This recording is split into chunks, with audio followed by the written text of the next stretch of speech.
crusaders spew their hate. Lies unfold before our ears.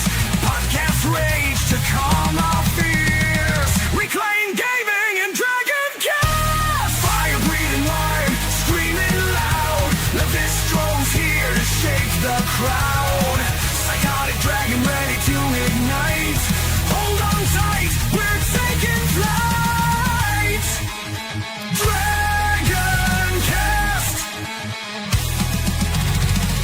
Worlds clash in endless collision. Gaming news with a fierce precision. With a spark so wild it breaks the norm. In the tempest's eye, a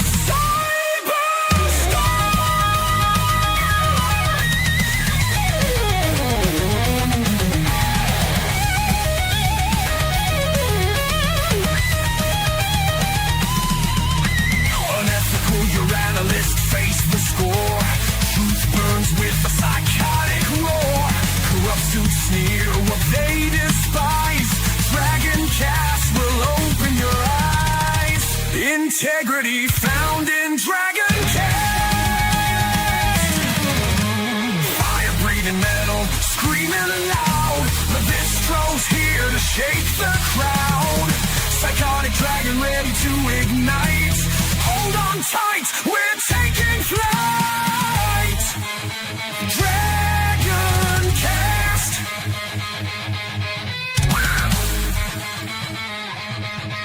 Dragoncast.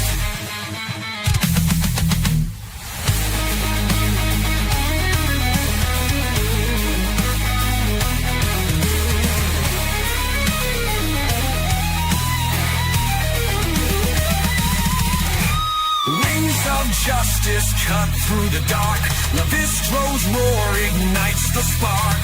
A dragon's heart fiercely defends the gaming world. Our passion ascends. This is Dragoncast.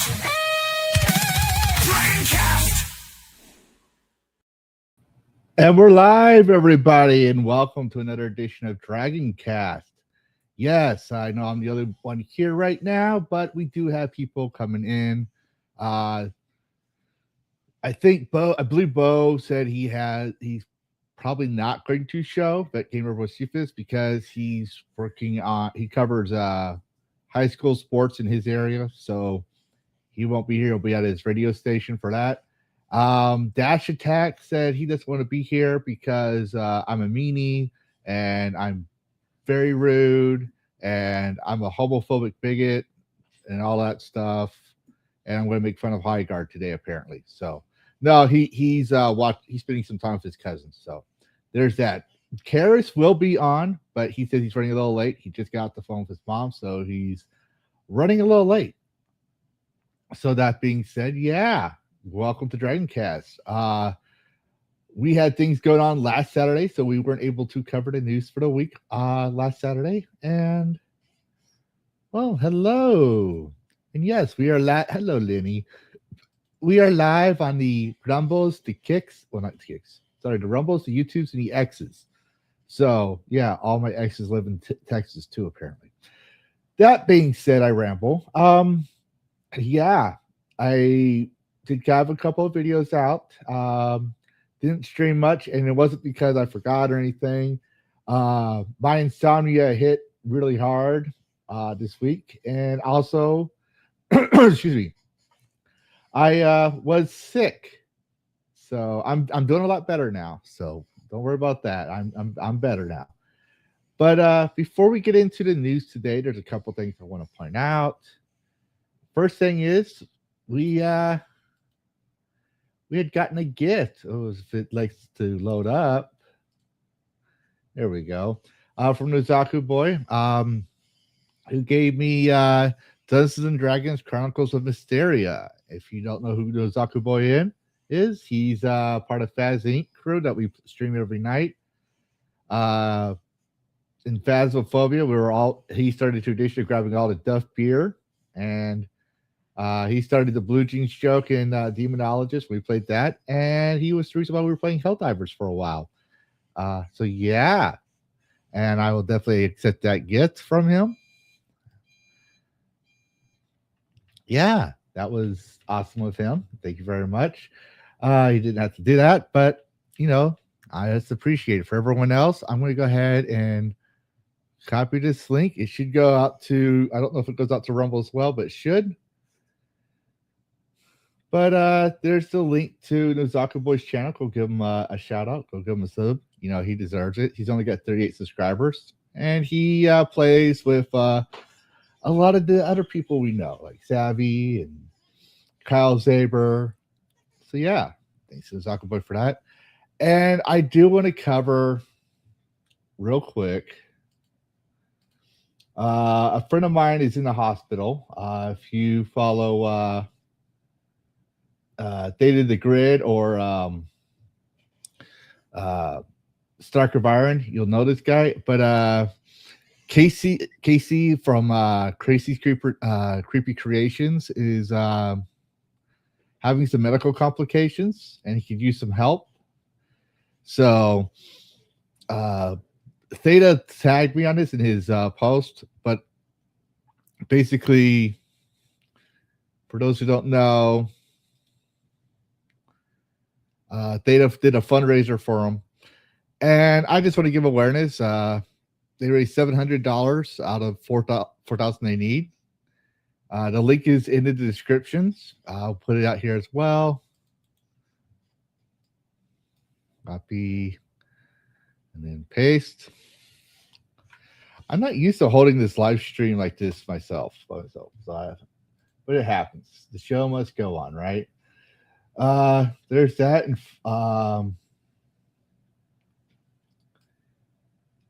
for those who want to follow his YouTube channel, here it is right here. And also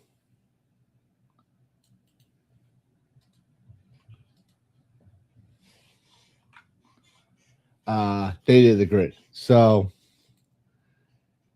Casey's Gifts and Go donation link is in my YouTube description. Casey's YouTube and Theta's YouTube. All right. I just wanted to shout that out real quick. You could use some help, and I'm all about helping my friends on this channel. So yeah, there is that.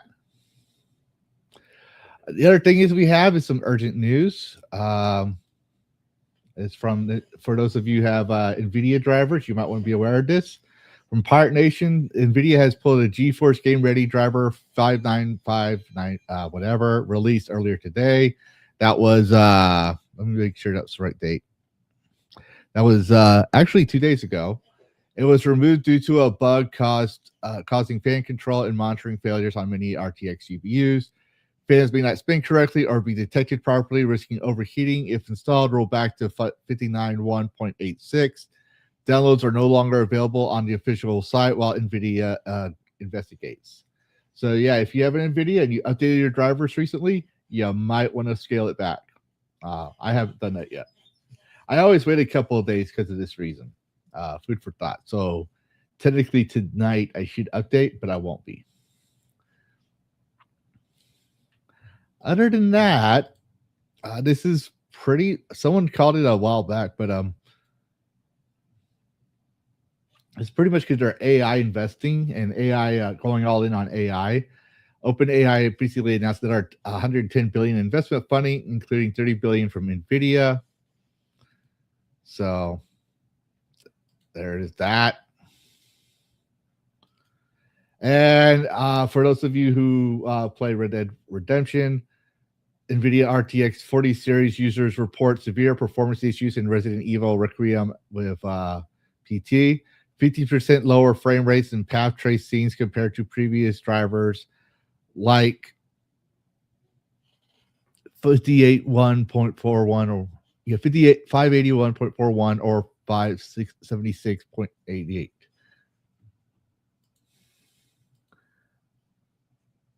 Dragon Time with Lava Lamp.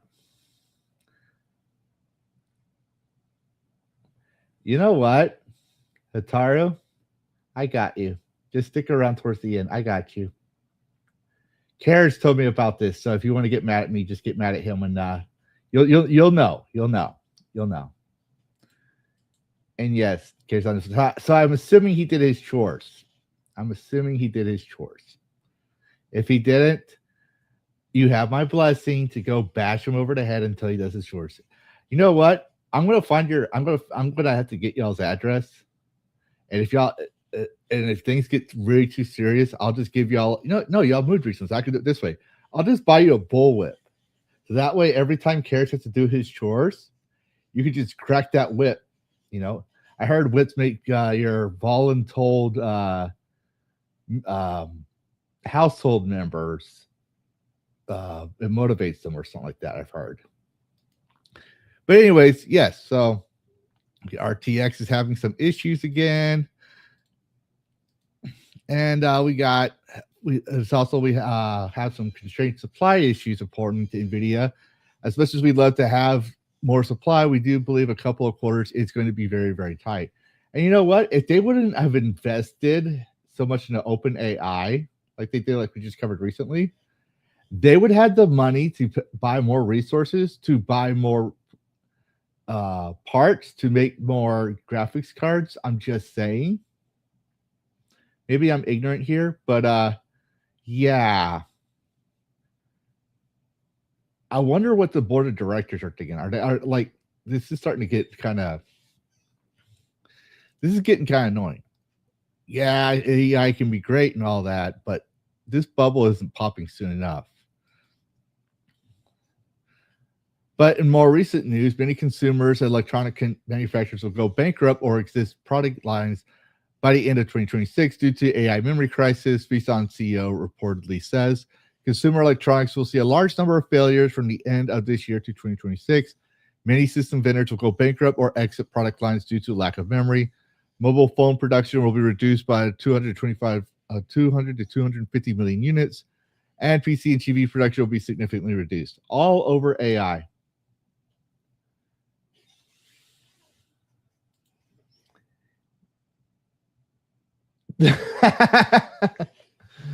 Okay, make sure you have his juice. Make sure he gets his juice box. I heard people get cranky when they don't their naps.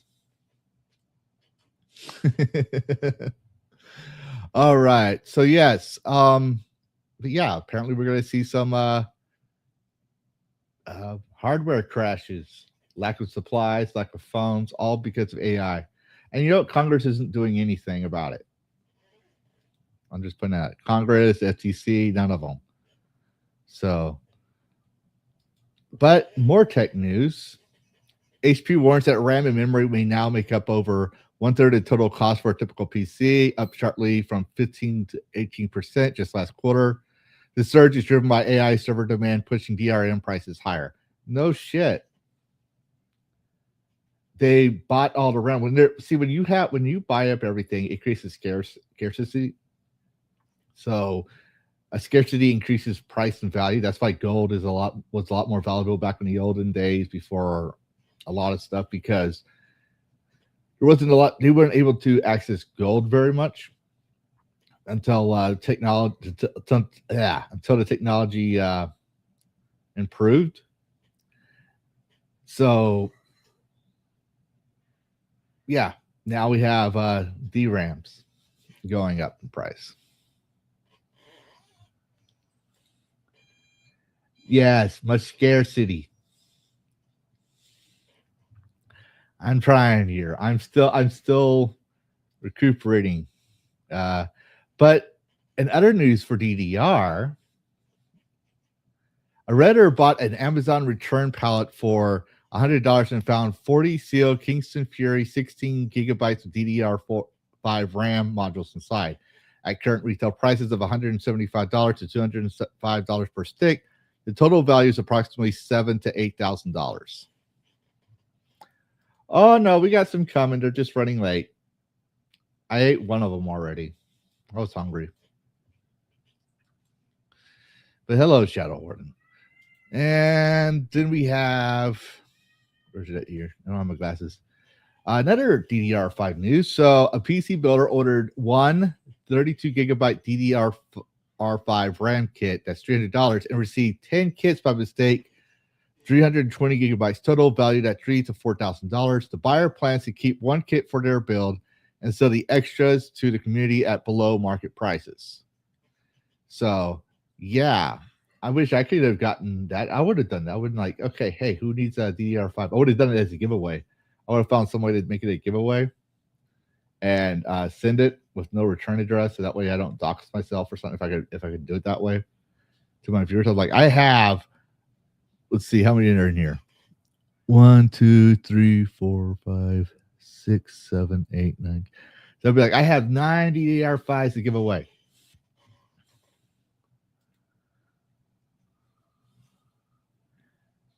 Oh no, I'm recovering from the flu.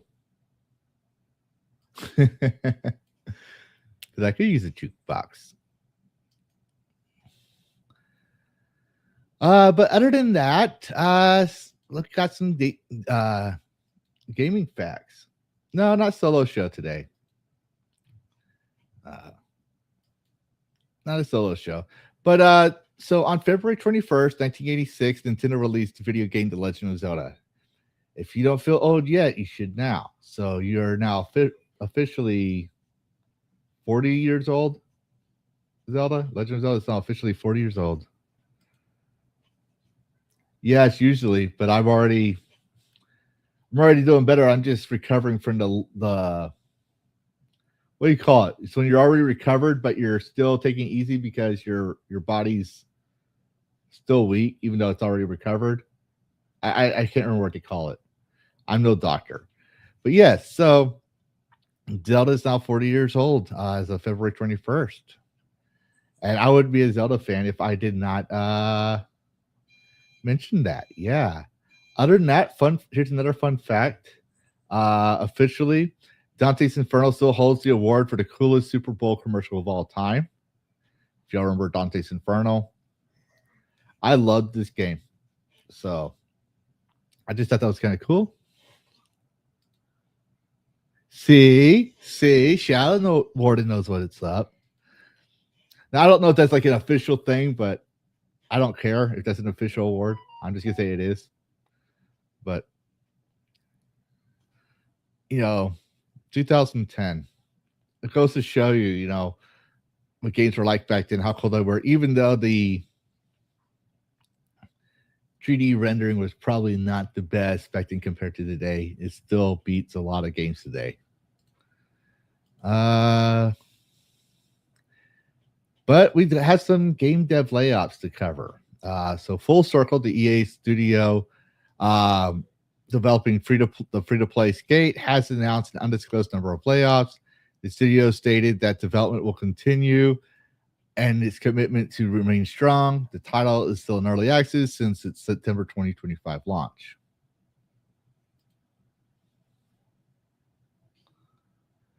Oh, really? Bubble Ball. That's the name I haven't heard in a long time. Yes. I'll have to remember that so I can make that announcement. Yes. So, another gaming layoff that's happening is from Tencent. Tencent shut down the Team in Montreal, opened in 2021. No games released in 5 years. The staff, we have been aware this was coming, but it doesn't make the reality any easier. And I was going to cover this last week as a topic, but we didn't. So I don't know if we're going to be able to cover it this week, but we might cover it next week as a topic. But I do have something to show here that I thought was interesting in regards to this conversation. So there's this guy that was doing a data trick that says most gamers are leaving games now for other things. But he has this chart here, and it shows the layoffs and open roles as tracked. So North American layoffs, excluding California, is 18% compared to 43%. Part of that is because most of our games, like AAA Industries, are in Silicon Valley, which is in California. I don't know much about that, but I heard Hotaru's a Cali girl, so she would know. So you could ask her. I would not know anything about that, even though I've been to the GDC, and I'll never go to San Francisco ever again. Ever again. I was traumatized. And yes, I've been to war, but seeing someone's species on the ground in a designated smoking area of a 5-star hotel where they had the concierge that asked for your tip, just like in Home Alone 2. Yeah, I don't want to be there again. Yeah, that's the no. Yes, it is. And yet it's the yeah, it is. I don't ever want to go there again. I didn't even bother staying this because I wanted to see. I originally wanted to see the speedy, that hill that they talk about, that one zigzag hill that they show. I want to see that in the streetcars, but nah. I haven't been to Hollywood. I'll never go to Hollywood ever again. I saw the that Chinese theater thing where they do the premieres. I had to go there and I regretted it. And I've been to Anaheim. Oh yeah. I just think we should just quarantine California and like quarantine their physical ability to cross the border, and we quarantine their digital ability to cross the border. Just quarantine the whole state. Let them have their little fiefdom and just be happy that they're the unacknowledged 50th state. But yeah, so there's that. So we're seeing a lot of game development being removed, and mostly in California. But probably because if you like, I'm trying to get political with this. I'm trying hard not to, but my point is like, if they made games that were games, because there's clearly you can make a woke game and be good, like you have Baldur's Gate 3 and a couple others. But they stopped listening to their customers and started listening to these investors and these consultancy groups. And this is what my point is this is what happens when you don't listen to your customer base. No one's going to buy your shit. Well, she made her choice. Remember Shadowborn, remember she did say she moved to an apartment. She made her choice. She chose to move and stay in California. Just putting that out there. Oh, I'm pretty sure the redwoods are beautiful, but see, my theory is if we quarantine it, it'll become a zombie apocalypse, followed by a total collapse of the state because you're not getting any support from anywhere. So therefore, it'll be a state of anarchy, and it'll be the strong will survive, and the weak will, separate the wheat from the chaff, whatever what you want to call it, right? That the strong that survives will also be the most intelligent that survives too. They don't just have their heads in la-la lands and think they're smart because they read a book. These are people that know how to apply that knowledge, not just have knowledge. So when that happens, and the total state of anarchy collapses, then we can come back in. We'll just remind the next president. Because I don't think they're going to be gone by the time when Trump is still in office. I think in my theory, it might be about maybe 2 administrations after. We'll just run, hey, California has oil, and then we'll reclaim it, and the problem will solve itself. Natural selection.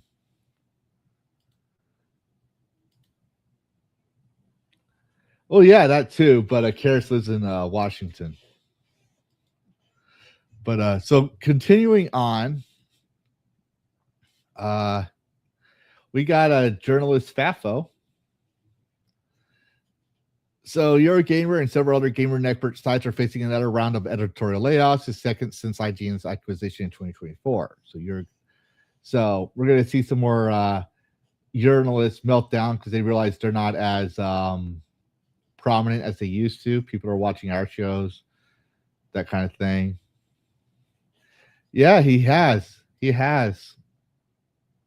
chosen his fate. That's on him. But so we're going to see more journalists laying off. We're going to see more journalists trying to sue prominent YouTubers of 100K that doesn't play video games. that kind of thing. We might see Gamergate 3 because they're got to do something to stay relevant. And, well, no one's listening to them anymore. And there's not a lot of good games coming out from the AAA. And the indies and AA's aren't really listening to them. So, don't believe me? No one's paying attention to Doritos Pope. No one's paying attention to him. He recommends a game, and it's just toxic. So, yeah, I'm pretty sure there were some good game journalists. I just haven't met any. But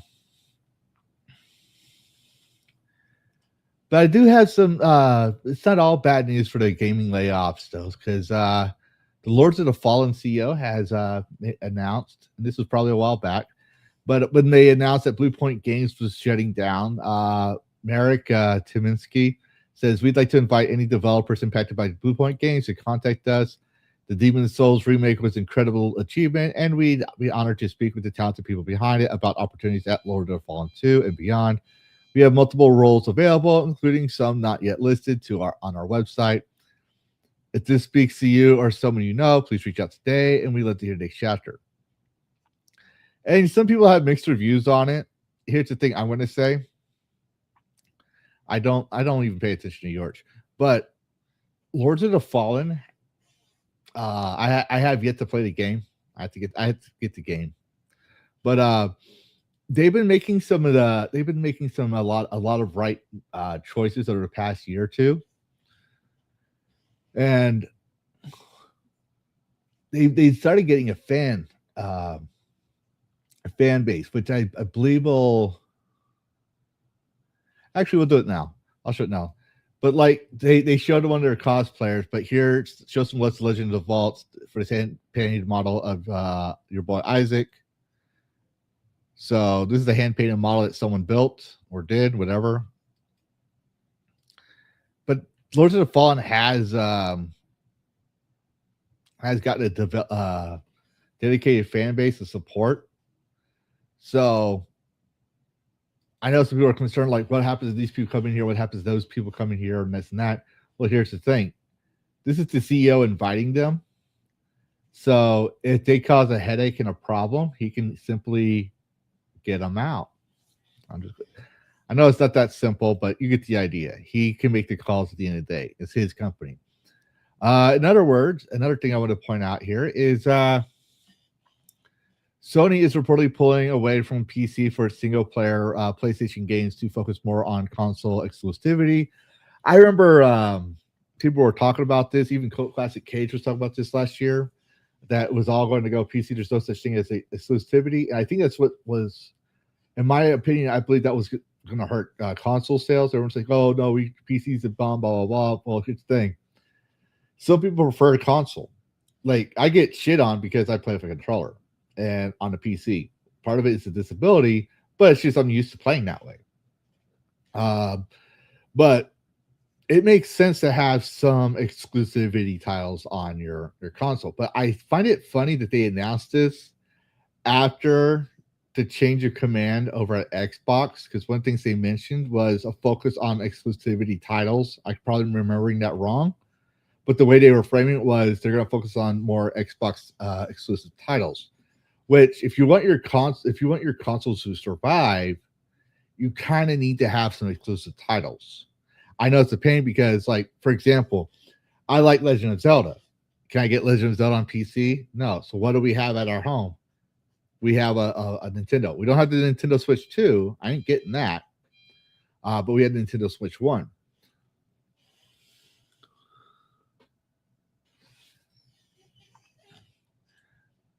I hate Souls-like games. I explained the nuance to that, Shadow Warden. If your Souls-like game is I don't know how to do difficulty scaling, so therefore the boss hits you, you die kind of thing, and that's Souls-like. No, that's just lazy. That's just doing lazy math. I don't like Souls-like. I'm getting tired of Souls-like games because everyone's saying, "Oh, this is Souls-like. This is Souls-like. This is Souls-like." No, there's a certain tell sign for a Souls-like game, and just because your bosses are hard all the time does not make it Souls-like.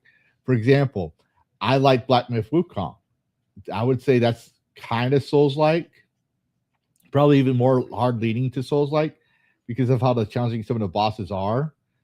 But there's a way you can you either memorize the pattern or you find you got to look for a key opening, this, that, and the other thing, as opposed to people trying to say Star Wars Jedi Survivor and Jedi Fallen Order were Souls-like. It's like, no, not even close. It's no.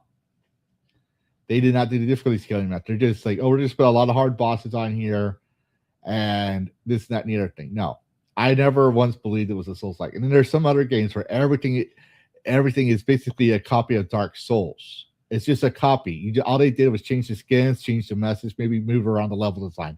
You basically have Dark Souls all over again. Nothing different. That's my main critique. And granted, I haven't played a lot of them, but the ones I have seen and the ones I have played, they don't appeal to me. Like, I even played Wu-Ching Fallen Fetters, and it just felt like I was playing the DLC to Black Myth Wukong. I liked it, don't get me wrong, but the gameplay wise, it just felt the same. And when it feels the same like that, I just kind of don't want to play it. It's like they've been there, done that about the t-shirt. So yeah, anyways, back to that we'll probably see some more consoles exclusivity. So be on the lookout for that. And then going back to Tencent, Powerworld decided to make a statement. Pocket Pair's head of publishing and communications, Bucky, addressed recent speculation linking Powerworld to Tencent investments. I didn't expect to see Powerworld somehow become involved. Powerworld has no investors, no backers, no sponsors. He further confirmed that Pocket Pair is 100% independent and self-funded, with the game's success driven entirely by player revenue rather than external investment or equity deals. Which, yeah, you should definitely support Powerworld on that one. I do. I'm actually thinking about going back and playing Powerworld. I've never finished it. I need to go back and play it again. But so yeah, kind of just throwing some shade at a lot of these people invested by Tencent. So I thought that was kind of interesting. Something funny right there. They came in. They also came under fire. I covered it a while back, but they came under fire because he said they're only going to hire gamers. So they want to know your KD ratio. They want to know how you analyze the game. They want to see your Steam list. Like they say they'll look at your console play, but they want to see your Steam list. And a lot of game journals were melting down over this. Game journals and devs were melting down over this. I'm like, yeah, if you don't play games, it kind of makes sense, right? It really does. You need to know the games you're playing. You need to understand how to break down mechanics. You need to figure out what would be best suited for the game, like all that stuff.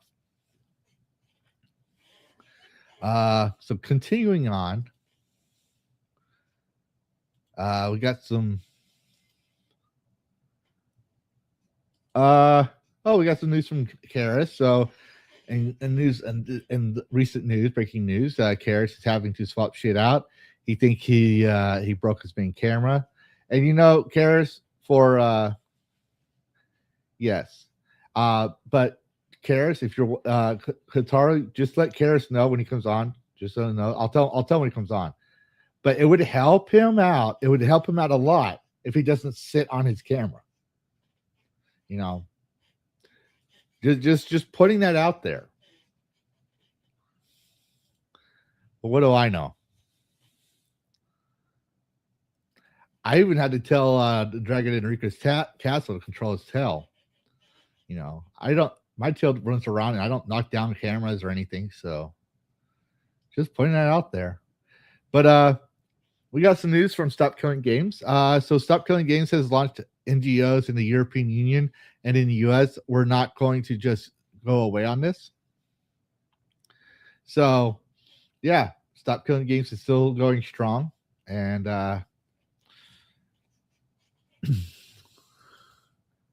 I'm not telling him how to live his life. That's your job. That's your job, Hatar. I'm not his girlfriend. You're supposed to tell him that, not me. I just advise as a friend. So yeah, just Upcomming Games is going strong. And now we get to some launch games. Resident Evil Requiem reached a new peak with over 320k players on Steam. So there's that. I haven't played the game yet. I haven't.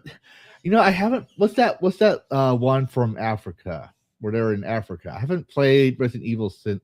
Was it 4? If I remember correctly, was it 4? I haven't played since that game, and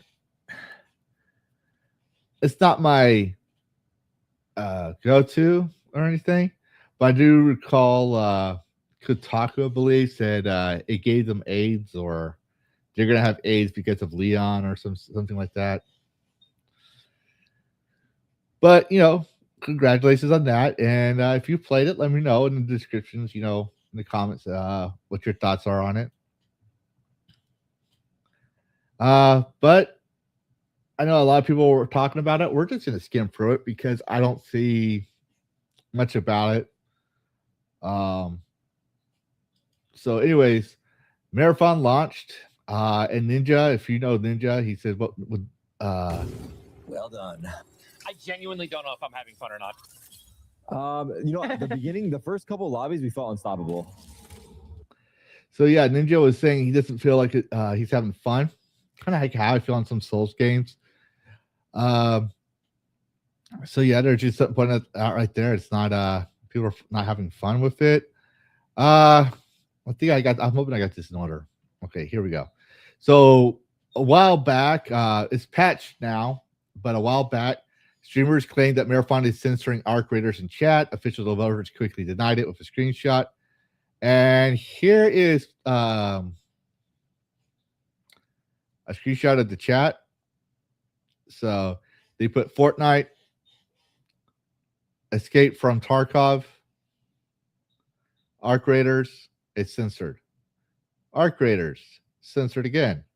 ARC raiders, censored.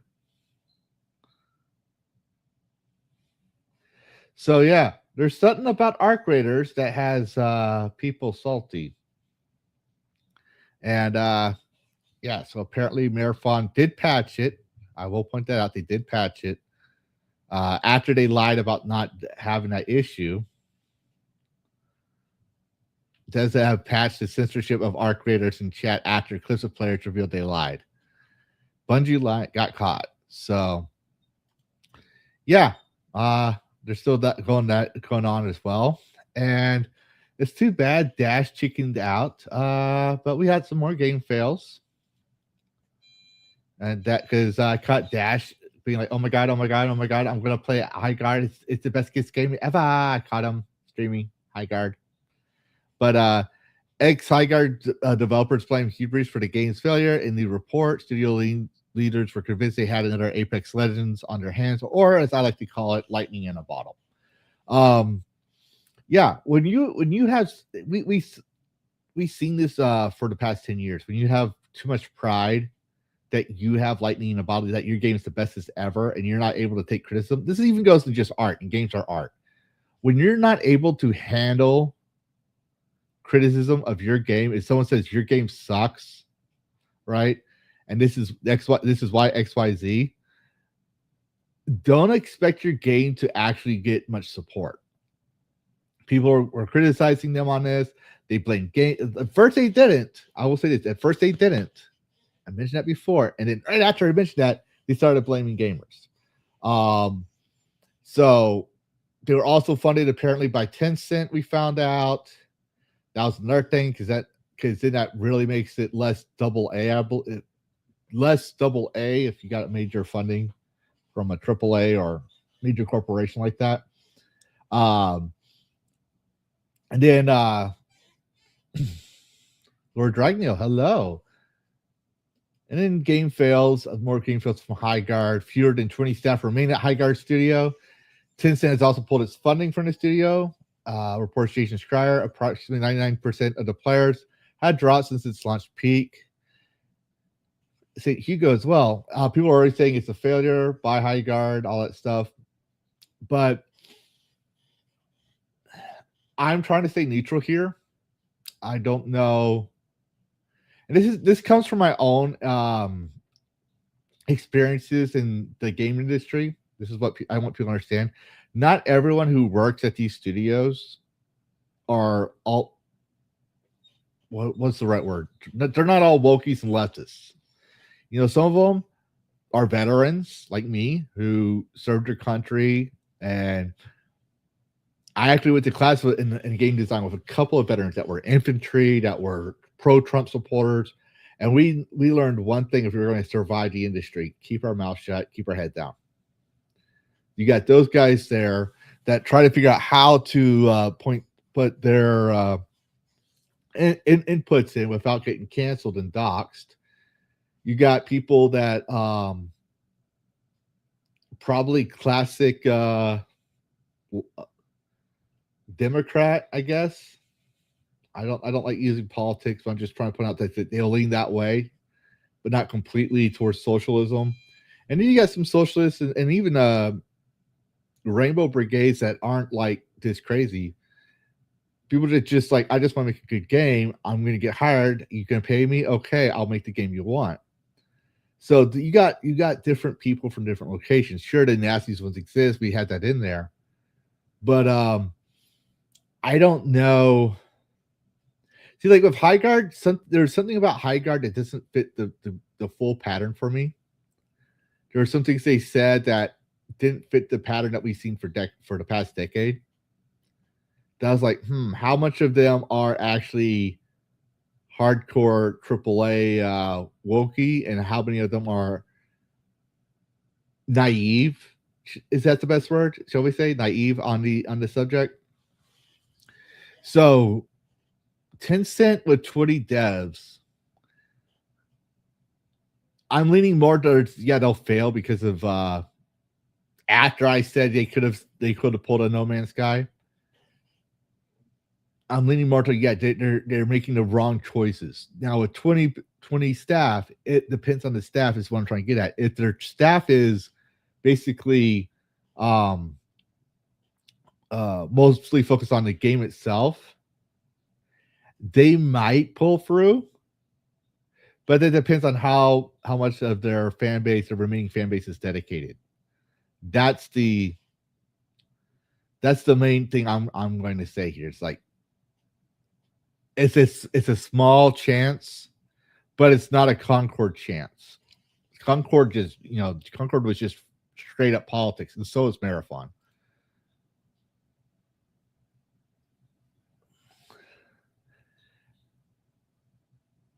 Yeah, exactly. St. Hugo. See? St. Hugo knows. And St. Hugo's making the Hypnotic game. How you doing, St. Hugo? Let me know when you're making the Lavistro game. That'll be hilarious. But yeah.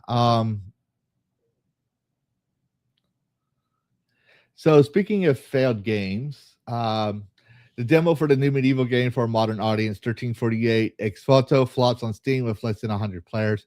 And here's the thing I'm going to point out. A lot of people are going to say, haha, modern audience. I'm kind of with Dash on this one.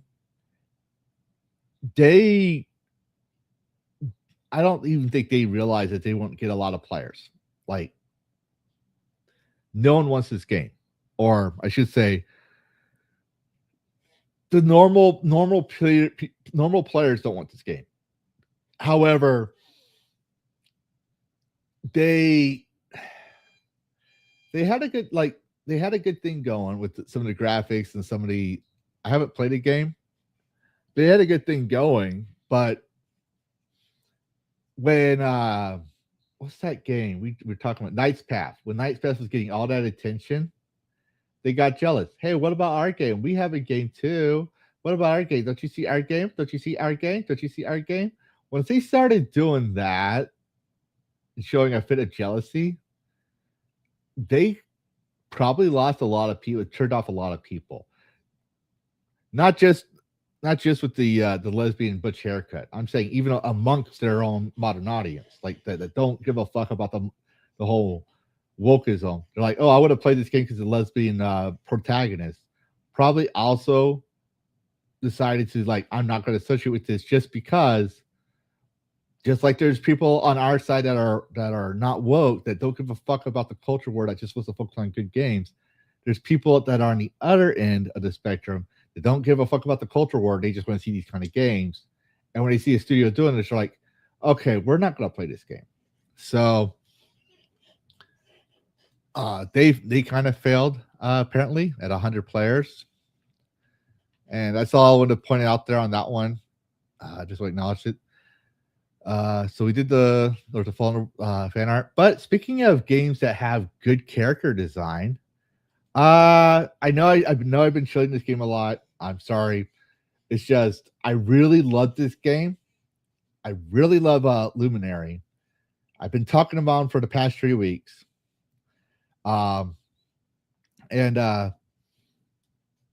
Just want to pull something out here that they said. Luminary, I gained the weight. They used to be no microtransactions, no anti-cheats, no mod blocking, no always online. Basically, they're trying to go back to the old way, the way games are like. So, something I wanted to point out there, but also I thought it was highlighting it. They showed some more of their character design work. So, sneak peek, new Steam capsule I'm working on, cropped in image. You can actually get it on their page. I'm actually putting that in the playlist. Oh, wait, what's this here? Oh, then you might like Luminary, Hitaru. You might like Luminary. You might like Luminary. No microtrans, no anti-cheat, no mod blocking, no always online. That's what Luminary's advertising. And I talked with the devs in the DMs on Discord a while back. They're pretty humble and laid back, very passionate about their game. And yeah, you should definitely give it a try. Lavistro, and I actually endorsed it in my interesting games thing. Oh, look who it is. Look who it is. His Royal Highness. I am not royalty at all. How dare you? His Royal Highness. Highness? Yeah. That's Sure. what happens when you see on your camera. Oh, yeah. That's a thing, isn't it? Yeah, it's a thing now. Oh, how you doing, Karrus? I'm doing all right. I'm coming at you from a Linux build, so I am learning a few things about how to get it set. I spent like 10 minutes just trying to allow Linux to, yes, allow the camera, yes, allow the microphone, yes, please allow this, I would like to do this thing, please do the thing. So, hi everyone, late person here. Yeah. So, you want to know something funny? Please tell me something funny. I need Before I was talking about Luminary again, Mhm. Hitaru was saying this right before I posted this, and then I went to show another character they revealed, and I saw this because like I saw it there, but I was going to acknowledge it after I talked about Luminary, right? Mhm. And so I was like, oh, so I told her like you might want to play this game. It's like because he literally says what she was saying. No microtransactions, no anti-cheat, no mod blocking, no always online. So Hitaru, go on your PC, go on your Steam account, and download. There's a free demo. You better download this game. And if you don't, Karrus is going to tell me, and I'm going to call you out on it on Dragoncast next week. I'm going to clip this. I'm going to put it as a YouTube short, and I'm going to ask Karrus, and if he says no, I'm going to play this as a video. I'll call you a hypocrite. I'm sure she'll get it. I'm sure she'll get the demo. It's actually pretty fun. I It spent looks 6 fun. hours on it. If you spend 6 hours, there must be something entertaining for it for a demo.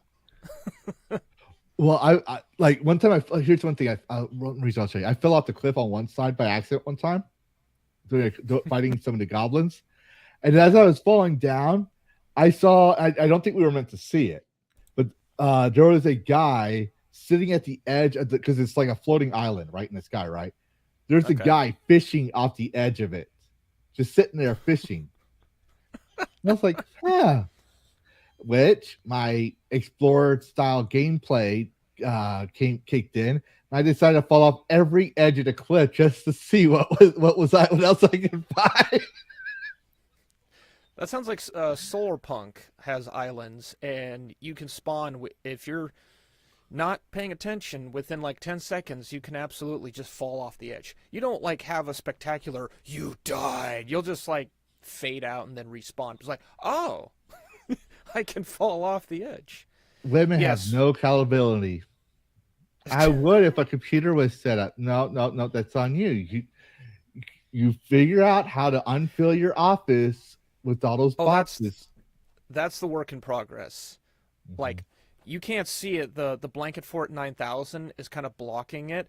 But if you go 4 feet over in this direction, it's just shelves and boxes. And it's a similar setup with Hutaru's. We are both working to unboxify our situation. I'm honestly impressed I was able to get this space set up. So yeah, see, she you will were have an you office. you were motivated and you work out of state and all this other stuff. Hutaru doesn't work out of state. She I'm assuming she does work. Oh, I have to defend her because she cleared out the kitchen area first so we could actually get Well, food. yeah, well, of course. That's where women work. That's their spawn point, right? That's where women they're always in the kitchen. She's gonna walk in and grab the microphone and be like, "Listen here, mister." I'm waiting for it. I'm waiting for that day. But no. Well, you're in Texas, so you're safe so far. Like Texas. I'll say so is far until I do a face reveal with y'all. That would be something. Yeah. I will never do it publicly, like online or anything, but obviously.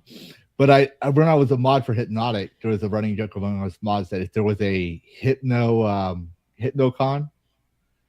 all the female mods would have killed me. You just see my body hidden back behind there were a bunch of sandwich knives in my back. That was the joke. But because I like to tease everybody, but sometimes obviously I get put on it. But I ramble. Anyways, so I did put Luminary on this thing. I also have some more gaming news. You remember? We also got some news on Riftwalker. So we've been covering them. Oh, they just wanted to be. So they went out over 9,000. Where's the meme? Where's the meme? It's over 9,000. Yeah, you would expect. But yes, Riftwalker has reached over 9,000 wish lists they've announced. I don't like. I would have announced Luminaries, but they haven't shown an announcement for that. So I would have announced that for them as well. Yes, I've been saying Luminary a lot, but they've been active on my feed a lot. So has Riftwalker. So I'm trying to keep updates on there. And I did invite them on the podcast. Also, if you want to see game design dev, I noticed before we went live, Riftwalker was live showing his game design process for his game. And for those who don't know, Riftwalker is basically the Mandalorian, the video game, but it's not related to Mandalorian. It's basically you're a bounty hunter. So that still sounds cool. Yeah. And the Luminary devs and this guy, they worked together. They both had the same origin point. So I got a question for you, Karrus. A little off topic here. Mm-hmm. Yes, I am cold. Please, all the time. he's a guy. She wears shorts in the snow. She'll be wearing shorts and want to go get froyo in like 32-degree weather, and I'll agree while I'm wearing 2 to 3 layers of clothing. My ex-wife, she always wanted ice cream in the middle of winter. I'm like, it's fucking cold, and yet I'm the one that's like always hot. Like I'm the guy that has I literally have an abnormal body temperature, but it's normal for me. Yet if the predator was a real thing and he was looking for us and all that stuff, mine wouldn't have your normal red and blue or red and yellow UV. Mine would be solid purple and white. Like when it gets cold, she was like, I don't want the heater on. I was like, okay, fine. And if I don't go to bed, she's like, honey, it's cold. I'm like, well, you said you didn't want the heater on. It's like, yeah, because I thought you'd go to bed with me. It's like, I'm working on my schoolwork. I gotta get to sleep before tomorrow morning. Like, and then because that's just how warm I was. Because I would have like both feet out of the blankets and still be sweating. And she would have like 5 blankets on there and still be cold. So you figure that out. You are a natural fusion reactor. Eats ice for a snack. We have an ice maker. A very specific ice maker. If you didn't know, Karrus is a trans male. Yes, he's definitely a trans woman. Today I am male. Tomorrow I will be insane. Yeah. That's how that works. Yeah, because there's no one. It's just male and insane. That's two gender. You heard him, Katara. He's the one that said it. I'm just agreeing with what he said. He said it. Oh, we're talking about the other. I was talking about what I can transition to. I can't become a woman, but I can become insane. I guess that's where my joke was going. But anyways, I did invite them on the podcast, so we'll see if that happens or not. As well as cool. I'd like to give a lot of these devs that are coming out interviews and stuff, get kind of like free advertising, whatever. But and have you tried a demo for Windrose? No, we talked about that before, right? I don't think so. Do I have it? I tried it. But you should definitely try it. It's up your alley. It just reached over 1 million wish lists on Steam. And it just came out recently on a demo. And we talked about it. Well, you weren't here. You weren't part of Dragoncast back then, but we talked about it amongst ourselves back in August when it was first being when people first started talking about it before the demo came out and all that stuff. And we're like, a survival pirate game? Fuck yeah. Right? So just wanted to point that out there that nice. There is a market for good games out there, and people are starting to take notice. I'm actually happy that people started getting away from this doom and gloom part. I know it's not me because I'm just a humble small channel, but so Windrose, I'm gonna go ahead and put that in there. These are also in the description for our upcoming games list. We're still doing interesting games that we recommend, but I like to announce things as they're coming in. You said something very interesting. I like the phrasing. You like to look for. I almost forgot it. Fun game. People will enjoy fun games, and I thought that is such. It seems like such a niche idea still. When you go and you look at the sea of, I'll call it the Hypnotic and Smash T-Sphere, the Vera Dark, there is so much focus on AAA as a failure or something is a failure rather than something is blooming and is growing. And it's fascinating. I find it fascinating to focus on what is coming out and what could be good rather than exclusively dwell on this sucks, this like, oh my God, I wasn't like super focused on it, but I had like one ear to the news of the amount of people that were talking about Highguard. It's like, yeah, Highguard was a marketing disaster that was designed to mislead us, but like, what else was happening at that time that could have been focused on and could have been amazing? Yeah. But no one, no big names. Just us little guys are trying to look to the fun stuff. And you know what that is though, right? Clicks. Rage is easy to induce. Tragedy sells. This is why the news always is doom and gloom. They used to do just straight news. But then when they had like CNN, and this is not political, this is just the data itself. You can go look this stuff up. When CNN came out, it started with just the news 24/7, but people weren't watching it because they still had their local news. People don't care. Back then, people didn't care about the geopolitical nonsense. Yeah. And so they had to say, this just happened in Iraq, or breaking news. The Argo crew just got hijacked and is being held hostage in Iraq, or whatever. The Argonaut, Jason the Argonaut, whatever. You know what I'm talking about? Where the CIA made a cover up news movie thing. It's like they called it the Argo, something like that, where they were trying to. Yeah, I think it had Ben Affleck or something. Yeah, but I tried going down that route of the negative, like go woke, go broke, like everyone else was doing. It's just not me. Yeah, I'll cover it, but it's not me, because I seen what it does. It makes this very tribal. Like for example, there's a dragon game that was recommended to me, and I forget the name of it. Let me see. I can actually look at it real quick. Hold on. It's in my Steam library. And it has dragons, like four winged dragons, like 4 limbs and wings, right? Like an actual fucking dragon. And you're riding said dragon. You're flying, you're riding, you get to fly it, you land, you get off the dragon, and you do hand-to-hand combat with yourself. Like, this was really good concept, right? Like, this is something I was wanting, like an actual dragon riding fighting RPG game. And let's see if I can find. I can't remember where it's at. It's called Sagas of Lumen, right? And heard of this? After I let the oh wow, this is awesome, come over me, right? Because this was the game, like I really didn't want to put my name on it until I played it, which means this couldn't become an interesting games recommendation because of our rules. Like you have to go based on the box.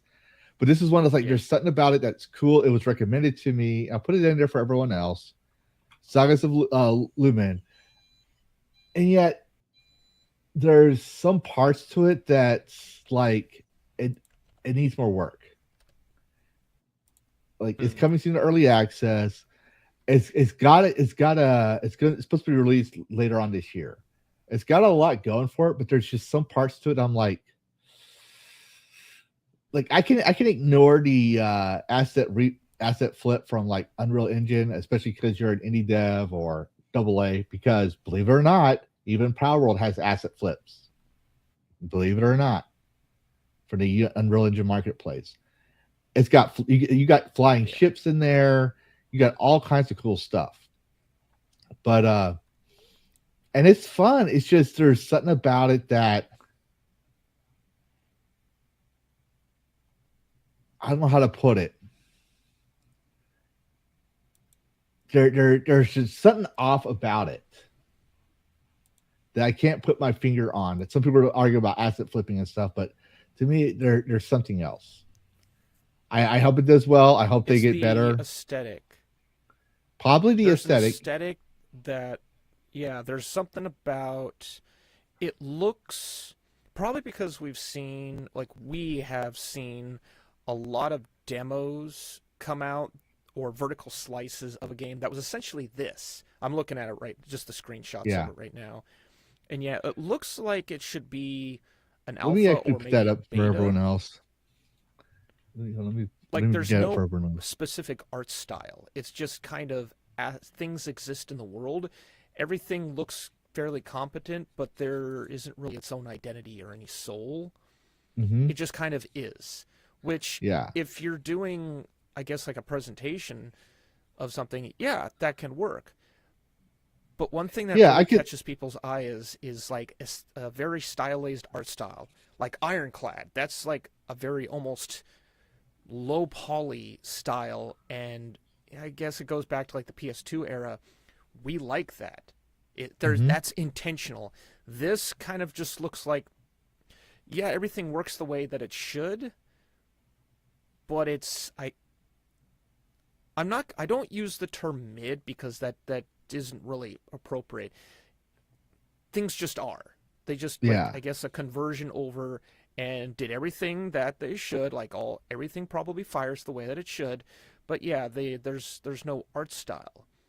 And I Yeah. think that's probably something that really sells a game more is when the director says, let's take this and turn this into that, this thing over here. It functions the way that this does, but it looks different. And that's sometimes that's enough for people to say, I prefer that over this, maybe. Yeah, I mean, well, look at when you look at the videos, right? The mechanics look cool, the animations look decent, right? Like you can jump off the cliff and have summon your dragon to catch him mid-flight, right? And all that stuff. But it's not just the aesthetics, right? Like I will say that when I used to do game design and someone asked me to make this mechanic or that mechanic, I would have a level because it's just I don't know if every freelancer does. I just do it just to help them understand what they're getting, right? That looks like this. It has generic assets. And I tell them these are not my assets. Can't use these, but you can use the code. Here's what you can do with the code that you just hired me to do, or here's the level design I did. Here's what it looks like if you use your assets. Like they give, because when you talk to an executive type people who don't do any sort of game design, they won't understand what a bunch of white blocks are supposed to be. No, they won't understand what 5 lines of code or even blueprints are doing. You have to show them, and so I can see that part in here, but it's even the code itself that seems like the mechanic, like it's. I don't know how to describe it, but it's not just the aesthetics. There's something in the gameplay itself that I feel is lacking, and I can't put my finger on it. Because watching like that dragon didn't just come down and land. That dragon basically pulled a Millennium Falcon, put landing pistons on, and then slowly landed, and then the animation was triggered for the guy to roll. Like all that took time to coordinate, and that looks cool. Mm-hmm. It looks fantastic.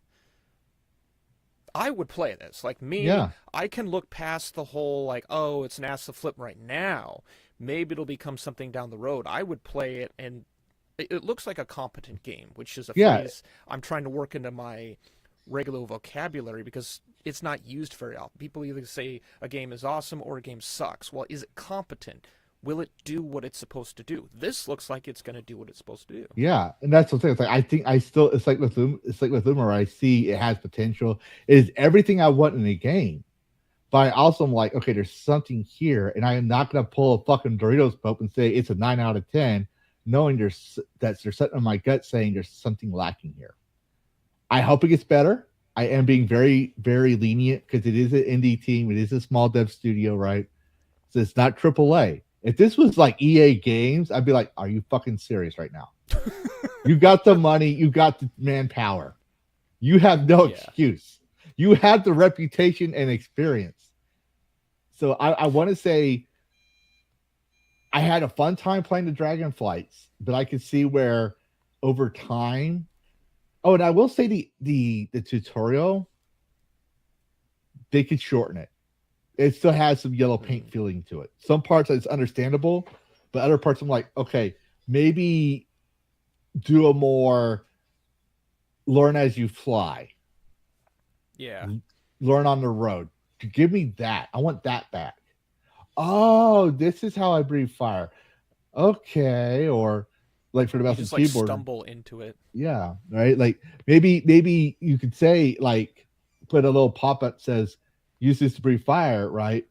But don't make it part of the quest thing where I can't continue on if I don't press the fucking fire button. Maybe I don't want to burn the dragon. Maybe I want to claw it apart. Maybe I want to figure that out. Maybe I want to do my own thing, right? There's some parts where yellow paint is necessary for the story, and there's some parts where I'm like, ugh, but I ramble. But no, I still think it's a good game. I wonder if it's one of those things like you can tell from video play. Hey, Valkyrie. I wonder if like you can tell when you're watching a trailer whether there's tension that would warrant you doing things. Like if it's a walking, I think back to like Dear Esther. There was no tension in that game at all. Actually, Hotaru, no, that they can't do that now because Guardians of the Wild Sky already patented that. So if Nintendo does that, they can sue Nintendo now, just like Nintendo sued Power World.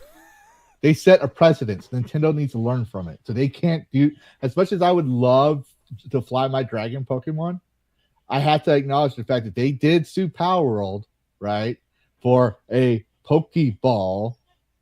And now, if they try to do the flying, when Guardians of the Wild Sky, which is a Pokemon clone, has it where you can fly dragons, the Pokemon of their game world.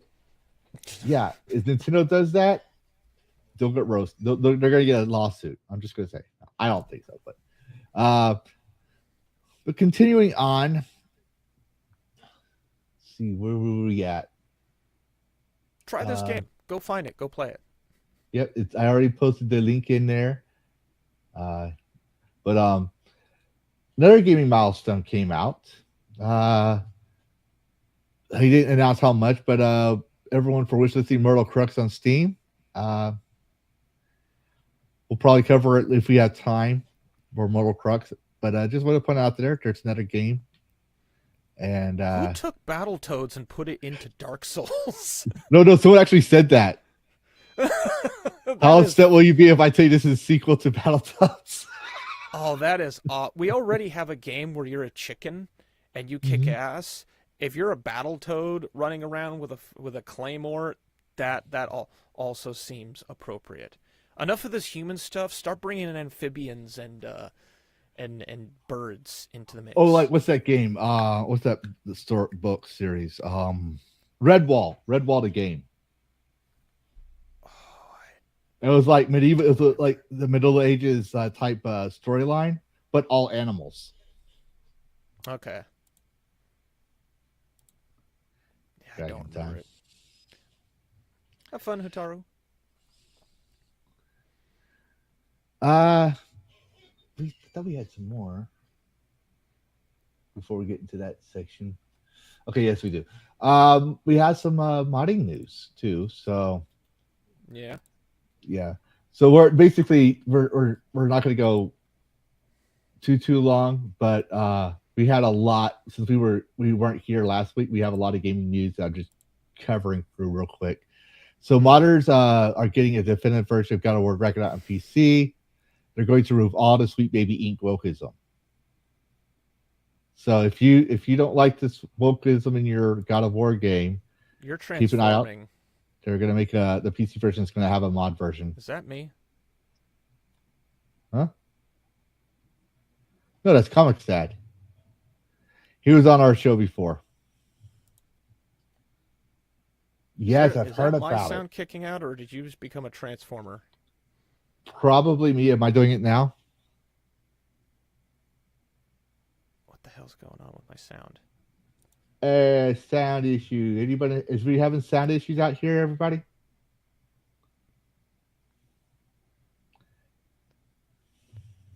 I will be right back. Hold on.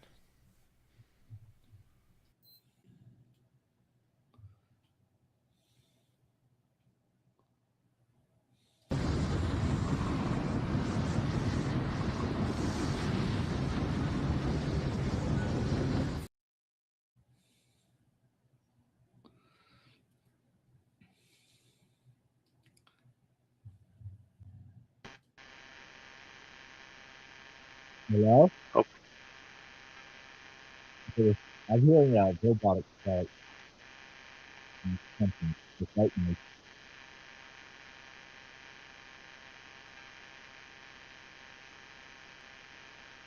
I don't know what's going on with my sound. Yeah. Now you can't tell me like a tight stuff.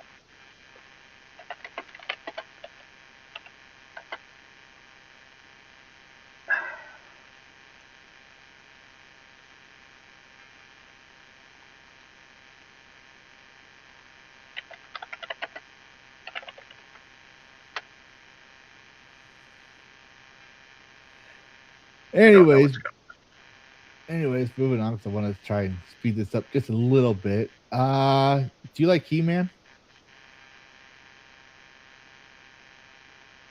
I cannot hear what. I'll be right back.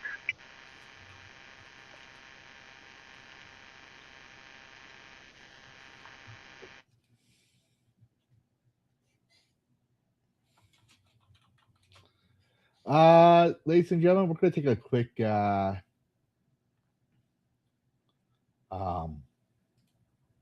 intermission. So give me a moment here.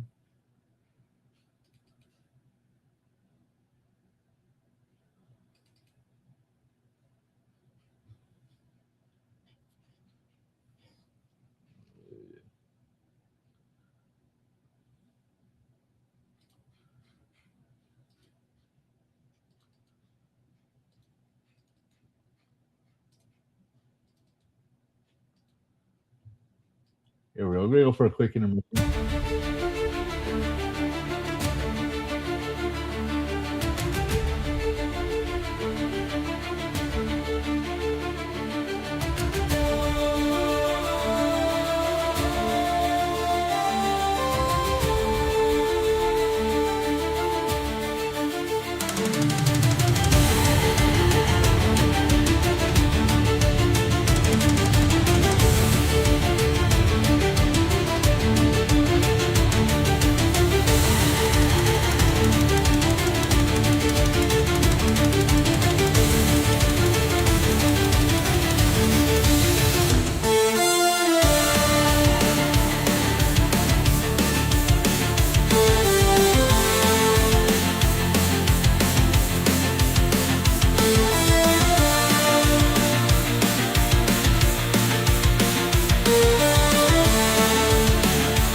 How about now?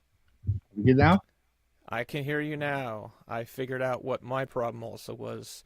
My Bluetooth adapter decided to just go AWOL, and I had to swap to another port, and suddenly I could hear fine. Like, even the audio tests were like... It's like... Oh, my God. Well, I don't know how I'm sounding, but I've noticed when I watch my live streams and videos recently after I upgraded my PC, when I upgraded my power outage to about it's 900. It's either 880 or 920. I can't remember. But originally it's 550. My mic sound came clearer. Like even on OBS, it went straight into the red, just full blown red. And I was like, oh, I have to adjust this. But it's amazing now. Yeah. So, but anyways, I'm glad we fixed that. Sorry guys, we had technical issues and we lost half our viewers, but you know, I'm blaming it on technical difficulties, not Karrus, because you know, even AI likes Karrus apparently. Do you know how many times I had to edit? And I would not have known. I would have kept doing this, just click, approve, click, approve, because I streamlined the shorts. Like I already did it once, and it knows when to stop most of the time, so it's not like cuts off in mid sentence or whatever. But if Hitaru didn't point out that the AI had an obsession with your face, we would still have just you, but people would think that you're me. I started to, like, I would flip through, shorts and I'd see, oh, it's my face. And then by like the 6th or 7th time, I think it was the one where I was really hungry, and so I muted my mic and I'm eating chips. And it's like, that is the most interesting thing that the AI wants to focus on? Seriously? Yeah. But I know why. It's because this is animated versus like your VTube model, your mouth moves and your head moves back and forth, but it's not enough. Like it wants this. I'm actually after I've yet to file my taxes because I'm waiting on my VA form for my taxes. Even though I don't pay tax on it, they still send me that for my healthcare or whatever. Yeah. Once I get that in, I'm going to put that money out to the side, and I don't. I usually don't get anything for taxes, but since I'm now monetized, I'm probably going to get something back. But I'm going to put that out to the side for an actual like VTuber model with an actually animated face, an actual dragon looking thing. So, but for $200, I'm not complaining on this. It's actually if I went VTube model, that's probably what I would start with as well. It's just like, what's a thing that will at least allow my mouth to move and maybe my head? Like, I'd use that for a good while.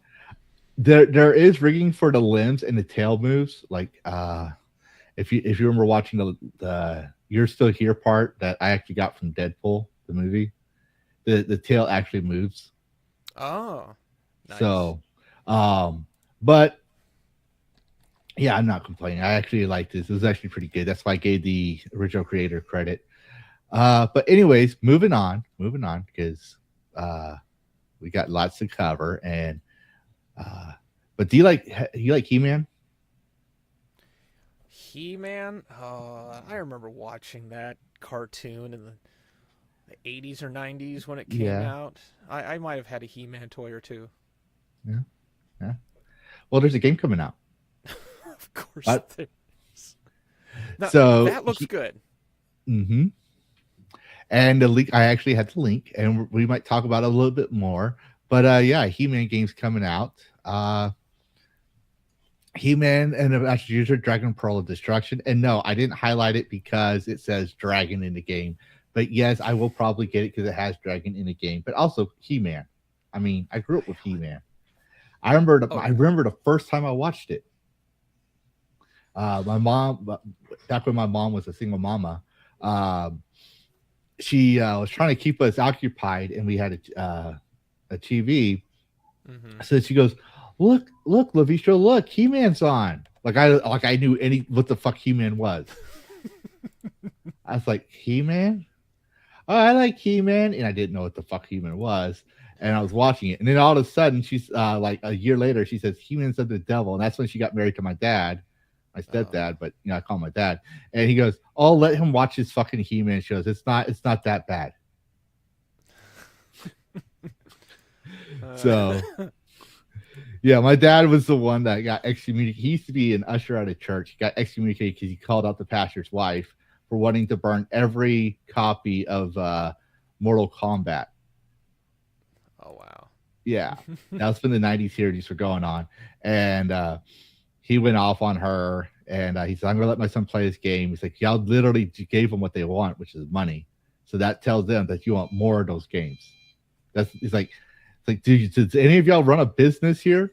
It's like, because he runs his own tree trimming firm. Yeah. So it was hilarious. But yeah, He-Man is there's a He-Man game coming out. And we also have news about, we got a couple more upcoming gaming news, not too much. We're almost done. I thought I got this out here. But another upcoming game is Morbid Metal. I'll put it's in the description, but it's a mix of Devil May Cry and Metal Gear Rising, except it's sci-fi roguelike inspired by Japanese aesthetics. So, Wow. yeah, I thought that was pretty cool. I saw the clip. I was like, "Oh, that looks pretty cool." I actually liked it. See, I haven't played. I played Devil May Cry 1. I haven't played the rest. I need to, but I've played Bayonetta. And I was like, this makes me think of Bayonetta gameplay. And yeah, it's there's a demo speed run out there, and it's coming out.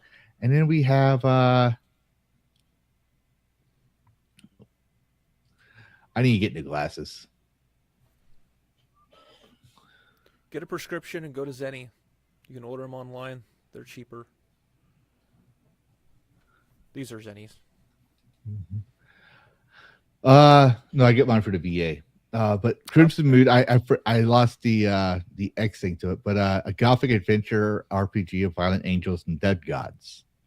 So I saw this I saw this on X. I lost the tweet. I thought I bookmarked it. Did not bookmark it.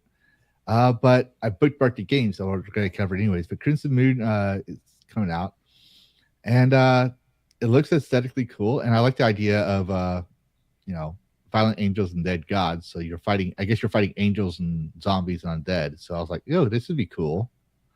So the first thing that pops out to me, and I'm gonna make a direct comparison to something like High Guard in terms of visuals and aesthetic.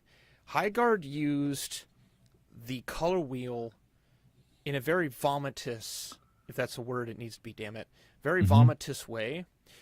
I look at this and I see something like what a Medieval did, which is use the color use all the colors, but use them very specifically.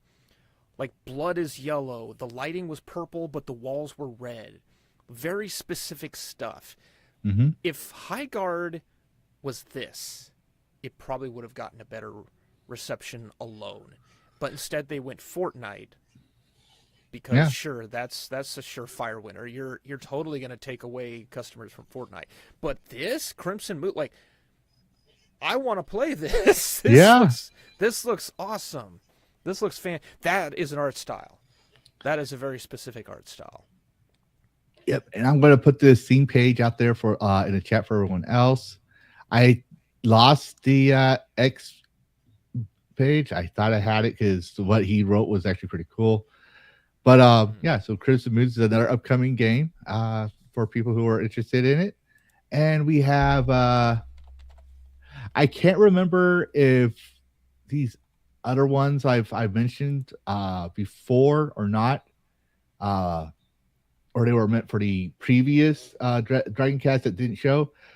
But this is Lost Legion, and basically, from what I gather, is based on ancient Rome. So it's like an ancient Rome survival game. You craft, you build, and all during the times of the ancient Rome. So I'm posting that out there real quick. And have you heard of Tornblade? Tornblade. Probably not. This is Tornblade.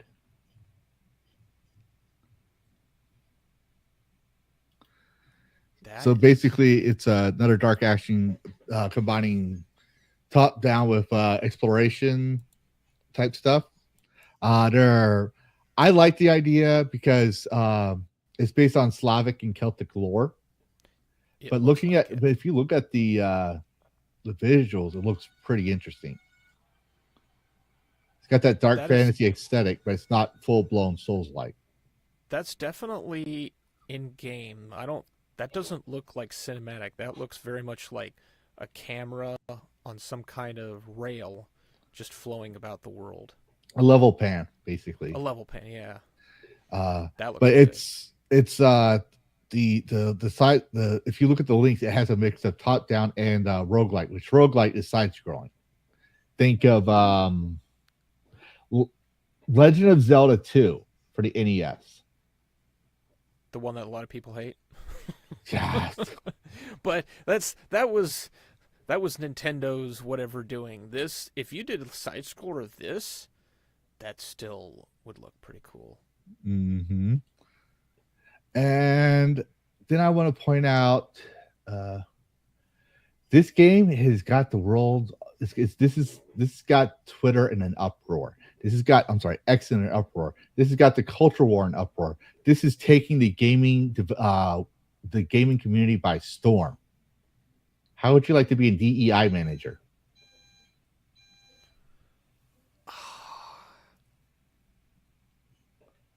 Wow, this is gonna interesting. Be on JT's radar for sure. It is. I'm pretty sure it is. If it's not already, let's scroll down. Oh, it's on her. I follow her. I can never say her name right, but I follow her or him or whoever. I don't know.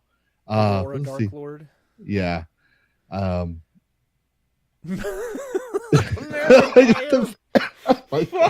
hell. We're going back to that shit.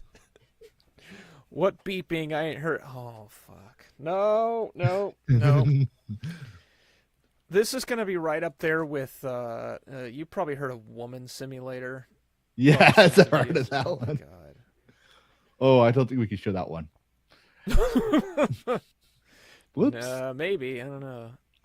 But yeah, so I'm going to put that in there. I think it's an interesting meme game. I'm not going to personally get it because, well, yeah. If there's a demo, I'll play it.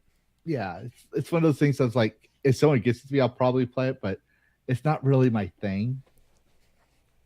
I mean, if people want look fun. It doesn't look fun. No, it doesn't. But for those who are interested, who want that kind of game, yeah, go ahead. I'm not big. I've always had the stance of keep your damn politics out of games. That includes this. That's just how I am. I understand meme games. I understand the nuance of that. But when I looked at the game itself, I was like, do I really want to cover this? We'll just put it as a YouTube short idea. Maybe we'll let AI decide if it should be out there. If it's not going to be out there in a YouTube short, well, now you know. But yeah, apparently the DEI manager. But to be fair, back when Jack Murphy from Tim Pool had his little skeleton come out of his closet, someone added him to a game about, I don't even know if we can say it on the YouTube, but the C word simulator. The C word hold simulator. Put Tim Pool in a game? No. They put one of his co-hosts, Jack Murphy, the guy with the white and gray beard. Oh, okay. I remember that guy. Because he had that kind of, there was an article in the past where he had that kind of taste. Yeah. And okay, you undusted a box that I'd forgotten about. I kind of remember that being a thing. Yeah. I remember hearing about that and I was like, neat. This is what my reaction to this was. Also, we're like, oh, yeah, he got roasted. I'm like, neat. That dorkly Sonic the Hedgehog phrase. I need to find out. I'm gonna add that in my clips. Neat. That's it. That's all I can think about. It's like, neat. It's just moving like on. One notch above. Oh no. Anyway. Yeah, pretty much. It's the gamer version of that. Neat. But so we covered Windrose, right? And we already know we're not going to cover it too much because Ubisoft. Black Flag was probably their best, in my opinion, one of their best Assassin's Creed games, and they know this because they're making a remake, which we all know is going to suck because Ubisoft these days, right? And then you had what was that one? Was it? I don't want to. Was it Sea of Thieves? It was Skull and Bones. Skull and Bones. Here's how I know. So while you were talking on this Linux setup, I decided just to install Steam so I'd be able to pull stuff up and share it. And at the front page after I log in is Ubisoft publisher sale up to 90%. And they got arcades and stuff in the background. It all looks AI because it looks like the kind of shit that I would have built. And front and near fucking center is Anno and also Ass Creed Shadows. Whereas everything else, all their actual good stuff is in the background. But Shadows and Anno are like front and center. It's like, really? But no. Experts agree. The gatekeepers, like the Dorito Post himself, has stated that Yves Guillemot and Ubisoft aren't lying. Assassin's Creed Shadows was the bestest of the Assassin's Creed lineup ever. It did better than even, what was it, Ragnarok? Or Valhalla, whatever that one was. We will never be able to see their numbers to prove that. We only have their word to go on, unfortunately. But I will say, in all seriousness, if they were doing so well, they wouldn't be restructuring and shutting down studios, especially ones that just unionized, that haven't produced anything, and we're doing tax write-ups to stay afloat, and wouldn't have a sale called the Ubisoft sale right now. Because they'd be successful. They wouldn't need to do the sale to sell some games to make some money. Make some games. Fucking make one. There's a developer who emails me every so often. He makes games, and he's like, hey, I made this game. Can you play it? Like, one guy makes a game, and an entire developer can't? Like, come on. Come on. Yeah. But, going back to Black Flag and pirate games that people want, that Skull and Bones failed to do. Sea of Remnants, the free-to-play ocean adventure from Joker Studio and NetEase Games, on track for 2026 release on PC, PS5, iOS, and Android. Now, Sea of Remnants, NetEase, I believe, are the ones that worked with, correct me if I'm wrong, it's been a while. I think they did Black Myth. I think they were behind Black Myth Wukong with another studio. That the studio, it's like they developed it. Like there's another, or published it. There's a studio that developed it. NetEase published it, and one of the other titles I think that came along with it was, what was that one? Once Human, very interesting premise for a game, and The First Ascendant, if I remember correctly. I don't have any of those off memory, but I'm looking up Black Myth Wukong. That was apparently a self-published, supposedly, by Game Science. But yeah, that's what I thought too. But I remember seeing their NetEase on the video. I could be wrong because brain injuries. But NetEase. I played the game. Played it for 2 months. But yeah, so Sea of Remnants is coming out, and I think it's got a more stylized look to it when you watch the actual Steam video. It gives off the a pirate version of World of Warcraft 5 for the aesthetics. But if you want another pirate game, if you're looking for a pirate game, that's what we got. It's that definitely has. You mentioned Black Flag. Jumping Whale, apparently. That is very much Black Flag, but then that cutscene, that shriveled, seemingly high detailed, but really just goddamn eyes. Stop it. That weird kind of iOS aesthetic cutscene, that right there. Mm-hmm. That looks straight out of something you'd see in a mobile game, right there.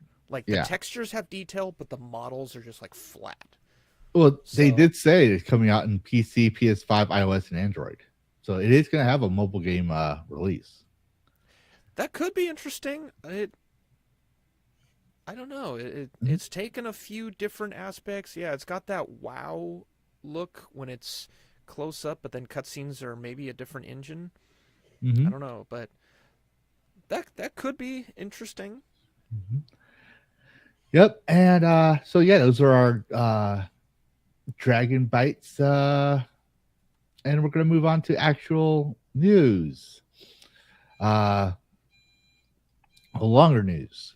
So X Radical Entertainment, Hothead Game Devs forms a new studio from the game developer. Veteran game developers from defunct Radical Entertainment and Hothead Game Studios have formed a new studio. Spotted by users on Reddit yesterday, New Radical Games is pitched as a joint effort from developers from both defunct teams, according to official site. This includes Ian Wilson as CEO and Tim Benenson as COO. At the time of publication, it seems neither of the leads have shared a formal announcement. Wilkinson's LinkedIn profile, however, shows a following copy of his current title. Former Radical Entertainment Hotheads Game CEO founds New Radical Games Incorporated. According to the experience on tab, this profile, he's seemingly been CEO and president of New Radical since 2024. He co-founded Radical in 91. He sold the company Vivid in 2006. Retired as CEO 2 years later, and then joined Hothead in 2009. So skipping through this, Radical Entertainment has been in games like The Simpsons Hit and Run, The Incredible Hulk Destruction, and the Prototype series. After being part of Vivendi Games, the studio then operated under Activision with some of the latest credits, including ports of Prototype 2 and acting as support team for Bungie on Destiny. Meanwhile, Hothead Games filed for bankruptcy in 2024, culminating an 18-year-long run. In farewell post via LinkedIn, Wilkinson said the Hothead had been working on a playable prototype for a AAA project. The timing, however, didn't line up with the expected, as the studio was unable to secure contracts to develop a mobile PC and console versions of the game. But yeah, so apparently, but the reason I'm bringing this up is I heard rumors coming out that there's going to be a prototype clone, but it was not going to be done. It was not going to be a prototype, but it was going to be made by the same team. And when I saw this, I was going to make a video on it the other day, but as I told you guys before, and I told the audience here, it's like I was sick of weird flu-like symptoms for the past week. So my videos were few and far between, and I wasn't always live. So if I like, some of my videos took 2 days to make just because I had to go and re-record some lines because the medicine was coming out. You'd be able to tell. I was like, yeah, I was surprised I was able to do Faz Inc.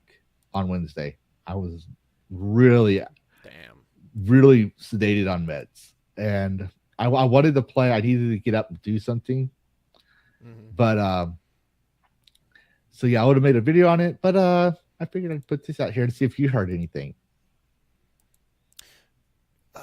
Let's see, with a prototype clone, I heard somewhere in the Twitter X sphere, I saw the word prototype in some discussion.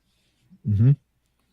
And I know that because when you said the word, it's like, wait, this is not the first time I've heard this word in the last like 2 or 3 weeks. Yeah. So I've heard like some rumblings of it, but not from Radical or from Hothead. So Yeah. this is I missed out on Prototype. I completely missed that, and it's always been one of those. It's like I should like go on GOG, get the game, and just fucking play it. It sounds like one that people really love. It's like, oh, Prototype. It's back in the golden era of gaming. It's like I don't remember if I played the sequel. I played the first one. I liked the first one.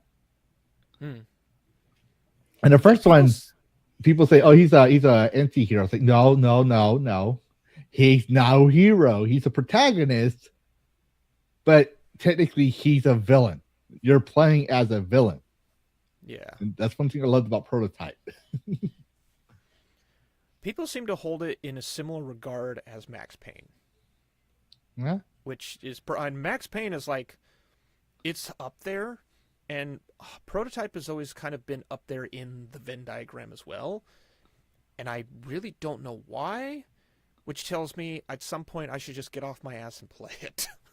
And just get into it, and then maybe I'll make some video like, this is the greatest thing ever. Like, maybe? I still have to play Prototype 2 before I can say the franchise was good. But I will say the first one I liked. Mm-hmm. And back then, you're it's kind of like you're an evil Spider-Man. You're literally slinging around with the freaking alien virus thing on you, right? Slinging around, going up and down, smashing tanks, smashing. It was like you got to understand. First off, it was the early days of open world gameplay for one. Mm-hmm.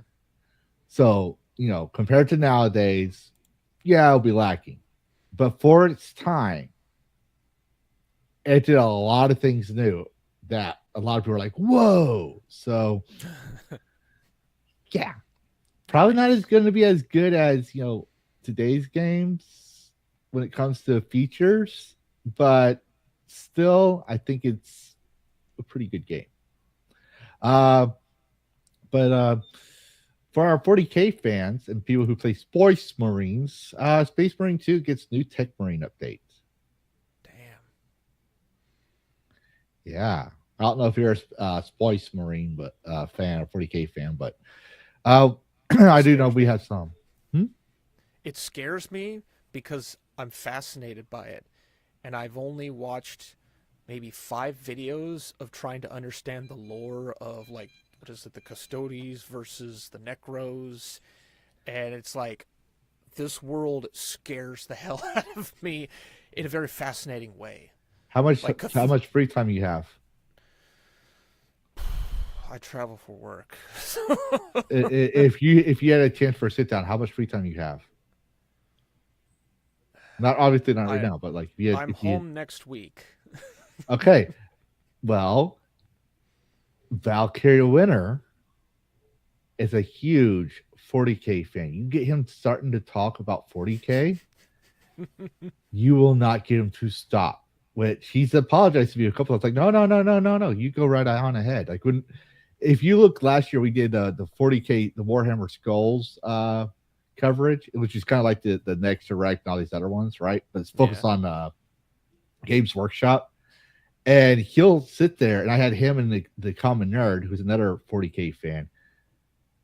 And I'm just sitting there monitoring as the host, and they were entertaining everybody by just talking 40K lore, which is what I wanted to have in the first place. Like I'm even if I don't understand things, I try my best to get a glimpse of the lore. Mm-hmm. And he's good at it.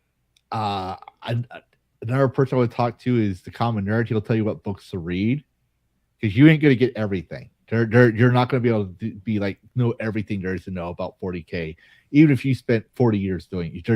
The lore's just too much. You need 40,000 years.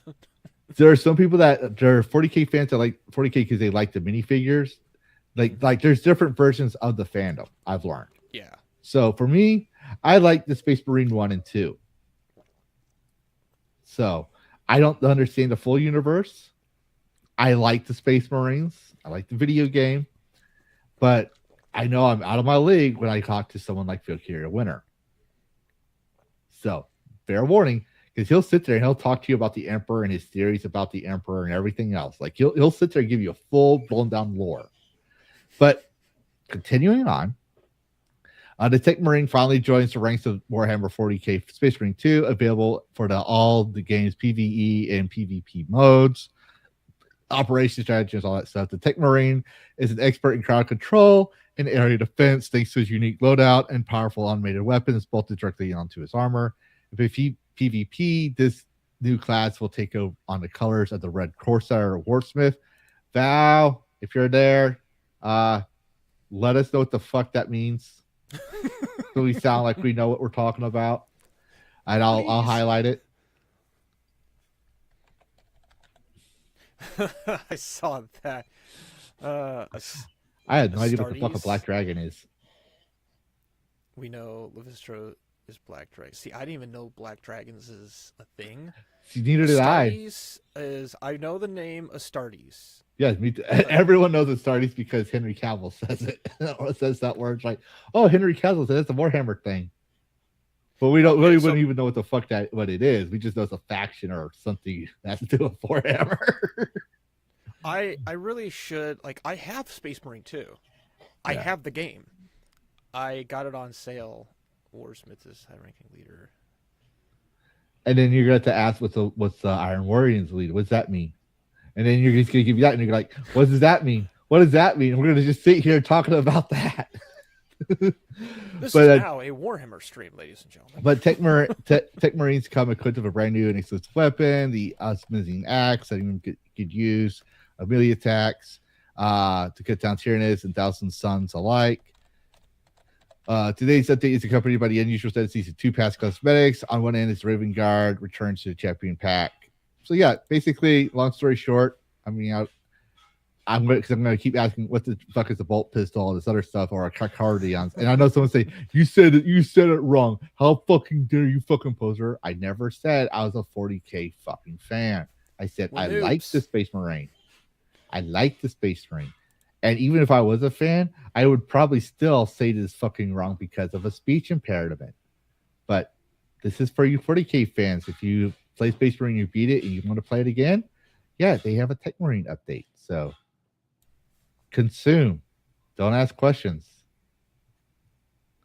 But yeah, so.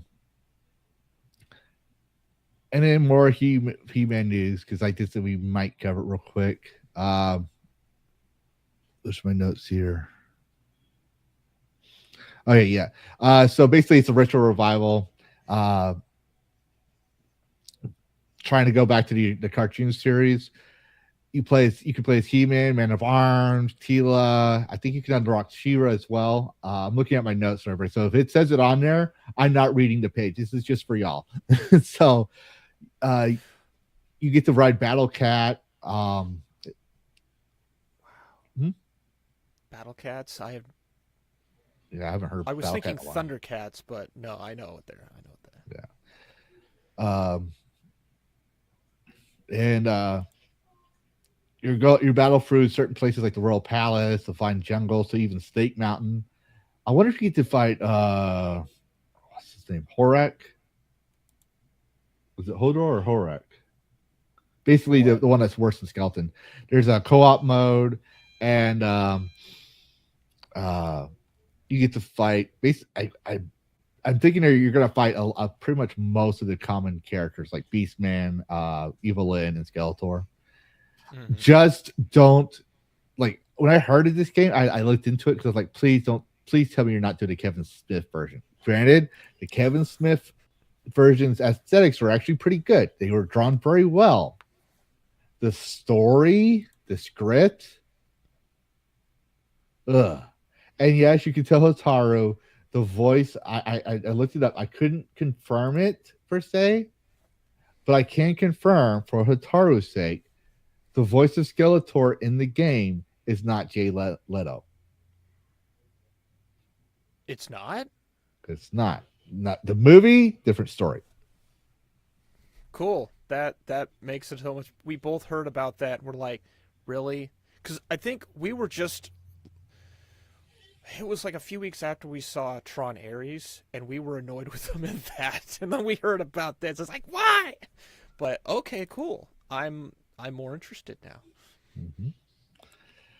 I couldn't verify it because I found about it last night, and it was right after I got done playing Helldivers 2 to do my dailies because I forgot to do it, and I had like an hour to do it. But I'm wondering if they're going to try to get if they have some of the original voice actors from the cartoons. Oh, that'd be wild.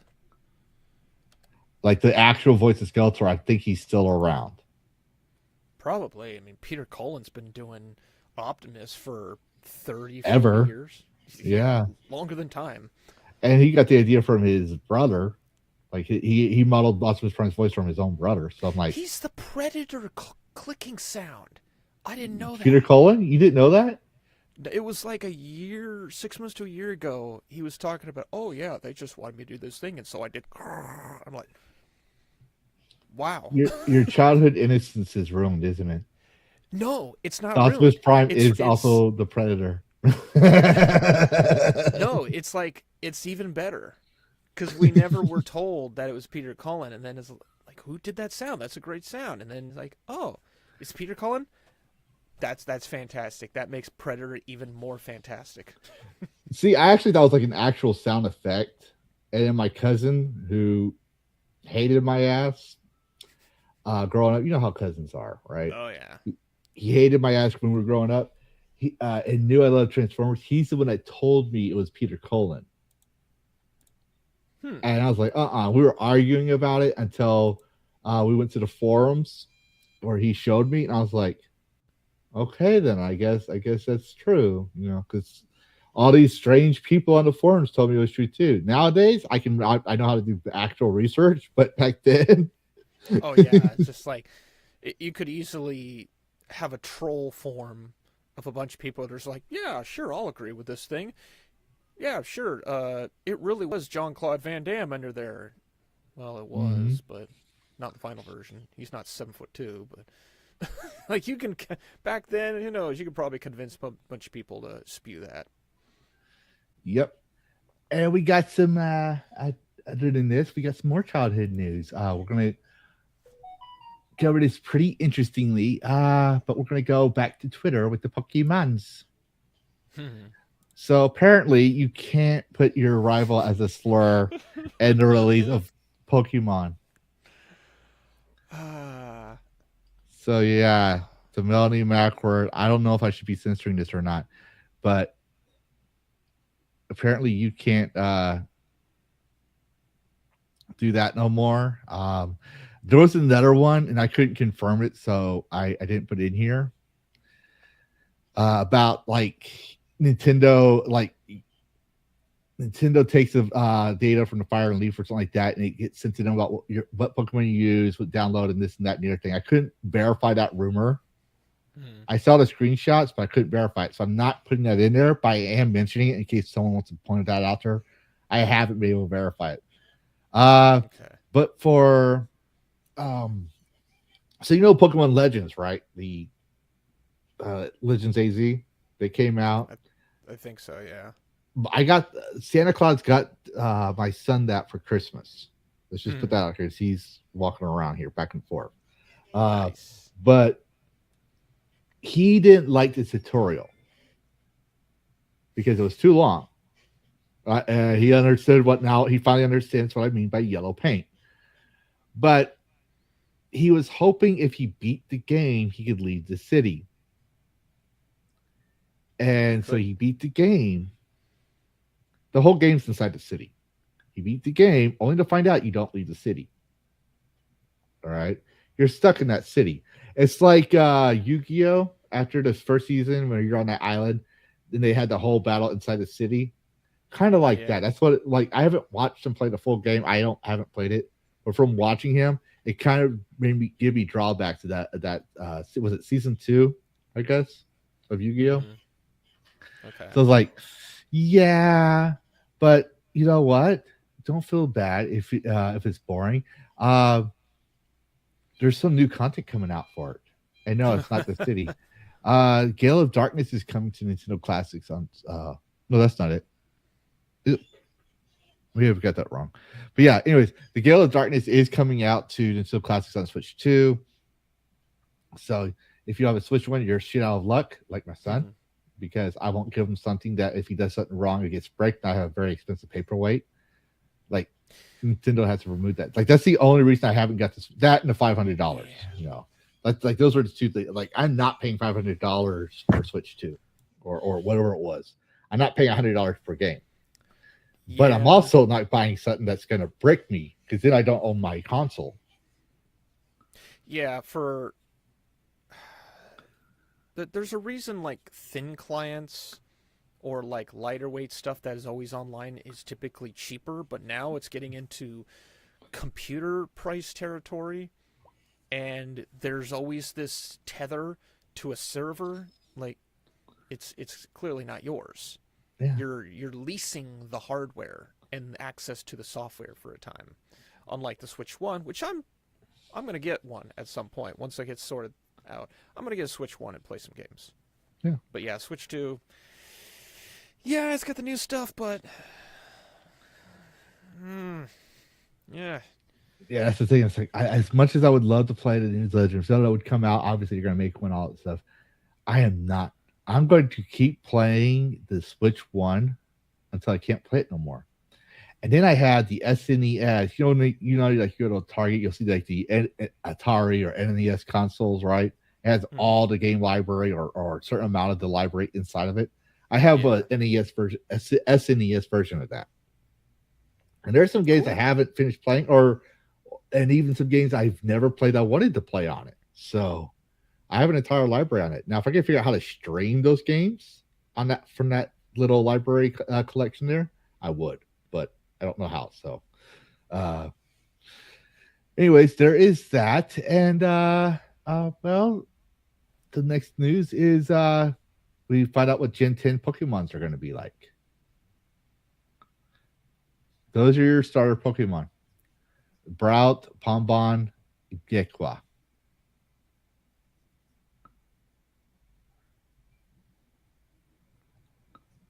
My sound just cut out again.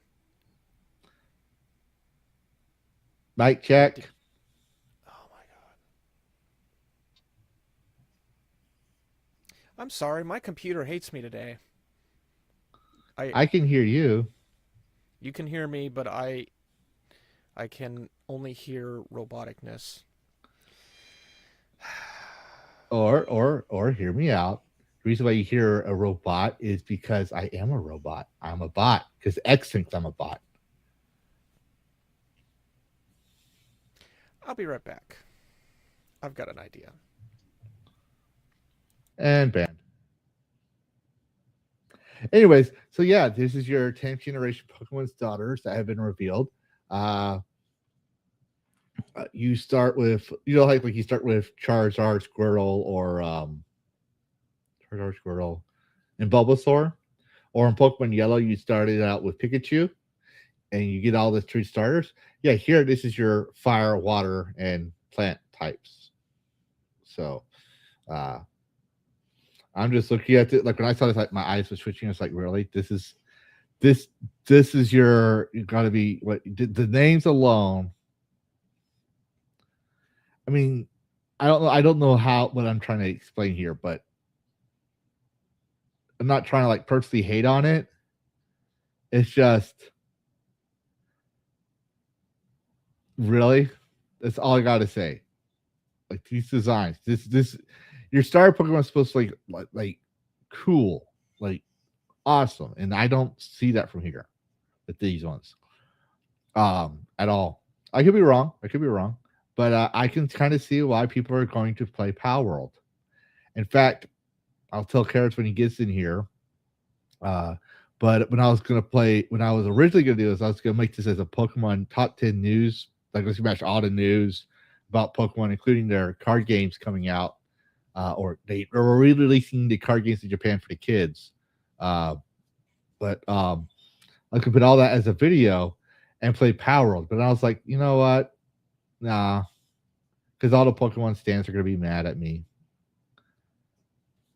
But and by the way, hi Alan Jones. But continuing on, and we'll come back to it if he gets back, because he's not back yet.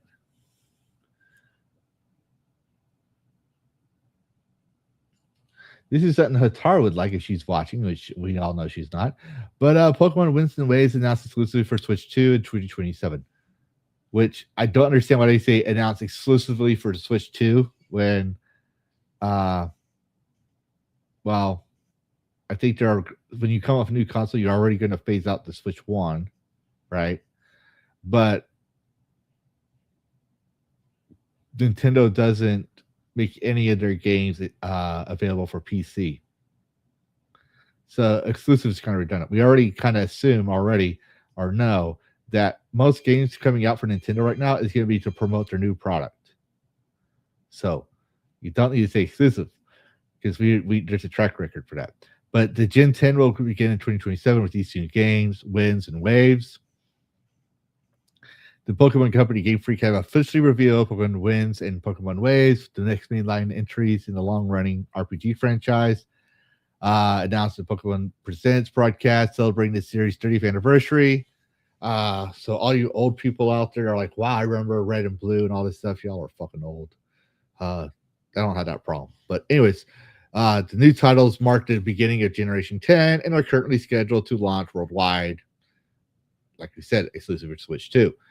In the teaser trailer, we see the first look of the new generation, confirming a brand new setting, a trio star Pokemon, and who appears to be more expansive world than the previous mainline entries.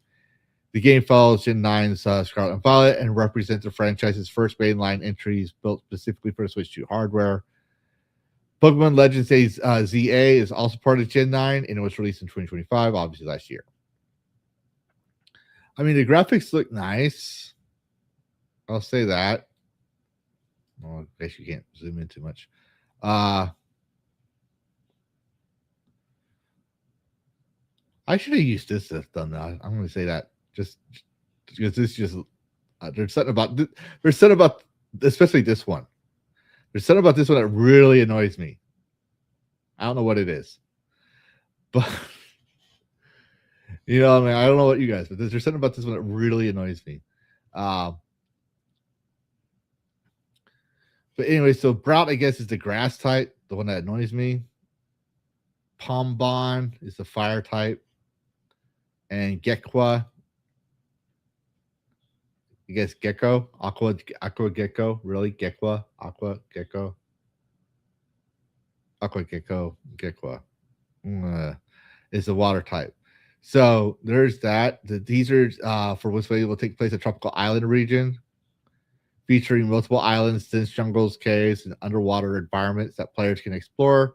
Early footage hints at a large interconnected world designed to encourage exploration across the land and sea. So, yeah. And then there's the player characters. So, and remember, you cannot use a slur for your rival's name. You cannot call your rival a slur or sexist or racist slur. You can't do that no more. Just so y'all know. Yeah, those are the player characters, I guess. Most of the gameplay is limited right now.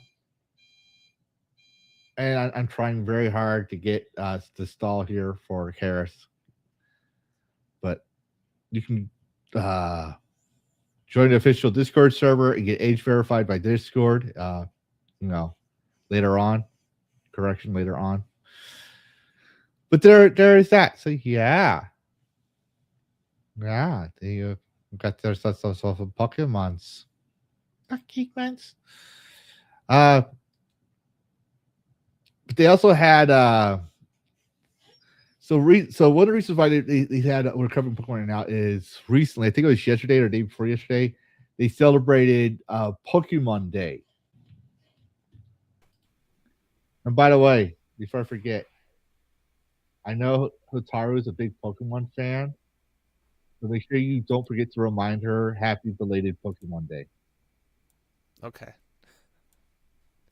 Apparently, that's why we had a whole bunch of Pokemon news came out this week. Is they started having Pokemon Day, like Mass Effect N7 Day, which that's been around for a while. This is new to me, so I don't know how old this is, but we were just covered the winds and waves. Mm-hmm. We moved on the article on that one, but we're going to cover everything Pokemon all in one. So I found this IGN article that just covers everything minus the Japan allowing kids to buy Pokemon cards again. So that was another thing that came out. But the biggest thing is that Gen 10 will be on the Switch too, the Winds and Waves. So be prepared to fork over $500 plus an extra $100 for Hotaru for her birthday present. Maybe. Or anniversary gift, whatever. I don't know how y'all do things over there, but usually anniversaries and birthdays, just like when you get married. So $600. Make sure you remember that. If she doesn't have a Switch 2 already, she's gonna want that. I don't know. I don't even know if she's actually a Pokemon fan. I'm just bullshitting you. I think she is. I'm pretty sure she is. Oh, then she's gonna hate my Power World news. Oh. The more lawsuit updates? No, not really. I'm just saying she's probably the one thumbs downing all my Power World videos. I was telling the audience, the viewers, but when you were down, that I thought about covering all this Pokemon news as one video playing Power World. But I wasn't. But see, here's the thing. To my thing, I wasn't thinking like this will own the Pokemon stands. The reason why I didn't do it is because of the Pokemon fans. I'd be like, that's gonna be in poor taste. But my brain wasn't thinking because it was on the influence of medication. Like that medication I was high on that medication. You were in cloud 9. I was like, this. I cannot make any responsible decisions on this. So I would like normally I wouldn't even cover the Letitia James thing too much, but I wanted to cover it just because I told you in the DMs, like this could have some effect on us as well.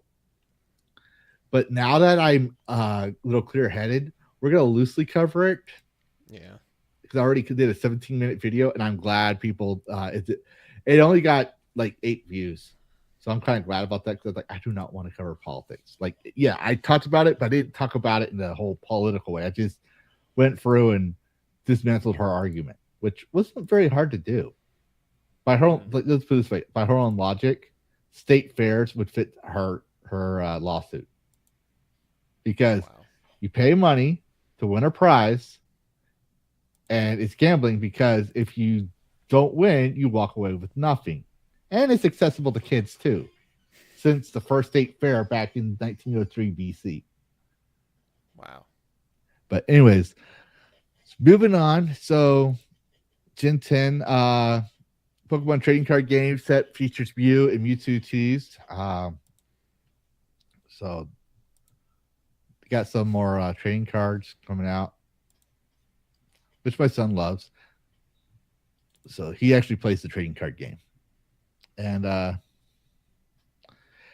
for the 10-year celebration, they're celebrating with its mobile spinoff is celebrating its 10-year milestone. A 2-day tour aimed to bring players back starting tomorrow. They're not. I don't think they're getting your vote. They're not getting people to come back. It'll be interesting to see. It'll be interesting to see, but they couldn't even get them to Pokemon Go to the polls. No. You know, every time we mention Pokemon Go, I'm going to be using that line for a while. It's going to be somewhere in there. It was so horrible. I'm like, that's going in my reference pocket. A new core memory. And now that I have to constantly be reminded when I hear Pokemon Go, everyone's going to suffer. It's like Mike Stacklasa of Red Letter Media. Ever since he saw Ghostbusters 2016... and they use the phrase electromagnetic field, he has never said it any other way, just to spite the existence of that movie. He doesn't even say electromagnetic, he says electro, because that's how they wrote it in the film, and it irks him so much, and so he says it that way now. And even Jay at one point during one of the videos, he says, "You're never going to let that go," or he's like, "Nope, I'm not."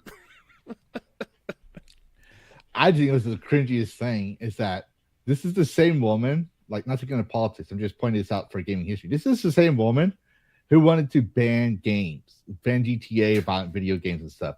And then to appeal to get new voters, she appeals to gamers. She's like, oh, wait a minute. Those kids I was bullying about video games and wanted to ruin their fun, they're my new voter demographic now. How do I Pokemon Go get them to the polls? Oh, I'll use Pokemon Go. Kids like Pokemon Go. Just the phrase. Just say the phrase. That's all you need. Yeah. Which was an insult. Like both her supporters that were gamers, except for obviously the women and like hardcore fans. Most gamers who were supporting her during the elections were like, "Wow, that was dumb." Like even they said that was stupid. It's like you got your own supporters saying that was stupid, then you know you fucked up. I think that was one of the moments for me when I just kind of realized, okay, this is a joke. But then it was really solidified during an interview when she was asked, "What are your thoughts on 1984, specifically the plot involving Big Brother?" And she full on defended everything that Big Brother and the party and the organization stood for, and it's like, okay, we are dealing with a villain here, full on. Mm-hmm. But anyways, Pokemon Masters X and Pokemon Cafe Remix will get anniversary updates throughout the week. So there's that. New booster stats for the trading card. The Switch 2 GameCube Classic is Pokemon GD Gale Darkness. So there's that again. Zapdos, Moltres, and Articuno come back to Pokemon Unite. I forget what Pokemon Unite is. That sounds familiar, but I can't remember. Fire, Red, and Green Leaf or Leaf to receive home support. I remember we were going to cover that last week because I saw that being announced that they were coming back. But this was also the one where people. These are also the games people are saying that the information for the game goes right back to Nintendo, telling everything about your gameplay, literally all of it. Jeez. So I couldn't verify that. Someone posted now, like if someone like Pirate Nation or someone who like I don't know if Pirate Nation actually validates his sources and stuff, but everything he reports tends to be true. So I'll give if Pirate Nation said that, I will be like, you know what? I will give it some thought because you can technically do that. Well, I'm not gonna say it's legal to do that. I'm saying it is very possible to take your data, which is what we're gonna be talking about later, in games. So yep. Pokemon Champions will get a Nintendo Switch and mobile release windows. Pokemon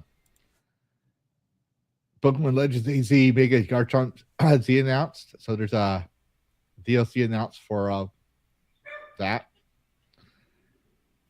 Basically, long story short, they got a lot of like little small, like for Pokemon Day and Pokemon 37th anniversary, they got some updates coming out. They got some new cards coming out. But the biggest reveal is the Gen 10. Like that's like what I pretty much got. But yeah, what do you think of the Gen 10 starter Pokemon? I think, well, I don't know enough about the generations of Pokemon, so I don't know if my opinion matters. But looking at all the news that they have, they are really trying to push the marketing of, come back to Pokemon. We're awesome. We're still awesome. Please come back to us. Don't worry. They know there's a lot of clones coming out, as they probably call it. The Pal Worlds, the Palias, and whatnot. The Guardians of the Wild Sky. The what? Guardians of the Wild Sky. Yes, Pokemon, but dragons. Yes, they see there's a lot of that. So they probably had a meeting maybe a year or two ago and said, damn it, we need to increase marketing. We need people to know that we still exist and that we're doing stuff. And that's what this kind of feels like. This is a, come back to us. We're still important. Please. Yeah. It's make your game interesting and people will come back. I guess that's the best I can do is if these updates that they're doing are interesting, then cool. You brought your people back. If it's just a gimmick, people are going to see that it's just... Some will see it as... Maybe not all. The hardcore Pokemon fans are going to stay loyal to them no matter what. Yeah. They can make a Pokemon game with nothing but unknowns. That one Pokemon from the Silver Age, the second generation, and they would still play it. Yeah. Right? I know that because I collected every single version of variation of the unknown Pokemon. So I had all the letters. I did that, but I didn't like Gen 3.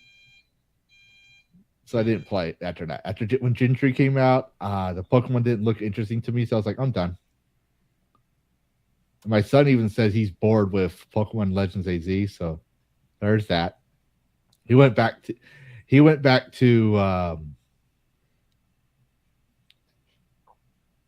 was it Let's Go Pikachu? Basically it's the Gen 1 Okay. remade, but with Pikachu. So or basically Pokemon Yellow 3D, so to speak. So when you say like Gen 1 or Gen 10, I'm guessing you're referring to this particular aesthetic that they designed for them. So Pokemon Red, Blue, and Yellow was Generation 1. Okay. Pokemon Gold and Silver and Crystal was Gen 2. Okay. So each release. Yeah, each like release set. is a generation. This is the 10th Okay. generation. And they just like the like, for example, the green one here annoys the fuck out of me. I don't know what it is, but this one irks me so much in the design. The other ones are like more meh, but there's just something about this one. I don't know what it is. I really don't. And then guess what this one's name is? Blurple? I don't know. Gekwa. Gecko, Aqua, Gekwa. It's like they took the logic of what Pig Latin is, and they said, let's make a whole list of names based around that. This is Bon Pom. The That just middle looks one like is a Pomeranian. yeah, Bon Pom. Bonfire, Pom. Bon Pom. This one irks me so much. I actually forgot the name of it for the green one. It just looks like Petrie from Land Before Time, but Yeah, really it's- angry. Like, here we go. Brout. Brown.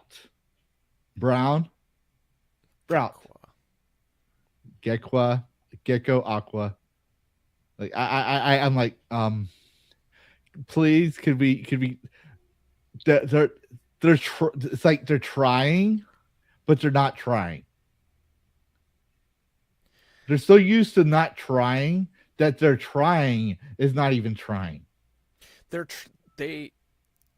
It's I don't know how to describe it. It's like they're used to just having it all, being a monopoly, no competition. well, yeah, it's that AAA arrogance mindset that you get into where you try, and then you just coast upon the success and the existence of what you are for decades at a time, and then you start losing and you have to try again. Well, how do we try? We haven't tried for like maybe 5, 10, 15 years. What do we do? We don't know how to do. It's like the generation that they have of people making stuff either forgot how to do the thing, or they've never done the thing because they weren't around at the time when thing was being done. And so now you've got this potentially. Maybe if these were the first generation, this might be different because this is laying down the foundation, but the foundation was already laid down. How long has Pokemon been a thing? 30, 40 years? Yeah, 30 years. And now you're essentially trying to do again with the idea of like continuing on the previous generation, but it's not the same. So And let's also not forget, everyone, that his girlfriend's name is Hotaru, and she's a Pokemon fan by his own admission, and he's saying that and is under the same roof as her. So we had to show some respect for his take, because that's bold of him to say that with a Pokemon fan in the same vicinity. I'm saying this as a spectator to the series. Like, Yeah, I was Magic the Gathering for a while. I don't even care enough about Magic the Gathering, but seeing this, and also like Scaly is he's very much a Pokemon fan as well. Like I think Pokemon and Transformers are kind of neck and neck, and from what I didn't know he he's was a told Pokemon me, fan. what's that? I didn't know he was a Pokemon fan. I believe it's Scaly one. I think he. Watch it be Skytex. I'm like, that's the That would last blow- person I expected. That honestly would blow my mind. Skytex comes in, he's like, "Oh, X and Y was the best series ever." I'm just like, really? But this is just the perspective that I've seen, because there was, I hear, oh, you should play this. Like, I think it was maybe first generation through fourth. I would hear, oh, you should play this. This is really good. And at some point, suddenly I started hearing, oh, they didn't do well. They didn't do well on that. They didn't do well. Like, I started hearing more complaints. And then it just kind of became the norm of, okay, well, they came out with this, but they didn't do that. And yeah, I'm smacking my setup because I'm not used to where I have things. And so I'm sure there's people defending Pokemon with legitimacy on aspects that I haven't considered. But it's just as a spectator, it just seems like the same stuff over and over. It's kind of like Hatara and I will have discussions about like the Halo series. Like there was a lot of discussion recently of I think someone had mentioned Halo, and then there was like kind of the gatekeeping of, no, it's Halo CE and Halo 2 and Halo 3, and like for Hatara, it's all Doom. It's all Doom to her because it's like the same shit. And I was like, yeah, you're not wrong there, but she's looking at it from a spectator standpoint. And I completely get the perspective that she has. This is my perspective of it, where it's like Pokemon, it did well, and then for like a decade or more, it's just been kind of the same shit. Yeah. But that's my perspective because I'm looking at it from the bleeder bleachers, the nose bleeding bleachers. Mm-hmm. So if I get things wrong, I don't care. I don't fucking care. It's a game series about catching animals. Yep. And making them fight like a certain NFL guy did who used to be with the Philadelphia Eagles in the early 2000s with dogs. Yep. just putting it out there, which I had no problem with. If it's fantasy, reality, we have a problem. But I will say they were so, like, to go off what you said, I agree. They were so used to not having competition. That was like one of their safe games. They didn't have to have competition. Once Power World came in, they thought, oh shit. Oh wait, no, we're with Nintendo. We're good. Nintendo's very litigious. They'll get it shut down. They do the patents. Then all of a sudden, people start pointing out, what about Dragon Warrior Monsters that came out before all this stuff? And then all of a sudden, the patent office in Japan and the US said, wait a minute. Yep. Let's go look at this real quick. And now all their shit is getting tossed right back at them. So they're like, oh, should we actually have to innovate? And that comes right after Pallia comes out and Guardians of the Lost Sky and all these Pokemon clones, right? Yep. And they don't know how to innovate. They don't know. Yeah. And I I do find it a little hilarious from someone who tends to lead a little on the chaotician side of big corporation, wheel just turns and money printer makes money, and then what? We're not making as much money? Oh, we've got our what was it, 25th or 30th anniversary of Pokemon? 30th anniversary. We gotta fucking do something, people. We gotta do something. And so now, they're stumbling. They're trying to get out there, trying to make all this stuff and all this big news. And I just sit back there. I see all of it. And I just think, you're actually trying now. Good. Let's see what you come up with. Let's see if people take... I don't really care if my opinion's taken serious or not. It's the real fans. Those are the ones you got to impress. You don't got to impress me. I never bought a Pokemon set in my life. But you got to impress the actual people who have opinions, who open their wallets, who will spend $500 to $1,000 to $5,000 on this stuff. Those are the people you got to care about. Are you going to care? Time will tell. Yeah. And well, I didn't know when I was doing the Pokemon, it was because it was news. I thought it was newsworthy. Everyone, played Pokemon back in the time period, right?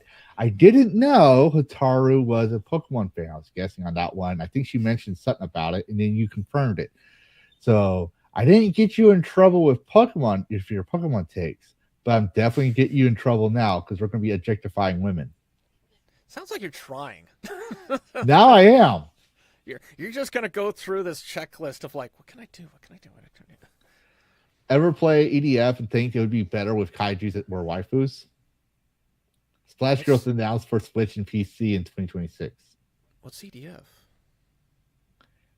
Earth Defense Force. I haven't played that game Juliet! in years. And I think it was a mod. Mm-hmm.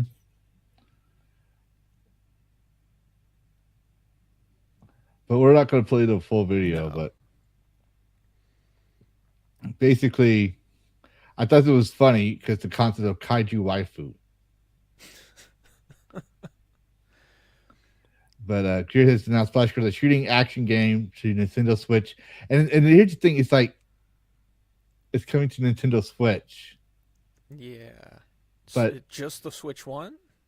Yeah. Not Switch 2? And PC. But it's Curate. I might have my devs mixed up. I'm trying to be careful here. So if someone wants to say, Lavistro, you're mixing the devs up on this one, please tell me. But I was like, this is interesting because Nintendo doesn't allow certain styles of games on their console. Yeah, But you're basically dealing with big Gigantus. It's basically a Gigantus sim. So group of girls who've grown gigantic size after being infected by a mysterious virus. You control a character armed with a vaccine-firing gun, because of COVID, and an oversized syringe tasked with curating the vaccine. When I read that, I nearly busted out loud like you're doing right now. I was like, This kind of sounds fun. The gimmick is obviously the really short skirts and the busty maids, the waifus. Like, that's the gimmick.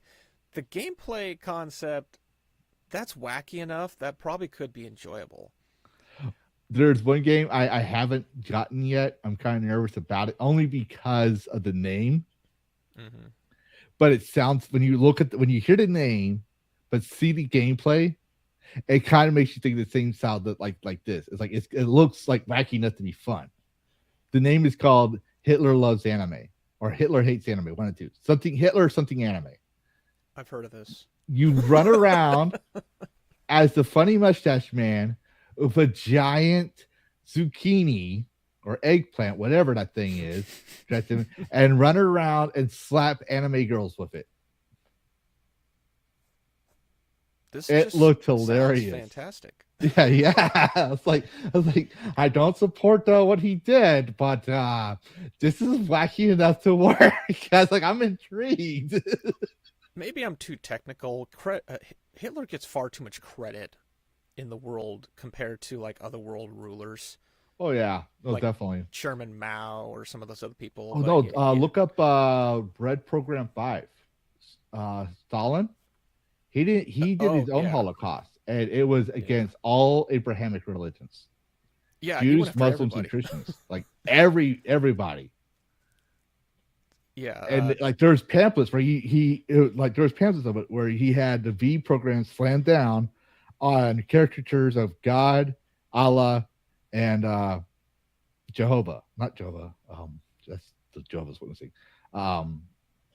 I just pulled a brain fart on his name. I know his name and I can't remember it, but his actual name, Yahweh. Okay. So I was like, but yeah. So I thought this was kind of interesting.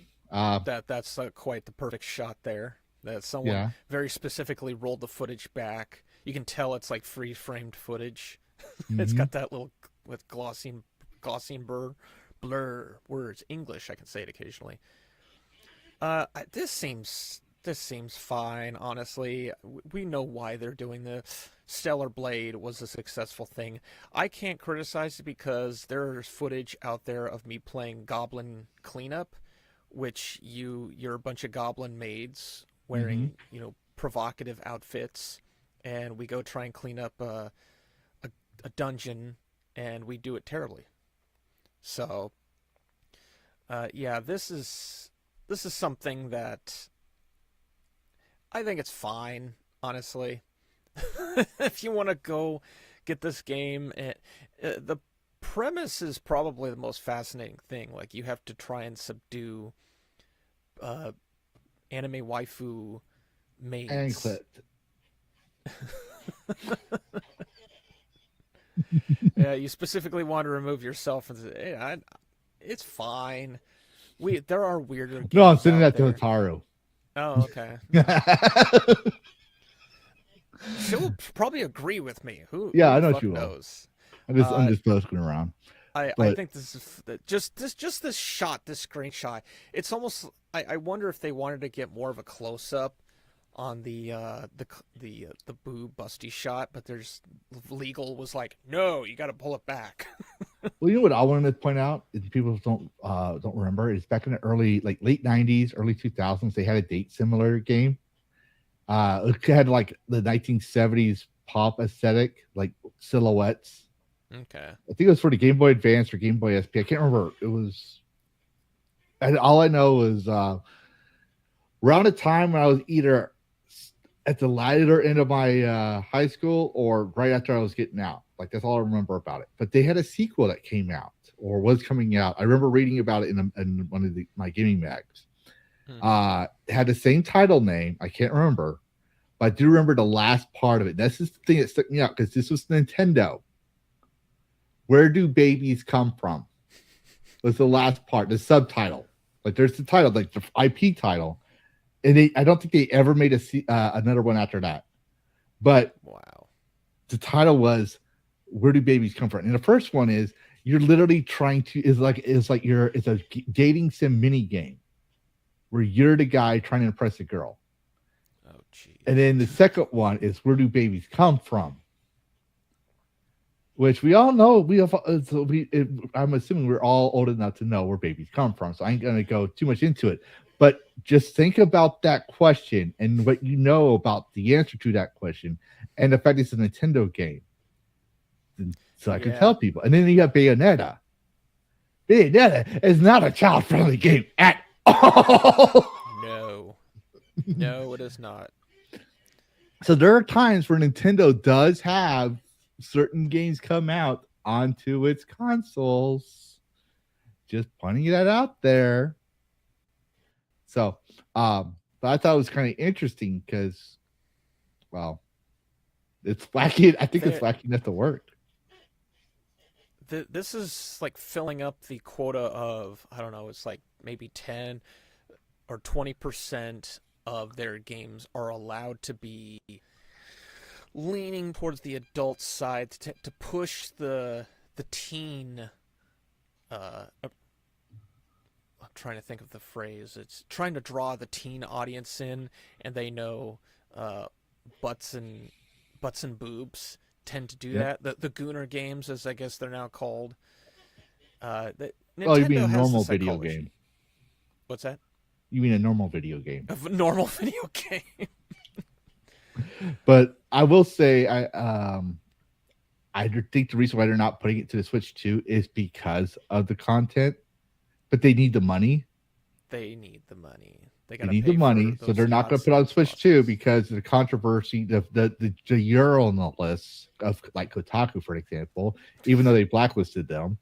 But you know, those type of journalists will have a field day with this if it's on the Switch 2. But if it's on the Switch 1, it's kind of like a shadow release. That's interesting how they can get away with that. It's like, oh, it's not on Switch 2, so it's not on our radar. Does that mean that literally Kotaku only cares about the latest and supposed greatest? Like, are they that well, not just the fucking Kotaku, shallow? IGN, everybody pretty much focus like Yeah. the major dinosaur games media, right? They focus on the latest and greatest trends.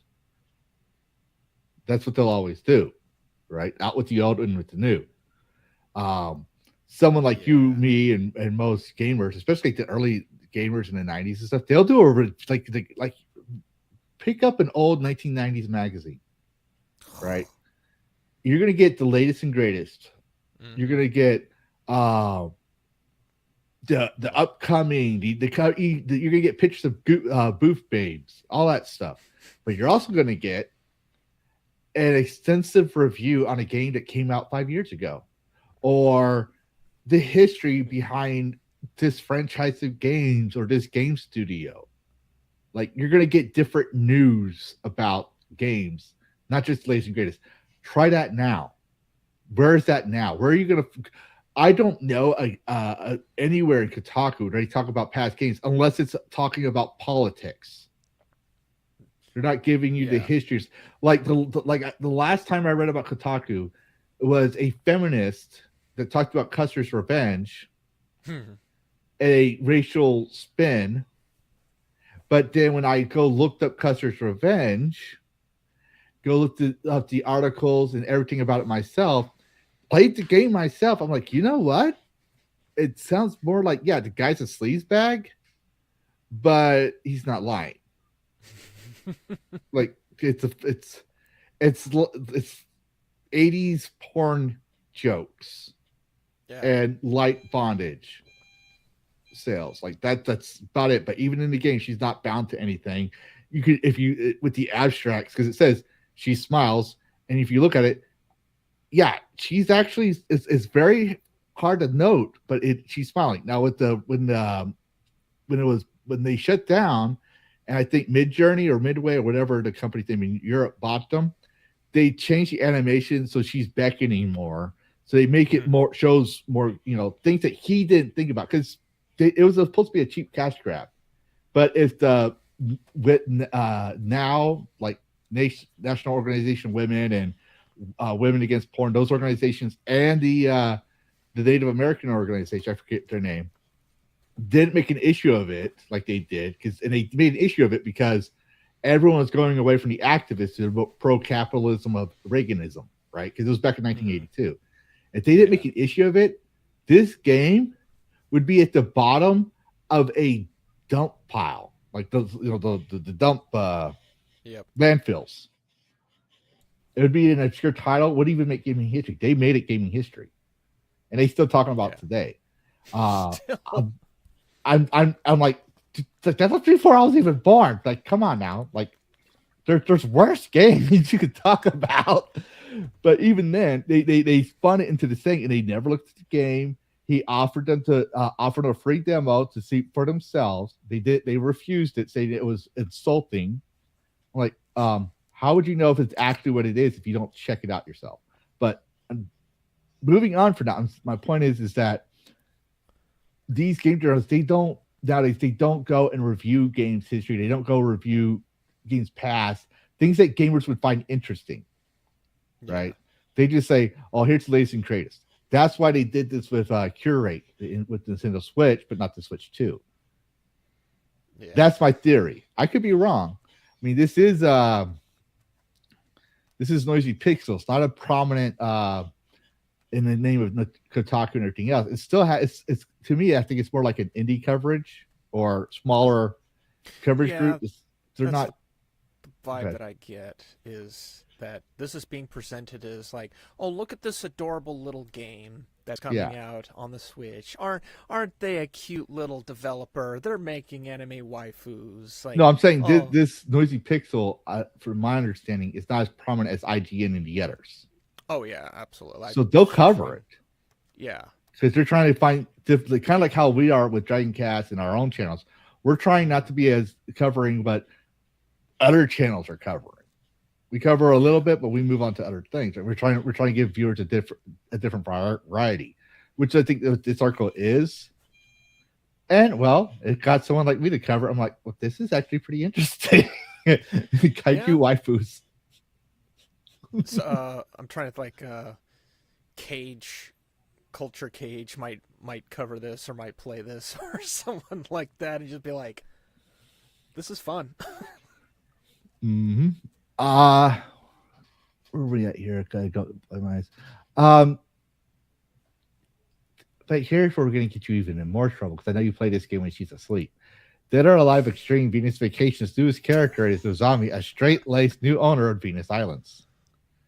So, I never played Extreme. I only played the first one on PS1 when I had a PS1 20 years ago. I haven't played Dead or Alive since...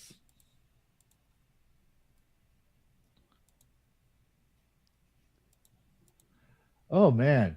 It's been a while. I do know I played Soul Calibur, so I'm gonna say around that time period when they had the Master Chief as a guest appearance for Soul Calibur 4 and Link for the GameCube version. Like I had both titles, and that's the same time I played Dead or Alive because I didn't play Dead or Alive before, and when I saw this, I was like, "Well, wow, look at this! Like, is her breast jiggling?" It's like, "What's the?" It's like, yeah, it's jiggle physics. I was like, "What?" It's like, yeah, if you think this is extreme, check out Dead or Alive. And I was a teenager back then. He was a little older than me. He's talking about like it's nothing. And here, this is my first time because I'm finally old enough to play the game. My parents won't mind, and I'm like, "The hell is this?" Dead or Alive, just it was so exaggerated the way the movement and the jiggle physics were. My brain thought if she undulates too much, like her boobs are gonna fly off out of frame or something like that. It was just so unbelievable that a developer was just given the okay to like, yeah, that's good. Hey, it worked. It was fine. It was awesome. I won't lie. But I will also say I wanted to see because I didn't fully understand how things work back then for the games. I literally thought that the clothes were their own layers and everything else. So I was like, would she jiggle it so bad that we would actually see the clothes? Oh, how the mesh fluctuates back and forth. That it was one solid mesh. The clothes and the body was one solid mesh. But back then I didn't not know that. I was still learning and understanding how these things worked. But I was like, so I would literally try everything I could to see if that would happen. not because I was a perp. I just wanted like, okay, I'm seeing boobs shaking. What else can this game do? What else am I not knowing? Because before, I did not think that was possible. It was either Instagram or YouTube, and I'm flipping through the reels, and there's some woman who's playing a game, and it's got, she's like either here or here in the green screen, and the game's playing, and she's doing this thing where she's in video mode, and she's trying to like pan, and I didn't know what she was trying to do at first, and she whip pans around properly and gets like a close-up panty shot of the character through the dress, and she's just like startled. It's like, oh, and then quickly like closed the photo mode out, and it's like, yeah, developers put that shit in there, and you found it. Lollipop Chainsaw actually had the one where if you stared at her underneath her dress at a certain angle at a certain amount of time, you got the achievement of shame. Yay! When people heard about that, they that was like one of the secret achievements that you didn't know about. Once people learned that's what one of the secret achievement was, they literally would like it. Just like all of a sudden, they actually had an article about it where all of a sudden that achievement just was had a massive spike of being unlocked after they covered it in an article. Just climbs. No, it could be the purge. You could say that, but it could be people like, I want to see if this is true. Yeah. Like that's most likely what is happening. Like people understand. Yeah, we like our male gooning. Yeah, we're males. We're hot blooded. We like women. Sure, but when we're told something, we also got to see if this is true. So if you tell us this is going to happen, we're going to go test that out. And if it's true, we're like, oh my God, it's true. If it's not true, like that's some bullshit. Now we want it in there. I was told when it was my first playthrough of Nier, like I just went through barely Tutorial Town, and I've got 2B just there on the screen, and one of my mods, Helena, said, okay, stop, and then pan down and look at her skirt. I was like, what? Okay, fine, well, whatever. And apparently what happened was not what was supposed to happen. What was supposed to happen is the camera just like pauses there on the panty shot, and it just sits there. No, after like 1 to 3 seconds, 2B turns around and kicks the camera away, and it's just like, that wasn't supposed to happen. So they patched something in apparently the time that the game had been out to where, yeah, gamers were guys, I'm guessing, were going down and trying to get the panty shot, and they patched it and had a mocap moment where 2B just kicks the player's camera back up to normal level. And it's like, that's pretty cool. Like I wasn't even complaining. Like, yeah, I can expect that from a character who's feeling perverted on. I don't know why they didn't do. Well, actually, no, they did do that with Ashley. Not Simpson, from Resident Evil 4. If Ashley was at the very top of a ladder and you looked up, she'd do this like weird undulating thing of like being hurt because the game was recognizing that Leon was being a perv and looking up her skirt. So little things you can do like that are I would little consider, quality of life things. Yeah. Yes, little quality of life. The developers know what you're doing. Yeah. And the thing is, I'm going to point out here is, no, I didn't put this out there to actually get you in trouble. It's just we actually do have people that play this game. That will do our thing. That view my show. I know that. And so I cover it. So I try to cover lightly, safer gooner, safe softcore genres that we can cover just for people who want to know. So I'm doing Goon friendly. Yeah. But definitely go play the game if you like it. I don't judge. Because have you seen my Steam library? I have a friend that literally donates those games to me. And I'm like, yay. And then I regret it. But honestly, here's the thing. I will jump in the gooner wagon and say, if I'm wanting to goon over a game, I would goon over this versus something like Azure Lane, which has like half hybrid cat type people that you're supposed to goon over. Like, they're not human, and you're supposed to goon and like whatever over these characters. And I'm just like, no, these aren't human. What? These are like animals. And so like, if I'm gonna goon over something, give me a real human woman to goon over. Don't give me something that's got like weird cat ears on it. That's just. Well, to me that depends. Like, I'm like, it's like seeing the green women in the original Star Trek, Captain Kirk, that are supposed to be aliens. Yeah. Kind of deal. I'm like, well, they're aliens, they're humanoid. That's fine. But when it goes into straight up animal, like there's no rationale that can say, this is still technically a subspecies of human or whatever, you know. Mm-hmm. That's what I'm like, no, I'm not even gonna try. No, like Monster Girls would probably be the limit. Like the Kenya Cross Monster Girls would probably be the limit. Because there's more human than non-human. But when you go into like Khajiit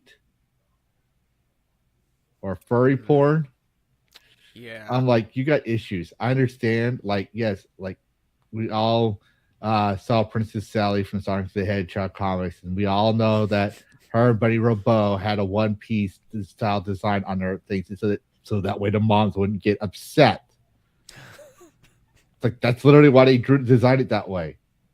It's like to let them know that it was a girl, but also, so they say, so the moms were like, wait a minute, Princess Sally is naked and now she's wearing a jacket. No, her fur piece looks like a bunny suit one piece.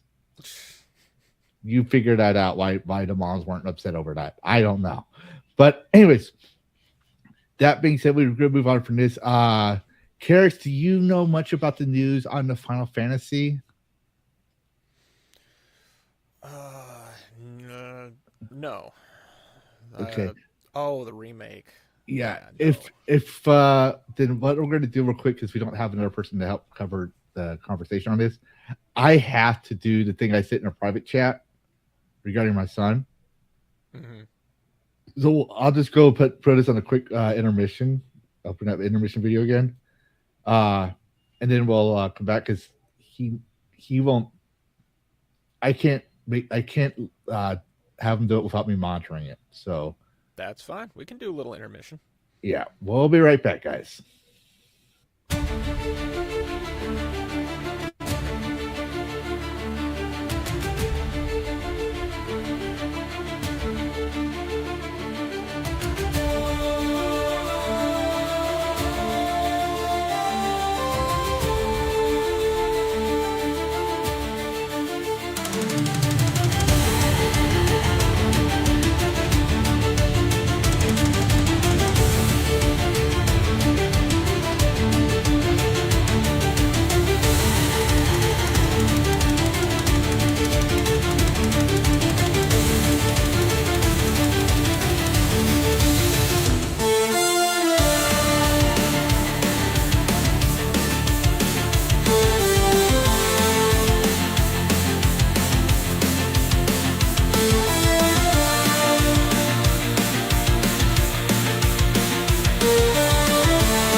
And we're back. I'll just wait for Karrus to get back. But for everyone else, yeah, parenting responsibilities that I couldn't step away from. But yes, so anyways, Final Fantasy VII's remake trilogy processing very smoothly. But they chose not to use Unreal Engine 5. Now,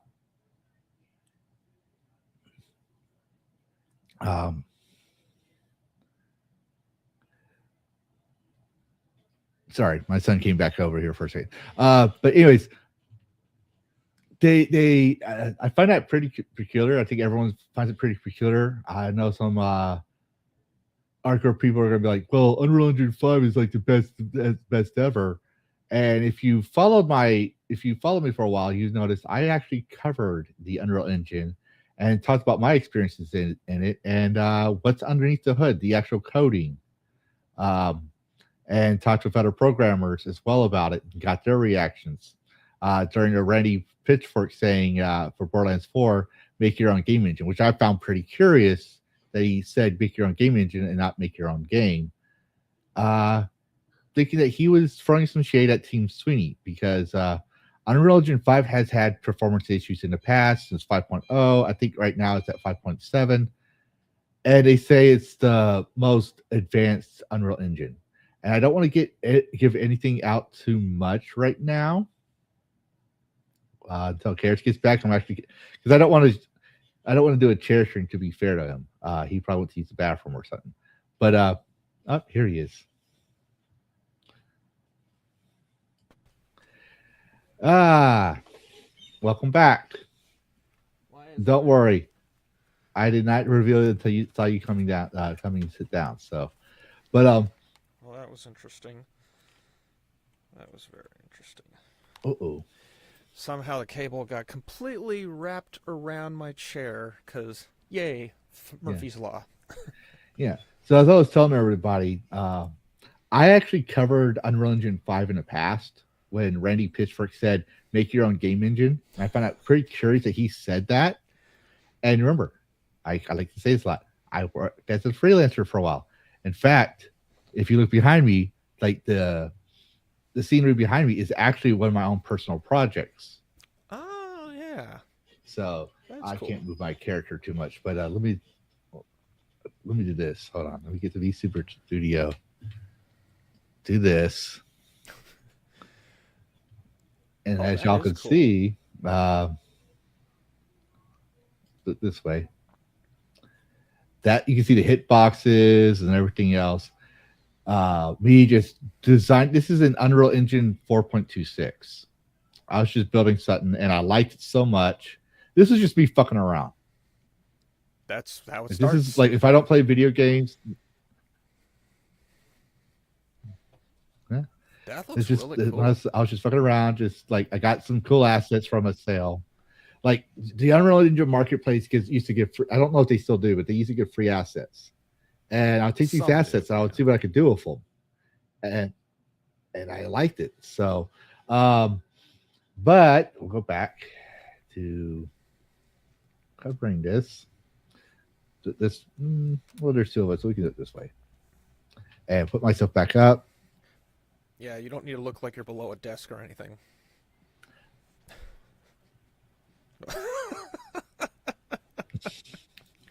I'm an intern at the White House.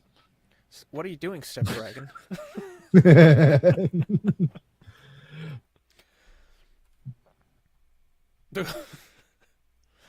Big dragon. Big dragon. Something's happening here. Oh, now you Or- you broke yourself. There we go. Something's wrong here. There we go. I broke something. We'll do it this way. Fuck it. Because I had it a different way, but it's not working. I don't know what happened to the other one where it used to be side by side. But anyways, so people are wondering why they're not using Unreal Engine 5.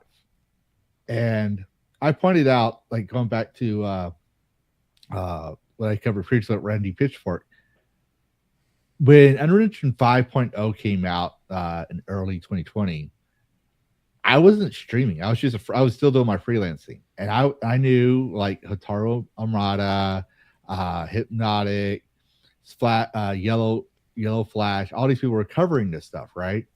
So it's like, this is something they should know. And so I told them about it. Basically, long story short, and I had some when I covered it last year, I had Tomby, because he's a programmer. Seen and Heard is also a programmer, and a couple other people that work in game development that's in our community sphere, as well as outside of it.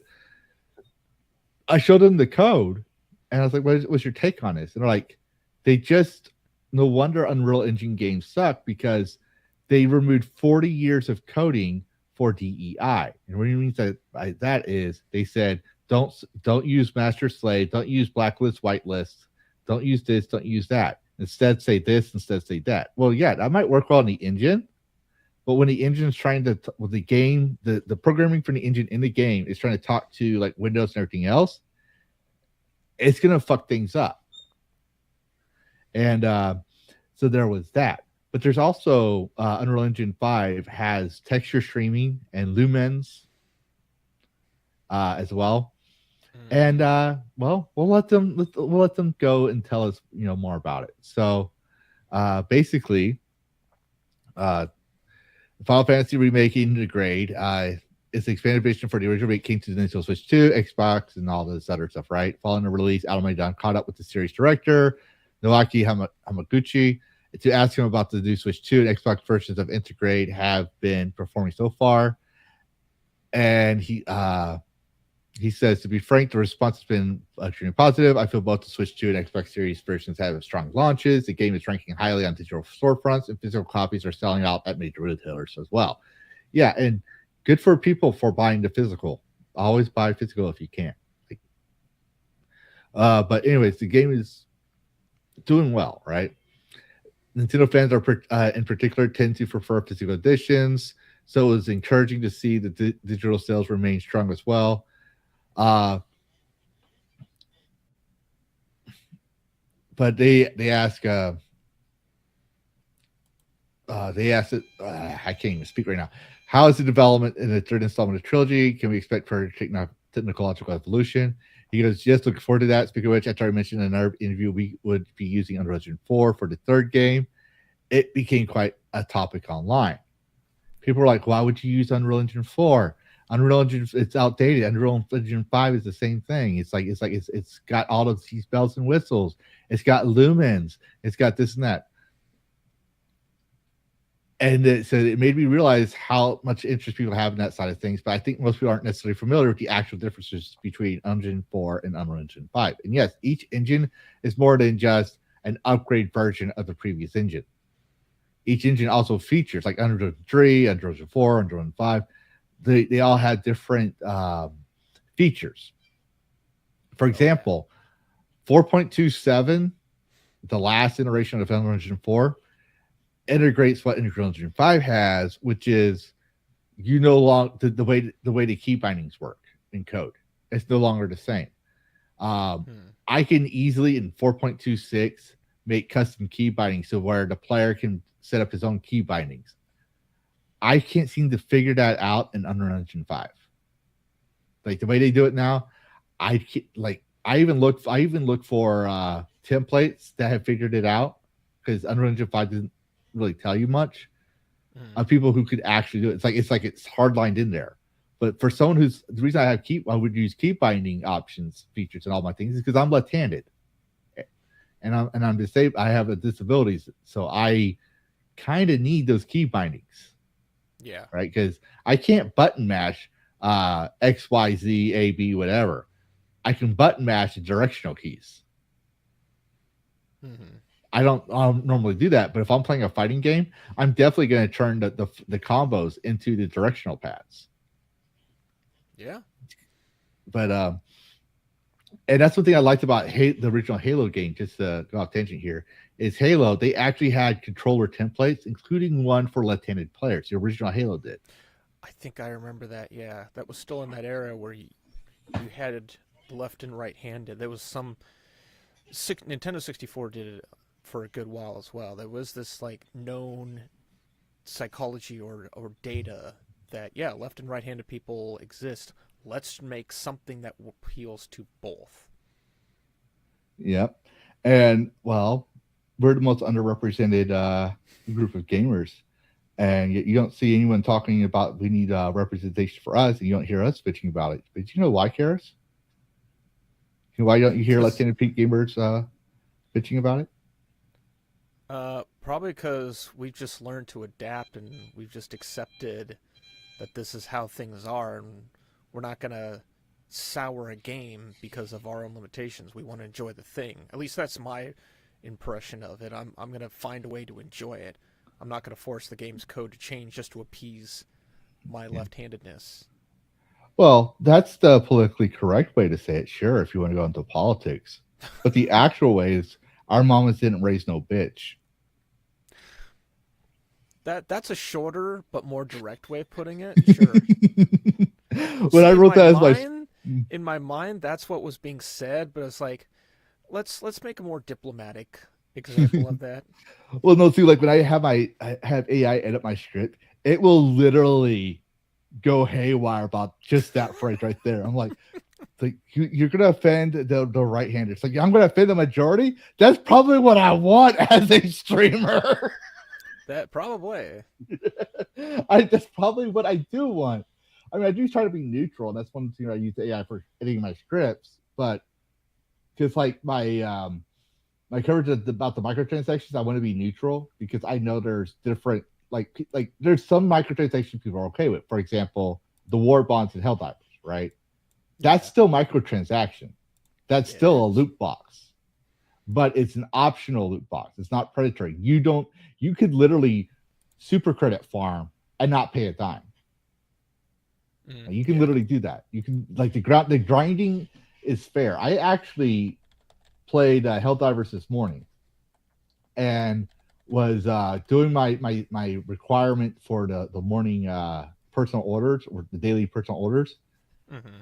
And then I was like, you know what? Since I have time, because I already set up the stream there, since I have time, I'll do some super credit farming. I had gotten so good at super credit farming. I had 10 super credits when I started, right? When I got done playing the game, I had 1,000. Damn. Yeah. So I could buy another war bond if I wanted to. Or not, yeah, war bond. So, but I'm going on a tangent here again, obviously, but yeah, so continuing on with Unreal Engine 5,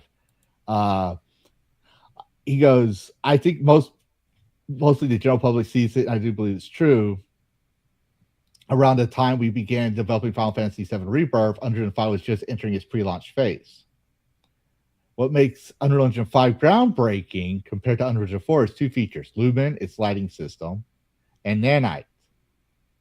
Yeah. And Nanites I have an issue with. If you see, granted, I was using a 2060 RTX when I was playing the Oblivion remake. But you know, one thing I noticed of all the games, like none of the other games had this problem, but Unreal Engine 5, I had an FPS of 5 in the open world. But when you load up the screen, you notice the meshes look like a crumpled up Coke can. And then it uncrumples into what it's supposed to be. That's because that's the nanite mesh. They used more nanites. The whole open world was nanite. And I'm like, I understand the intention, but I also understand this is not like I can't explain it, but they actually advised game devs in the beginning, even though it's supposed to be more performance enhancing, not to make everything nanite. And everything in the open world that I've noticed was nanite. And I was like, someone who's worked in Unreal Engine 5 and the Unreal Engine in general, I can see these things. I'm like,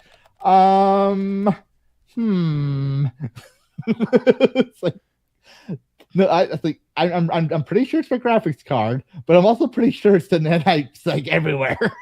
That's like I didn't have that problem with RoboCop. I didn't have that problem with Wu Chang. I didn't have that problem with a lot of stuff. You know, But, you mentioned something that brought a memory back from years ago, back in the 2010s. There was this game engine, there's a software company called Euclidean, and they developed a game, not really a game engine, but it was a visual engine, and I think you can find videos of this somewhere, and I think no, it was atoms. I've got it backwards. Their particles of like what the object was, they called them atoms. And the atoms were really so low taxing that in the demo that they had, like you just zoom out and there was millions and millions. And if you like zoom in really close, you could see the individual atoms, but as you zoomed out, oh, it was a leaf, it was a piece of dirt, it was something like that. It seems like nanites are an attempt to do what Euclidean did with atoms now, but what they were doing with 2010's hardware, except they're doing it poorly. It's very fascinating. Yeah, Unreal Engine 5 has a lot of nice bells and whistles. I'll tell people that, but it's also a real piece of work when you look under the hood. I don't touch Unreal Engine 5 if I can help it. And to that end, once I started getting more subscribers, I just stopped. I just literally shut down my studio.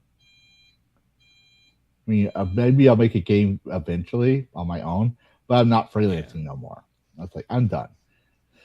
But continuing on, he said these represent the current trend of graphic pipelines, and of course, such pipelines are important to us as well. However, if we tried our development schedule and milestones too closely to Unreal Engine 5's roadmap, we would have risked our own progress being stalled if the engine encountered any kind of delay. For that reason, we decided early on in development to stick with Unreal Engine 4. We're using a graphics pipeline built in-house, which also makes optimization and porting to various hardware more straightforward.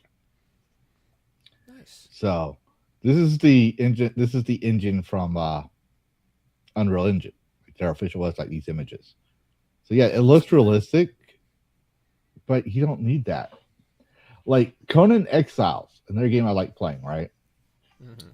Unreal Engine 4. And yet the graphics I'm satisfied with. I don't need to be looking like I'm stepping into a real life. I'm not like I'm living in the Matrix. I don't need this. I need semi-realism. Yeah. Because you can't, like, as much as you want to, games are not going to be able to do what movies can do for a while still. You still got to think about the engine. You still got to think about the processing. With movies, you can render images realistically because the camera is not rendering every time you move the camera around because it's a fixed camera. Yeah. You do it in games. Yeah. You do it in games, it's rendering a new image as the camera moves. So things get put in there. That's why they have LODs or level of detail and everything else like that. Mm-hmm. We don't need all this. Like, I'm pretty sure, even with my new graphics card, which is a 5090, I think. Nice. I gotta double check. No. It's a 50 something, but it's not mm-hmm. brand new, but it's up there. I'm pretty sure my 50 series will probably start burning up my PC if it was trying to render this in a video game. Potentially. Or you would at least run into some difficulty. Yeah. So he continues on. So even the final installment of the trilogy, rather than rebuilding a pipeline from scratch, it's far more effective to use Unreal Engine 4, which we already have well-established pipeline for. This allows us to further refine things based on the experience. With all this in mind, we judged that continuing with Unreal Engine 4 would definitely lead to better third installs for our customers. I never imagined it would be such a hot topic, though a lot of people took it quite positively too. And that's because Unreal Engine 5 has performance issues. You got the stands who don't know anything about the technical installments of graphics and everything like that. They just see pretty images. And then you got people who understand limitations of technology. So Yeah. Unless we're going to get into the era like we had in the 2000s where we're going to start, like, if the 60 series is going to do, well, not 60 series, but if there's going to be an option with motherboards where you can do dual 60 series video cards like you could for a short time with NVIDIA stuff to really ramp up. What was it? It took up, like, one card took up the first half of your frame, and then the second card took up the bottom half, and it just really gave you all that extra power. Unless we're going to start doing that again, no. You're never going to be able to fully take advantage of what an engine is capable of. We have, like, crisis level optimization, but in reverse. It's now up to developers to try and make something that is capable of pushing the engine, but also make it run on our potatoes. Yeah, because we're not multi-million-dollar corporations. And those premium gamers you're talking about, they're rich people. Yeah, they're Henry Cavill. Yeah. They don't want it to, they're not those poor slobs that, you know, even though we're probably not living min wage, we're still living paycheck to paycheck with today's economy. And it's because of them that we're doing it for. Speaking of which, Karrus heads up, you might want to watch the earlier video, earlier on in the live stream later on. But someone made a prediction that we're going to see a lot of hardware shortages for, like, computers, phones, and stuff like that because of AI. And NVIDIA said that they're having a shortage. They're not going to be able to make enough graphics cards after they've also put a certain amount of money towards OpenAI, which I'm not going to double dip in this stream, but that's like in the very, very beginning of the stream. So because I've learned that it's best for me so I don't freeze my computer up too much. And as soon as I cover something, remove it from the bookmarks. It's reasonable. So, like, I don't know if I said it in there, but yeah, basically they're pretty much pointing out is that they've already worked on Unreal Engine 4. There's not really much difference between Unreal Engine 4 and Unreal Engine 5 other than lumens and nanites, which they don't need to worry about. So yeah, that's reasonable. Mm-hmm. And also they understand how this engine works. It's like someone like me who worked on Source for years and years. I knew the flaws, I knew what to expect, I knew the limitations and its performance, and I knew what I could get out of it. They know what they can get out of 4.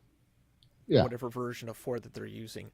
Like you mentioned, all the changes that they've done, they're going to have to relearn and potentially change everything else around them to accommodate 5. Why would you put yourself in that state of handicap just because a few people say, oh, you gotta upgrade the new one? No. This game's coming, this game's doing just fine the way that we're doing it now. We're not going to change just because of X, Y, and Z. We're going to go with ABC and keeping that. I think that's perfectly fine. Stick with what works. It's like if they're working on Linux or some other version of Windows and someone says, oh, you should go with Windows 11. Look up Windows 11. It's terrible. It's a terrible operating system. That's why I went to Linux. You know, it's why shoot yourself in the foot when you're working on a big project? Don't do that. Well, to be devil's advocate here, maybe you need another vent hole in your foot or two. Maybe to help pull it off, you know, as it gets too hot, so you stick your feet out in the blanket. So maybe having another vent hole will.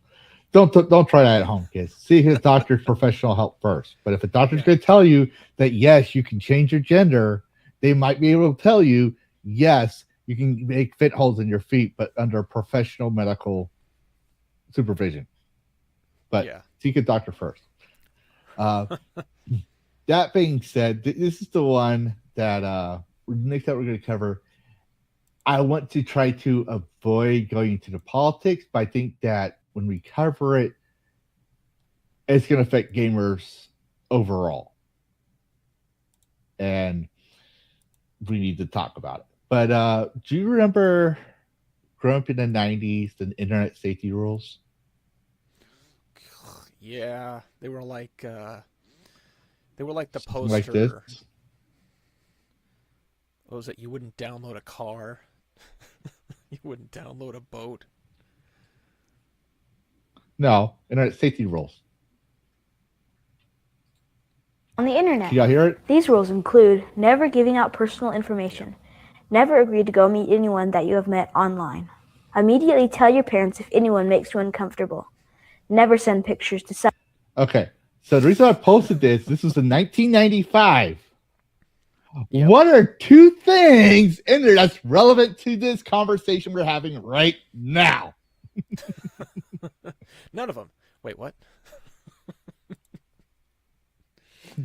I saw that video shared too. I follow nostalgia too, and I saw that and I was like, "Oh, that's cool. That's interesting." I follow my alt account. I'm going to follow him too because I follow my alt account. But anyways, so back when we were kids, we were told, don't share your personal information, don't share your social security number, don't share this, don't share that, don't send pictures.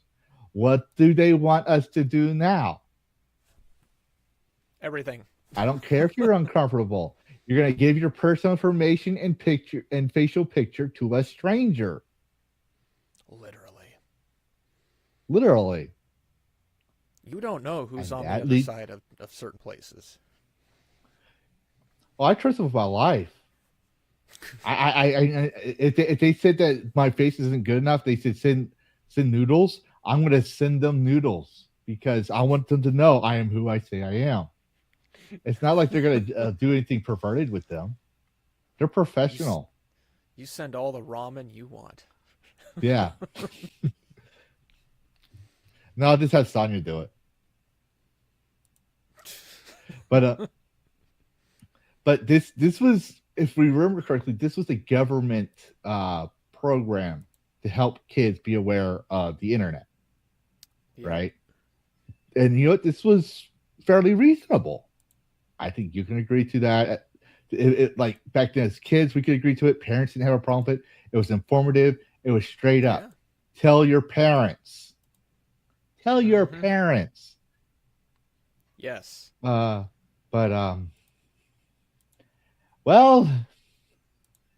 unfortunately, the FTC disagrees, and they got communicated hard. Whew. Oh, So yeah, the that FTC was a big issues thing. COPA policy statement to intensify the use of age verification technologies to protect children online. And I reiterate that in context. Contrary to their claim, using verification has numerous issues, including easily bypassed, risk of security data breach, inaccuracies, and many more. Signed, I need a break. That's the actual community, though. Damn. I need a break. It really is telling the fact that COPPA was put in place for a specific reason, which, yeah, we thought that it was weird at the time, but little did we think that how much it's still being paid. The money is still being paid. Mm-hmm. I don't think many of us thought that COPPA itself would have been retroactively changed after the fact to then incentivize, which tells me these people want they want companies to be spun up to then be used as verification services. They don't want to do it themselves. They want companies to come forward and say, we'll do this for you, so you can be off the hook and we'll basically be liable, but we'll help do this for you. Damn. Yeah, and I think it's like we're going to get into it with a couple more states, but the government wants this. This is why they're not talking about it, because they want a police state. I'm not trying to get into politics. We're trying to keep this neutral here, right? But this is this is the whole with someone think of the children and prevent crimes before they happen. We've all know that angle tends to go horribly wrong. We don't just have Hollywood stories. We have actual historical data to prove this. It doesn't matter if it was before or after the digital age. Everyone says, I can fix it. This is different. And, well, if you're in Colorado, shout out to Mikey, aka the Goonman, for giving this to me. Colorado Senate bill would require operating systems like Windows or Linux to include age verification during initial device setup. Introduced by Senate Matt Ball and Representative Amy Pascal, the bill mandates that operating system providers prompt users or parents to enter birth date or age during account creation. This bill remains pending with a committee hearing schedule for February 24, 2026. I chose to use this rather than an actual article because Pirate Nation hints something that I'm thinking about as well, which I didn't put in my video. In my 17-minute video where I go through and literally eviscerate her whole complaint, and I have no law degree. You're talking about an idiot, a 40-year-old idiot who thinks he's a dragon online, a cartoon character online, an internet cartoon character, literally dismantles an entire complaint. I mean, anyone could have done it. It's not that hard. But it's just simple logic. But you have an AI face recognition image, right? And Steam. I'm going to point that out later. I just want to point this out here. I want to give that schema. You know what schema theory is, right? Where you link things from your brain from the past. Yep. I'm bringing this schema theory right now. I want y'all to think about that. All right. This isn't a conspiracy theory. This is just my theory of why they're doing this with Steam. Yeah, we're going to cover the lawsuit again here in a moment. Remember correctly, should be California's. The government of California is implementing a law that requires operating systems, including Linux. I didn't just add this in there. I didn't even know you had a Linux system, including Linux, to implement some form of age verification. That headline, Linux is like timber.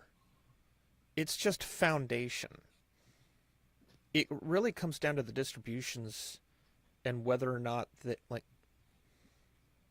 someone somewhere is going to make a non-California version of Linux that doesn't, or a non-Colorado version if these get passed, that doesn't require this shit. I'm not doing this. What they're going to do, here's what's going to happen is those apps that they're just going to say, our service is not no longer available in California and Colorado. They're not going to do that shit because they're going to lose their customers because their customers ain't going to fucking want to do it. Look what happened to Discord. They're still trying to do it, but they delayed it.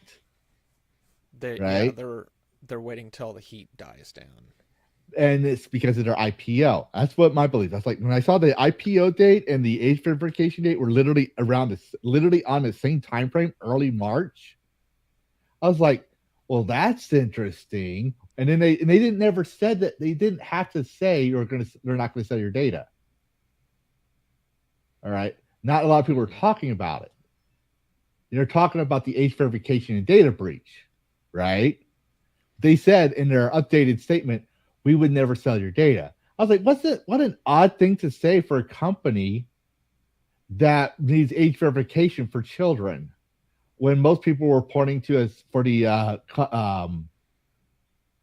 community note was the data breach. This is dangerous. People can hack the system, right? Which means that we're going to keep our systems that will allow it to be breached, but because we have, I don't know, $10 billion insurance bonds, we're just going to keep doing business. Yeah, and here's the thing with the IPO, your data in your Discord, this is why they say the legacy accounts won't need to have it, because they already have your data. Yeah. They need to keep the legacy accounts in there. Because if people do a mass exodus, their stocks are going to go down faster than the game stocks. They're going to just fail. But if they keep the legacy accounts, right, and they keep the data, they can sell that data for ad revenue, making their stock prices go up. If I understand, based on my theory, this is just my personal theory. I wouldn't use GameStop as, I know where you're going with the GameStop, but I was there during the war with GameStop. That was an Mhm. artificial deflation, Yeah. literally done by Wall Street to try and force that down. What you're Oh, I talking know. about is the idea that the investors and people involved are just going to pull everything out. Yeah. No, I That know very it's much it's an artificial. I know that. I'm just saying the closest thing I could reference off the top of my head. Yeah, it will die if there's no data to be had enough that it would warrant keeping the IPO open to make the investors happy. Then yeah, Discord's just gonna start dwindling like Ubisoft is. Like anyone right now, go take $100 and you can go buy like maybe 100 stock, maybe about like 95 shares of Ubisoft stock. It's that fucking cheap right now. Yep. Now, recently we mentioned GameStop or Discord, right? They're keeping the age verification by law for now, where they have to. That's fair. You know, you follow the law. You gotta follow the law. I understand. That's fine. This is why I don't vote, because I guarantee you, if people ask their because the election year's coming up, right? People are saying, "Oh, I'll do this." That if you went down to each candidate, right, it says, "Your honor" or whatever, right? Would you do this? What's your stance on this? What's your stance on age verification? It says, I believe age verification. It's like, give me a separation. Will you defend my rights on and my rights to privacy on age verification? If they say yes or no, they're not going to give you a straight up answer. They're going to give you this long-winded excuse of either save the children or, well, it's a very nuanced, complicated. No, I asked you a simple question. Will you defend my rights? Are you going to sit there? Are you going to stand there and defend my interests, the people's interests, and protect our rights like you're supposed to do? Or are you going to mandate age verification laws knowing the risks? If they say yes, to that they're going to defend your rights, that's your candidate regardless of what team they're on. If they say no, that's not your candidate. If they give you a long-winded answer, that's a no. But people don't think that way. They think Team Red, Team Blue, Team Jacob, Team what's the other one? What's the other one? Team Jacob, what's the other guy? Team Edward. Thank you. Team Edward. But you get the idea, right? It's all my tribe. This is why I don't vote anymore. People are like, oh, you don't have a voice. No, I do have a voice. When I don't vote, my voice is spoken. Neither candidate represents me. Neither candidate represents my interests or what I think is best for the country or my community. You mentioned another interesting thing. Are you gonna protect my rights or are you gonna put me at risk? Your average politician who only cares about lining pockets, again English, they're gonna look at the risk and say, risk to whom? It's not risk to them. It's risk to you and only you, not their problem. They're going to do whatever they want because they know they don't care about Discord. They've heard of it, but they don't use Discord. They use whatever text messaging platform, be it Android or iOS. They don't care. They don't have it invested. Gamer politician. What's that? We need a gamer politician. I thought that's what MatPat was trying to be. Maybe no, not. we need an actual gamer politician, like a gamer who's just going to go in there to defend our rights to game. Because these people aren't going to do it. Oh no, they don't give a fuck. They think it's childish. Yeah, they're busy asking Facebook, what does a like do? It's like those are the metrics that you're curious about. You're not interested. Like here's what I'm going to put it. Like I'm trying to be very careful with the politics part because I used to be very big on politics and it was like a drug for me. But what's his name? He's my senator right now. Ted Cruz. Ted Cruz. It should be Tom Cruise. I don't think it'd be I don't think it would be an upgrade. I don't think it would be a downgrade. I just think it would be lateral. But Ted Cruz, right? He spent years just owning Jack Dorsey and Zuckerberg. That's all he did. It was like, we're going to rewrite Section 230. Never did. Not once have I seen a bill come up. He was proposed. It wasn't shut down by Senate because no bill was brought up. All he wanted was PR. Oh yeah. People say that Facebook and all these other social medias is the reason why Trump lost the election in 2020. In fact, Time Magazine wrote an article on it. Do you realize it's Ted Cruz wrote that bill like he said was going to?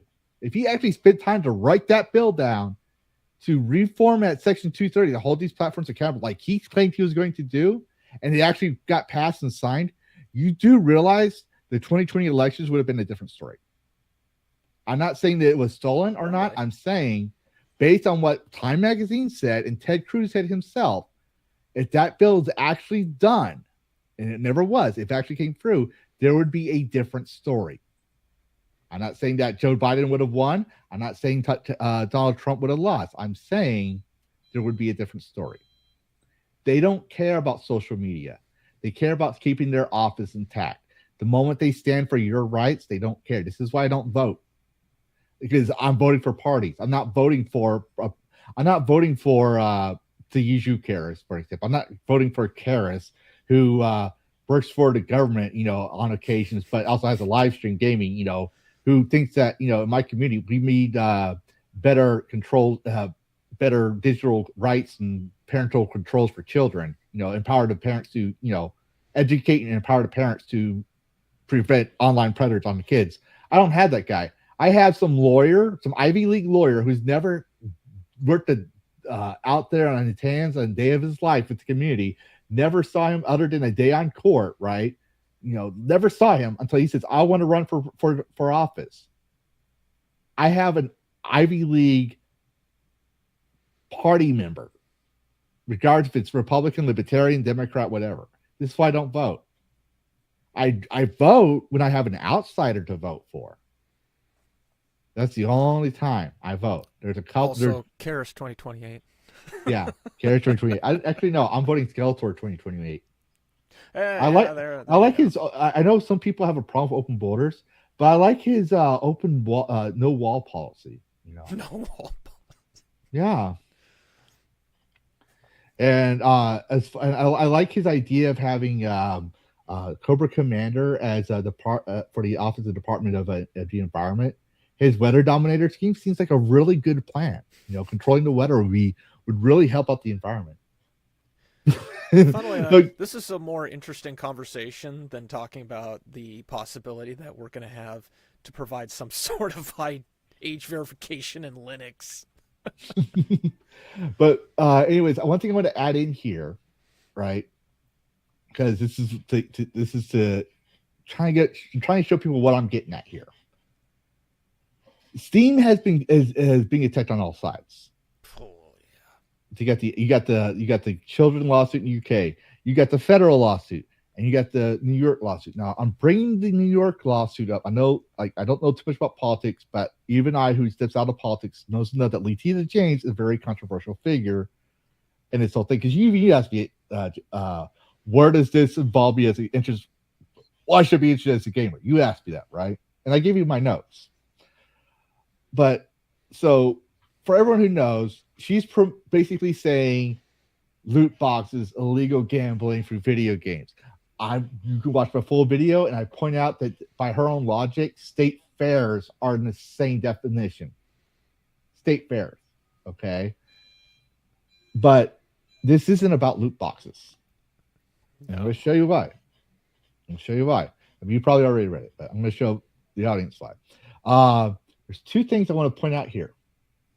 And I'm going to get and Kotaro probably mad at me, but I'm going to give you my findings on it as well, so that way she doesn't get mad at me. Because I don't think she's one of them. Anyways, going straight down, like they like the only picture they show is a gun, right? I want to show this real quick.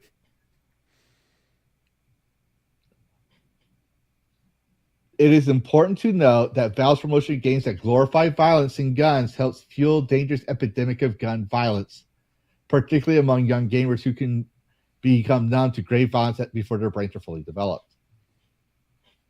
It's an interesting argument. So we're going back to, the games cause violence again? But here's the thing. That's not in the... I'm going to bring it up real quick because I have it. So so anyone can like freeze, pause it, whatever. I'm not reading 52 pages. I've already did. I'm not reading this. I had to have certain things translated for me because I didn't understand it. All right, but I'm not reading on nowhere in this whole thing, and people can freeze it if they want to. Does guns like this? Is the only thing that shows. They're just examples for their evidence, basically on their complaint for loot boxes. That's the only thing that shows. Other than that, they don't talk about guns. All right. Now, Letitia James is obviously a woman. She's obviously on the left. She's fought against. It says it down here. I think it says down here. No, I don't have the glass on, but I don't see it on there. She has gone against guns before, right? People are gonna the 2A side is gonna focus on that. But here's an interesting thing. I mentioned it before in my video. I'm gonna show this. Two things. For the Pew, this is from the Pew Research Center. Okay. Mm-hmm. Public dates about gaming and gamers. Much like the general population, men and women who play video games differ in their opinions on the link between violent play and violent behavior.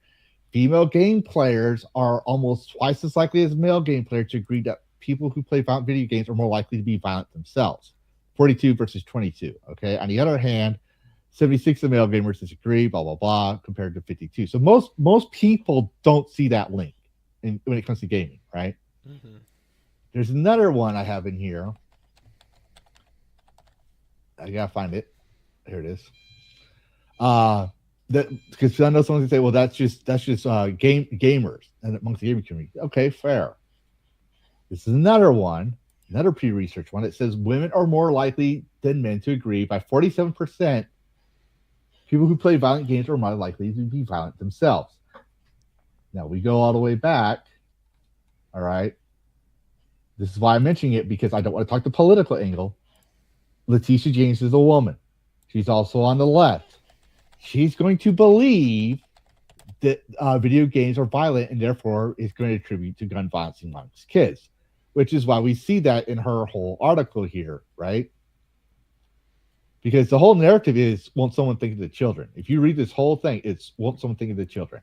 It's down here, it says, this lawsuit is the latest effort by Attorney General James to protect children online and illegal gambling in New York. She warned New Yorkers of risks posed by sports betting and prediction markets ahead of the Super Bowl. And I'm going to show the letter here in a second, but she did with 39 other attorney generals called on Congress to pass the Senate version of the Kids Online Safety Act, or COSA, to protect children and data. In 24, she championed the New York Safe for Kids Act to restrict addictive social media feeds for users like under 18. Currently leading bipartisan coalition to separate lawsuits against Meta and TikTok, addressing the harms to young people's mental health. And stop 26 casinos masquerading. So the whole thing is illegal gambling, right? Or no, it's like the supporting things that she's using here is illegal gambling, but she's correlating that to children. Yeah. And the thing is Steam. Now, she mentions the websites. She acknowledges that Steam itself doesn't have the rules or whatever or against it, but the fact that it's being sold in third-party websites, she says, why doesn't Steam go after these third-party websites? Okay, I'll put it this way. Let's say, Karrus, that I start saying some of the most racist, sexist things, right? Or sexist things, and you start live streaming, and I see your part tab. We'll put that in a second. But Kataru asks you why you don't hold me accountable for that on Dragoncast. Like when I'm streaming with you on your channel, I don't say anything racist or sexist. But when we're on my channel, I'm saying there's so much things. I don't think Kataru would have a problem. I'm just saying as an example, right? A hypothesis. If. Is why don't you go after Lavistro on that? What most likely you're going to tell her what? It's his platform. Right. If you're streaming and I'm not, but she just hears that, and if she wouldn't react that way, but on the what if scenario, it's his platform. Yeah. He sets the rules. I am a guest in his domicary. Yeah. Is that the word? Yeah, Mm-hmm. I'm a guest in his little chamber. And also, I'm not bothered by it. Not really. There's some outrageous things probably, but I'm not bothered by it to where I'm going to go calling the police on him. Yeah. And usually most of the time I do is to be snarky and a joke. It's just part of my character. And I even try to be restrained on it. I mean, you obviously know when we're off stream, Oh yeah. I do it for the hilarious jokes of it, and that could probably get us banned because I realized this guy thinks we're streaming. I felt so bad. I'm like, I thought we weren't streaming just because it was a joke. Yeah. The fear of that was rational, but also Skytex. That's the part the insurance policy is like, Skytex. It's fine. But it's like I was like, oh my god. But anyways, my point is that she says since Valve didn't give and held these websites accountable that sell these skins offline, even though that Valve says this is illegal under terms of service, Valve is guilty. So why didn't she go after Valve? And a lot of people say, why didn't she go after EA? And the thing is, I think I'm going to tell you why. In my theory, I'm going to tell you about my theory. All right, it's because, and I think, and I know Todd Sweeney is not going to like this. But she just basically burnt Todd Sweeney with not going after him. Basically a roast. Epic Games isn't important. The Epic Games Store isn't important enough. No one goes on Epic Games. Even though they settled a lawsuit for Fortnite and Fortnite brought it back again, the whole gambling thing that could actually encourage actual gambling. Like people could be like, okay, there's nuance here, but I'm not going to let my son play blackjack and poker at 10 years old, even if we're not gambling in any money. I'm not going to have him play that game. Maybe if he's 6, go. Like I'm going to wait till he's like 16, 17, where he's older, where I can teach him the idea of a poker face for his work. Yeah. But even then, that's something I would have to talk to his mom about because even though we're divorced, we have to agree on certain things. If she's not agreeing with that, I have to find some other way to teach him poker face and not play poker. So that way, when he goes and negotiates, his pay and all this other stuff when he gets out in the real world, he doesn't reveal all his cards. But she doesn't go after because he's not important. She doesn't go after the state fairs because the state fairs aren't important. She's going after Valve, not because they actually have loot boxes. They're important. And it tells you, not because they're gambling. She doesn't, if you notice the wording here, right? I'll zoom in a little bit, right? And it's because I look at the wordings. I look at how things are worded. Mm-hmm. The wordsmithing. If you look at the wording, the way the tone is when she talks about gambling, it's almost like you get the gambling part, but it's not as prominent. You can almost forget it. Like when you start reading, the thing that gives you the most impact is how she talks about the Kids Online Safety Act, New York Safety Kit for Kids. Like that whole article is little less about gambling and more about kids. The verbiage is more direct. It's sharp. It's pinpointed. Here, the very top, stop from promoting gambling. It's like dumb legalese that is being said because it has to be done. But the part about violence, that's intentional. There's violence, reasons. The fact that the kids are in there, the Code Safety Act, they make sure you understand, like the jargon isn't there, called on Congress to pass the state version of Kids Safety Act. You can easily read that at 6th grade level, right? Yeah. It's set in a certain way, a certain phrase that anyone can understand it. Even though that, and I'm going to say this right now, I think that Discord, when it comes to parent controls, could learn something from Steam. I like Steam's parent controls. Does it need more work? Yes. But I like Steam's parental controls. My son still doesn't have an account, but if I wanted him to have one, because the only reason he doesn't have one is because I'm not comfortable giving a 10-year-old a computer. Now, if I bought him the Steam Deck, I'm comfortable with the parent controls. I'm very comfortable with the parent controls. If I give him the GameCube, parent controls are good, right? Discord can learn from that. But everyone goes on Steam. Steam is the monopoly. To use the journalists and Todd Sweeney's own words against them, everyone goes to Steam to play games. Why do most people have a computer? Yeah, to work, but why not leave it at home? Why have a computer at home? Why not just leave it at work? Why do your research at home? You can go to the library. You can go to the school. I mean, after all, didn't Amazon say you'll rent your PC? So what's the big idea? No. Everyone that gets a computer is for entertainment, to watch YouTube videos or play Steam games.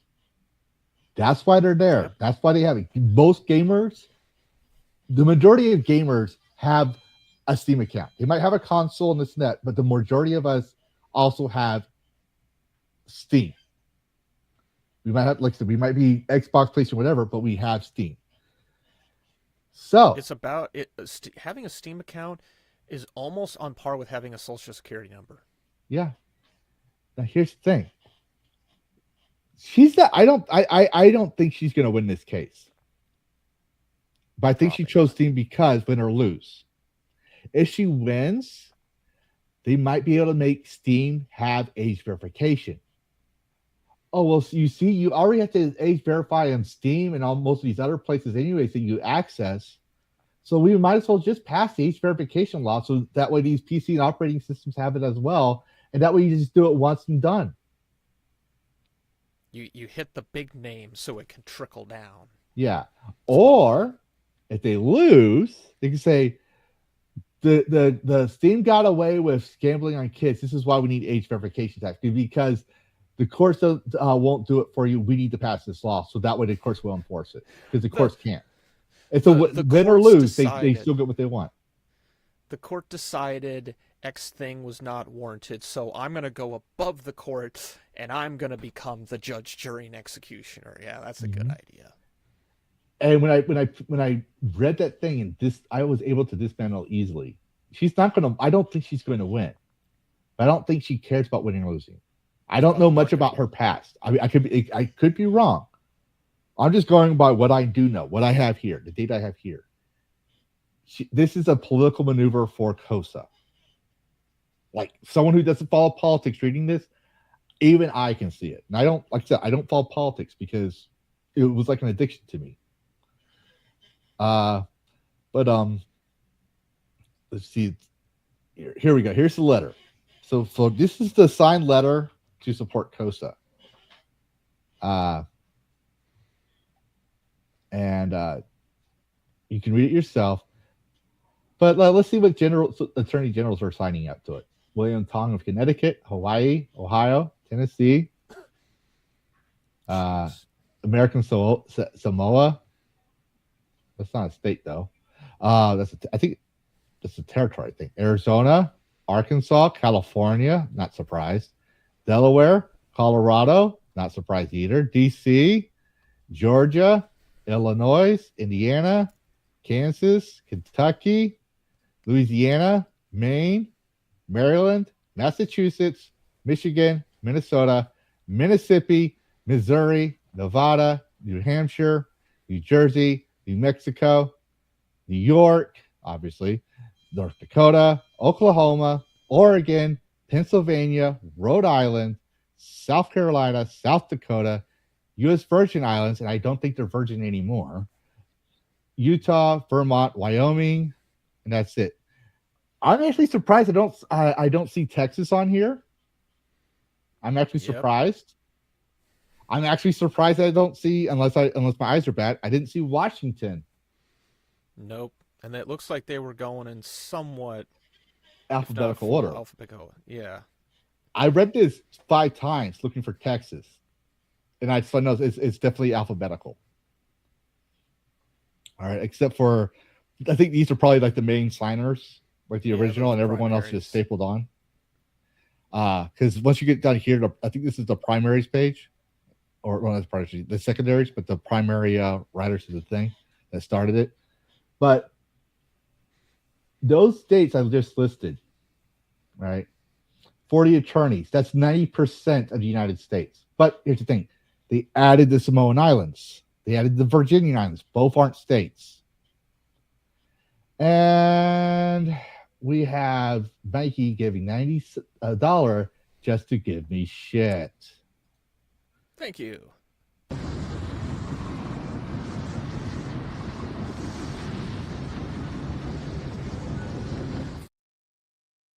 I'm gonna make a shorter Feel the one for that. burn. Oh no, just it's a gaping, disgusting surprise thing. You know, he just paid to give me shit. I'm very surprised about that. But anyways, but yeah, that's the thing I feel gamers have to be concerned about is about age verification, regardless if you're a parent or not. Everyone can feel free to disagree with me. I don't do conspiracy theories. This is just the pattern I'm seeing. And I could be wrong, but that's why I think you're going after Steam. Scroll up a little bit. That ending paragraph right there. Where is it? Preserve state's authority to enact laws. Requirement expands numerous harms to include suicide, eating disorders, compulsive use, other mental health harms. What are those? And financial harms. Can you pull up the article that I sent my P. Burns? So I did some digging into that. Wow. Thanks for the membership. That's it. That's one of his old slogans or things he always says. And for a while, I was using it too, just to fuck with Hypnotic. But yeah, so let me pull up your private thing. So the article that I sent is from 2019. It's one that Yang Ya covered a lot. It was when the UK Parliament went after Yang Ya. I thought it was Yang Ye. Yang, I've been calling him Yang Ye for the longest time. It's one of those. I don't care, honestly, but yeah, this is from 2019, right before COVID, and the UK Parliament went after EA, and this is where the phrase surprise mechanics actually comes from. It went terribly.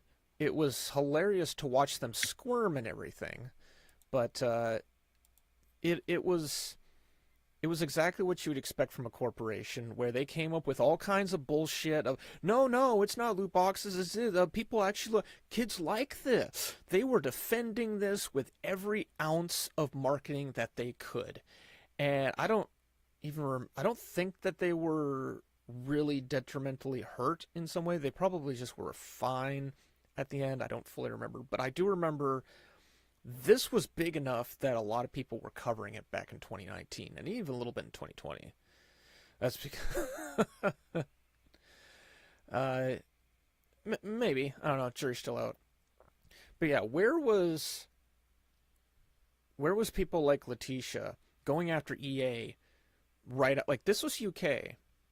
Why not go after them right after that lawsuit either failed or passed? Why not hit them back to back to back like New York is doing with Valve, back to back to back? What? Riddle me that, Batman.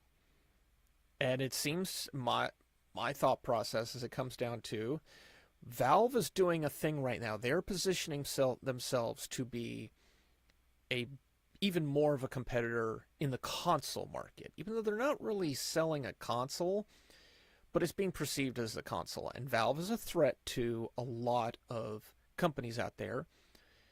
And I would say that you're seeing the movements right out in front of us. There's a lot of companies that would love to take Valve down a peg, even though what Valve even allows is something that it's already, as Lavistro has mentioned, it's already happened and is happening on other platforms and consoles and games and whatnot. You can pull your phone up and find a loot box app for free that doesn't even require political control. So why go after Valve unless you have a reason to?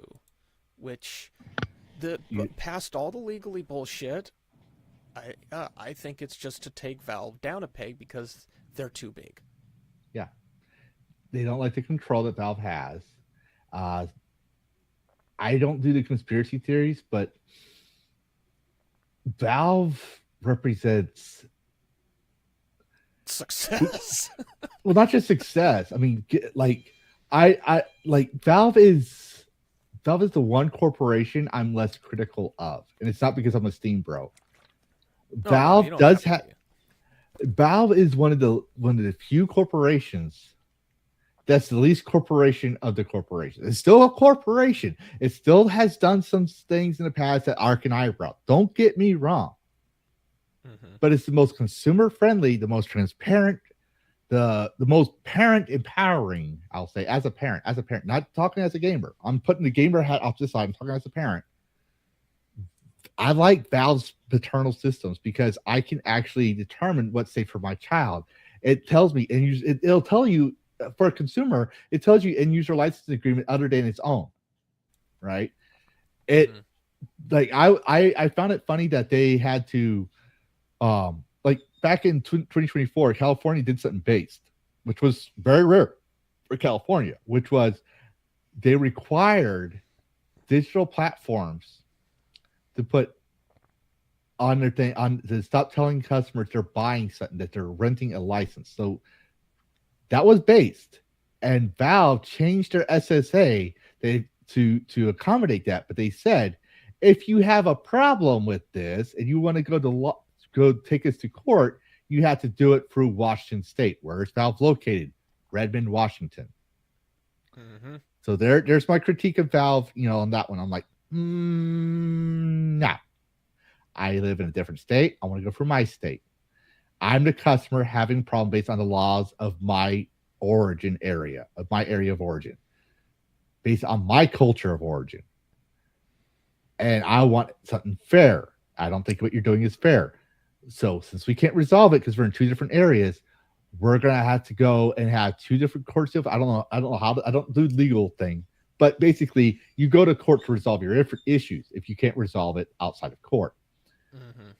Valve has, from what I understand, I could be wrong. I haven't done much research. Valve has never had to settle a lawsuit over loot boxes, over gambling things. I don't think so. But Epic Games has. But Epic Games, who recently brought that stuff back, didn't get the attention of Letitia James. And guess what game is very popular amongst Generation Alpha? Fortnite. What is every game company like Highguard, Marathon, Concord? What are they all trying to be? The Fortnite killer. That's what Highguard was supposed to be. Maybe not the killer, but it was supposed to tap into a market that was already doing well. Like, as someone who doesn't care for Fortnite and doesn't really like the game, it's tried competent. it. Yeah, it's a competent game. I just don't care for it. I get the appeal of it, and I get why it's successful, and a lot of companies look over and they're like, I want a piece of that. Yeah. And so they try. Yeah. And, I mean, to be fair, this is the same business practice since long before America. When someone made the wheel, someone says, I'm going to make this wheel again, but I'm going to make it out of wood instead of stone. And somewhere down the line, someone says, I'm going to make the same wheel because it works, but I'm going to make it out of rubber.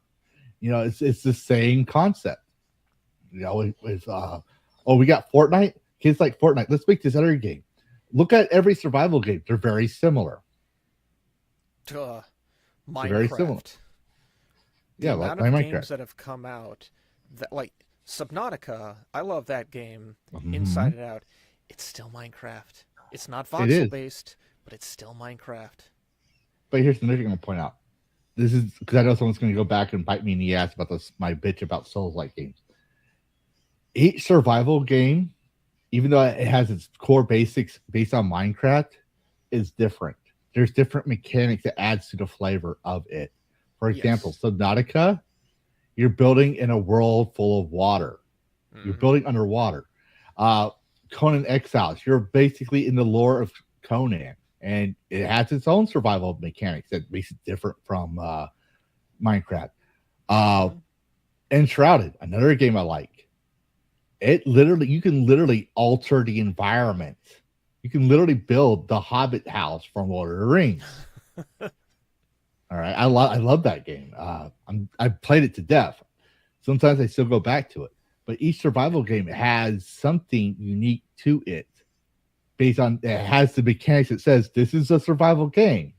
This is a build, craft, survive game like Minecraft. But here's what makes this game unique from the others. This is why I have a problem with most Souls-like games. They don't have that. Not But- really. I forget where I was going with this because I'll try and link it back to where we were talking about. But basically, with age verification, right? Mm-hmm. They won't go after EA or not EA, Epic Games, because even though a lot of people build on the game engine of Unreal Engine, the customer doesn't give a shit about EA or Epic Games. They really don't. This is why No. Tim Sweeney is bitching and supporting the UK lawsuit, because if they win, it gives him the law on his side that he doesn't have to compete. He can just have the law tell Steam to let him have some customers. He's so sour. He I have is. never seen an executive so publicly, vocally sour about the fact that they are not. I wonder. Here's my tinfoil hat, Mm-hmm. I wonder if he tried to buy a portion of Valve and Gabe told him to fuck off. Possibly. I wouldn't be surprised if there's I don't know the history between the two of them, but I do know he has had an issue. He's always been bitching about Gabe, but I don't see much Gabe talking too much about him. So I don't know, but I wouldn't be surprised if the two actually have a history going back and forth that we don't know about. I would not be Interesting. surprised. That'd be something to look into. Go down maybe it's a rhinoceros hole instead of a rabbit hole, where knows? Tim tried to weasel his way onto the board of Valve because he heard through the pipeline that people can make like $1 million a year or $500,000, which Valve employees, they make fucking bank. And just everybody, there's a reason they have like less than 1,000 employees. Everyone makes bank there. Yeah. So Well, here's he another probably thing I'll tried. point out. I bet you. I wonder if it's even older, because Half-Life and a lot of Valve's games, it was made on the Valve engine, right? I can't remember the actual engine. I'm just gonna call it Valve Gold engine. source, but yeah. Yeah, cold source. Yeah, thank you. I wonder if back in the day they wanted to make it on the Unreal Engine, and something happened where they couldn't make it because they had to give a certain amount of royalty, or there's just some disagreement with Unreal Epic Games, right? So they couldn't use the Unreal Engine because they were both around at the same time, if I remember Yeah. correctly. I Unreal wonder- 3 was becoming a thing. So I'm wondering if Gabe's like, well, I don't want to pay you this extra royalties or whatever. So we're gonna make our own engine. And they got successful. They opened up their store, and well, Epic Games gets salty about it. They try to make their own store. They try to compete, which Epic does have some fair what's the right word? Incentives for game developers. I will say, especially compared to Unity as well, when it comes to game engine side. Mhm. But Valve, this is why I don't think Discord is going to automatically have a mass exodus.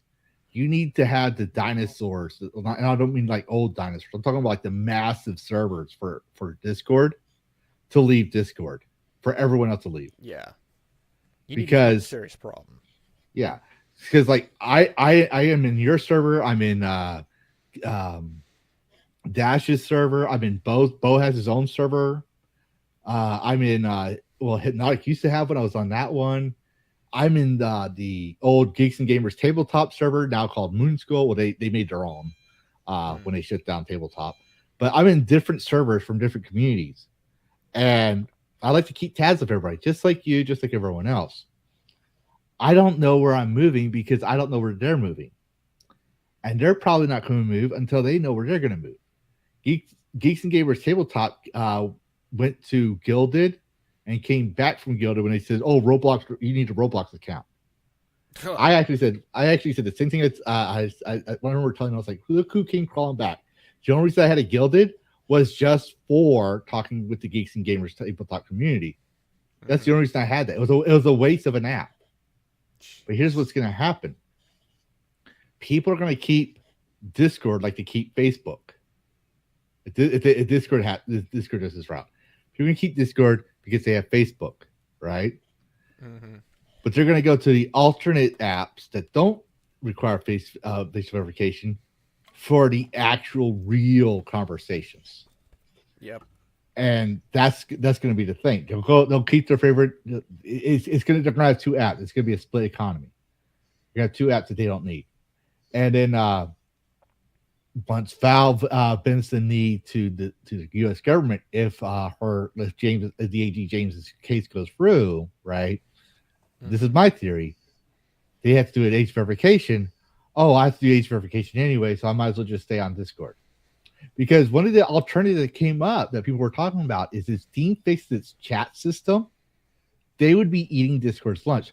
Why use Discord when I can just go on Steam? Steam will become the everything app for gamers. I don't need. They already have communities. They already have curator groups. They already have group pages. Like Hitno had a Steam group. I don't have one yet because I'm not that big. But that's one thing to point out there. That was something that, thinking back, it was like 2008, 2009. Mm-hmm. I was actually more heavily involved in Steam communities. Yeah. Like going onto the groups and seeing, who are all these members here? And the idea that, you got invited to the Steam community, that was more of there was more weight to that sort of thing. Now Steam communities, like you said, I've got Discord, I've got this, I've got that. Steam communities they went the way of Facebook, MySpace. They're not really there. I think I made this theory or prediction a few shows ago that I think Valve might actually be working on that. Maybe not prioritizing it, but I think they might be testing out some feature, maybe just in like an alpha build, something they're considering for features maybe a year or two down the road. I do think, if they kind of pulled a lot of those community aspects, it has a beta form at the moment, even better. If you... I keep getting distracted by that stupid age verification thing. I'm like, no, I'm not going to give you my age verification. But if Steam actually implemented that, just got rid of it. If Steam actually implemented that, say goodbye to all the rest. Say goodbye to a lot of Discord. I'm not going to go on the full, all of Discord's going to disappear overnight. It might take a little bit it might take 3 to 6 months to catch on, but you're going to get a lot of people just moving over to Steam, and everything is going to be in one place. And it'll be gorgeous. I want to laugh. If Discord business need that bad, I want to laugh. I won't lie. Because, the update, they started off with the whole hello, fellow gamers. Yeah, I know it was started by gamers. Discord was built by gamers. I got that. But they didn't talk about games in the past that we did. They talked about recent games that came out. I'm pretty sure no one was playing. What's that one? That one walking sim, that ragdoll walking sim. I can't remember the name of it. But you read the thing, you'll see what I'm saying. I'm like, you didn't talk about games from 10 years ago when you first came out. You're talking about games that's this year or like in the past year. And then the whole line was sorry, not sorry. It was a classic blame shift. Yeah, you will like it. Your issue isn't the age verification. It's how you verify. No, I said this in my video. No. It's age verification. We have a problem with age verification. Period. Everything else is the reason. It's just reasons why. Like if we say I don't want to age verify, why? Here's these reasons. It's not. We won't have a problem with these reasons that didn't exist. We have a problem with age verification in general. Why have it there if we never had to do it before? You want to know about and I say this so many times. You want to know the best safeguard for children? Parents. I'm just going to point that out there. But I will say for when it comes to Discord, I'm going to wrap up on my thoughts here for that. Is I'm not leaving Discord yet until they say I need to age verify on my own server. Once they go that route, I'm going somewhere else. And then my Discord will still be there. And this is another reason I think Discord will still be around, is because Me6Bots. Me6Bots lets me know, or lets my community know, whenever I'm live, whenever I tweet, whenever like Karrus or someone else goes live. It's the perfect way to let people know. That's why everyone I interviewed, I let people know, because I was trying to build a community of gamers and network and everything else. That's the only reason why that Discord be around. Because what's that one? Root doesn't have it. Was it Bloat? I forget the name. There was another one came out. Then there's a V1 Vindicator or something. I can't remember the name of it. Okay. Let me hold. I can actually look real quick, because someone sent me that name. Fluxter is another one. Block. Oh yeah. But I'm not leaving Discord yet until I have no choice. Yeah. See? Exactly. Yeah, you got to make it really uncomfortable. Good. Before we actually decide. We will know what our level of comfort or discomfort is, and it will be various levels depending on the person. But we've gone through some uncomfortable things before. Like, yeah, you've announced it. You got to make our life difficult. But if you make our life really difficult, you're gonna know. Because if one of us leaves, there's probably another reason that, or there's probably another person that will leave. Mm-hmm. My big issue is not even the fact that they want to age verify. That agenda has been talked about by people like Alex Jones for the last 10 or 20 years. My issue is the down talking and the idea of belittling us, saying we don't know what we're talking about. Oh, you poor bewildered person, you're so stupid. Let me explain what's really going to happen. We understand how data transfer works. We understand that if we want thing to be checked, data has to either leave our device and go somewhere, or infrastructure has to come to our device. You're obviously not sending the infrastructure. You also have the lawmakers trying to pass a bill. Yeah, there's that nonsense. Yeah, we talked about that earlier. That's a big no-no for me. Mm-hmm. But if you're not going to send the infrastructure, which it's very difficult to stream. I mean, go stream a game, online only game that has virtually very little or virtually no assets on your computer. That shit has to come to your device and build itself on your device. Where is your photo and your information going? If it's not leaving, what is infrastructure coming to you? No, it's not. Your photo is leaving and it's going to the original. This is where I think the mind game comes in. Your original photo is still there, but a copy of it is going somewhere onto some data center and it's staying there. And I know this. Speak. Yeah, it's double speak. When you go through the airport, because I can't even talk to about certain policies that I know about with TSA, but there is data that is generated the day that you go through that checkpoint that stays with TSA for up to 72 hours per the Patriot Act. Mm-hmm. 72 hours.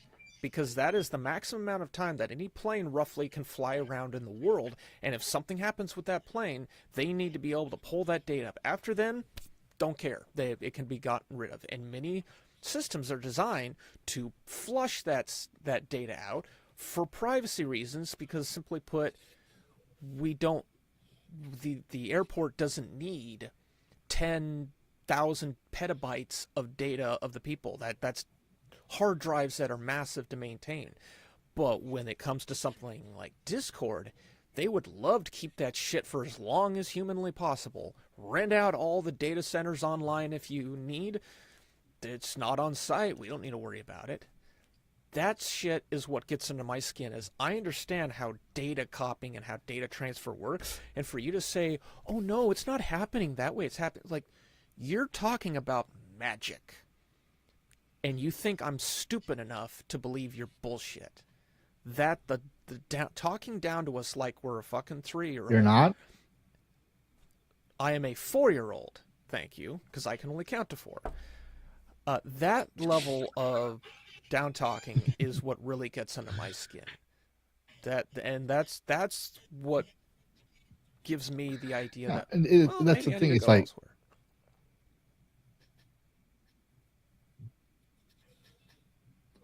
yeah, and the interesting thing I want to say on that one. I remember when I got out of the military, right? People were trying to talk to me like I was stupid. And this has been a culture war just started. Like Gamergate was still fresh. I literally walked into it. I was in the middle of it when college hit, like in 2004, 2015, right?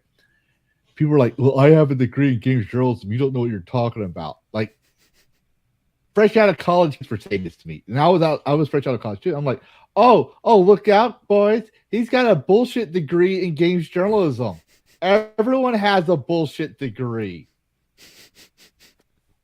I have a bullshit degree in game design.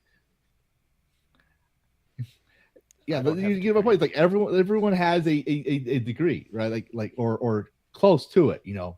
Yeah. Degree or some around the experience. Like the thing is like I had explained to him, it's like you're gonna tell a guy that was enlisted in the military, you know more about games based on what you learned and were told, and were given the answers to the questions to pass and get your degree that you have to pay thousands of dollars for in a loan versus someone who's played video games, who's writes the code, who's literally went and got the government to pay his bill for his education and pay him to work on top of that.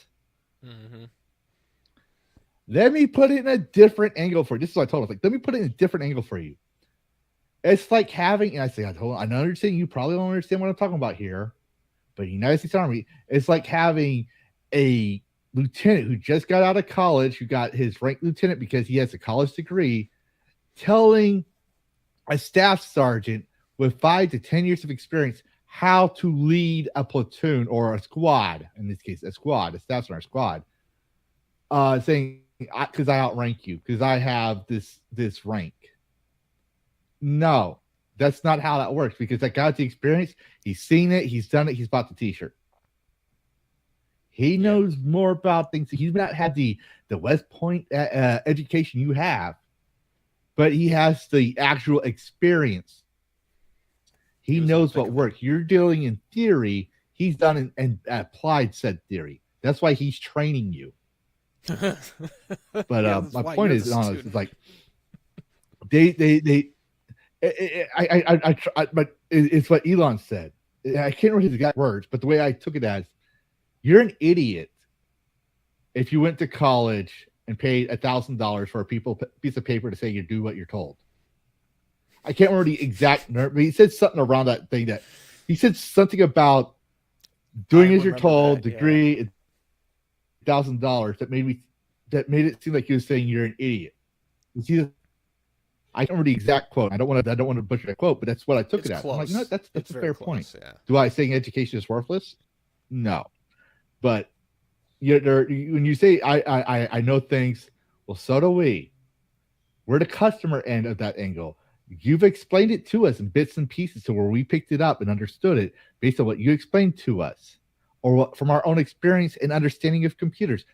We, especially as millennials, we're the day walkers. We grew up with analog, work with our hands and not having data computers. And we had a digital age spring up on us during our childhood at the same time. We had the best of both worlds. So we have critical thinking and we know how to use the internet. So I'm just pointing that out. We're not boomers. You're not talking to boomers here. You're not talking to Gen Xers, and Gen Xers help build social media. You're talking to millennials who know how to critically think. And to be fair, I think some Gen Zers as well know how to critically think. But I regress. But we're going to wrap things up because we actually I think we did pretty well, because I told you I didn't know how we're going to organize today's Dragoncast. But we went over time. So we're going to, unless you have any final thoughts you want to say, we're going to move into the final thing, which is interesting games. I think I've said my bit. I could rant for a while, but I think I pinpointed my the thing that annoys me about it, but also like, yeah, you gotta make me hurt a little bit more before I'm gonna leave. Yeah, I think most people are on the same boat. But yeah, so Karrus, did you have an interesting game to share this week? I think so. Yes, actually. I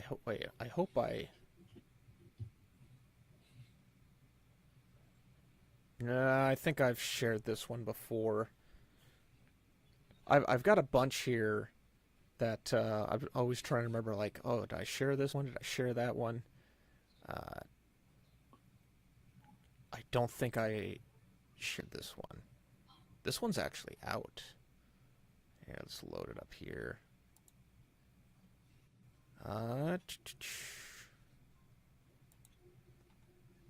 Yeah, I didn't even notice this one came out, but we will... It's one of those that, because it's like kind of retro, it's like, ooh, I like that. Share screen. Yep, go there. Oh, come on.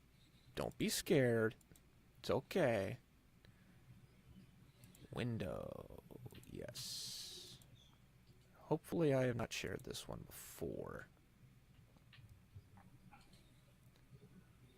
I don't think you have. I don't remember this game. Okay.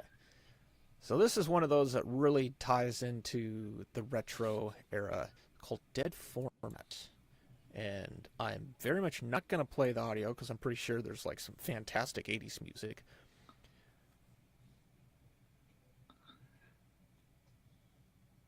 I don't know if we're good, but if anyone's seen choppy frame rate, let me know. That was part of it. Oh, it was? Well, part of the choppy frame rate, I think, was very much part of the video. Okay. But yeah, horror game. I think I don't even remember what the mystery was. I have to read it, but I just love the imagery. Mm-hmm. The visuals in game are good, but they either got these assets or they made these assets themselves. Like, they actually got people to film this stuff. Kind of back in the Cyan developer days, where you had to actually pay actors in front of cameras.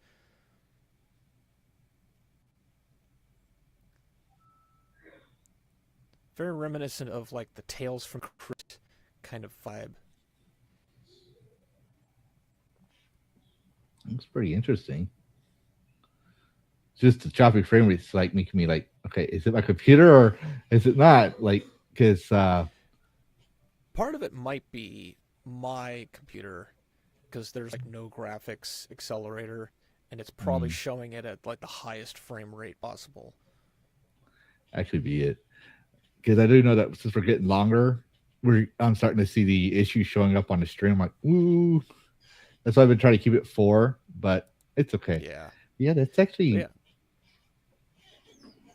Oh, it's out now? Oh, it's already out. Yes. And it's on sale. You can get it with Chronos, which that's a fantastic game. I still haven't played that.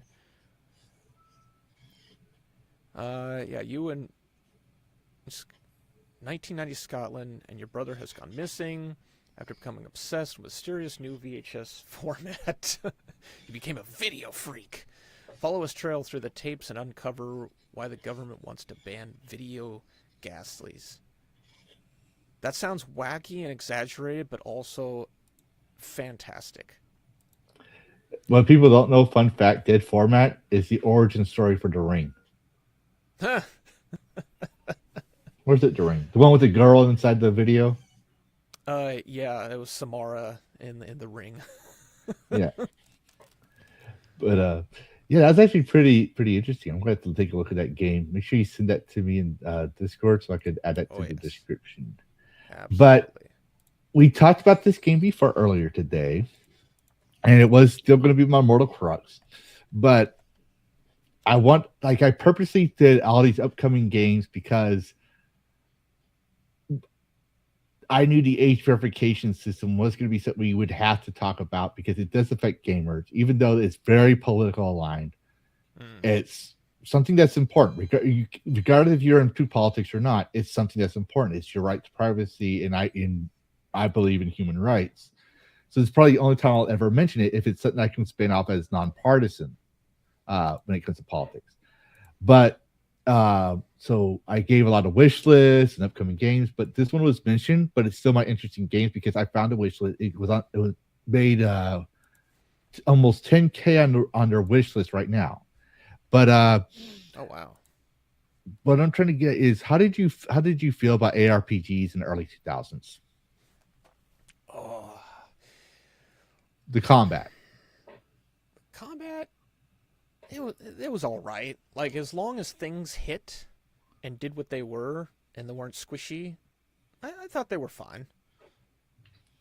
That they were fine. Okay. Well, I got a couple things to show off. This one I found was very interesting. I liked it. I want it. The blah blah blah blah. But why is it not showing up? There we go. Mortal Crux. Mortal Crux is an action RPG. Is that the one? Let me make sure because I don't think you've shown this. Yeah. You talked about it, but I don't think you've shown it yet. Yeah. I almost mistaken the wrong one because I actually had this on my thumbnail and off the side. But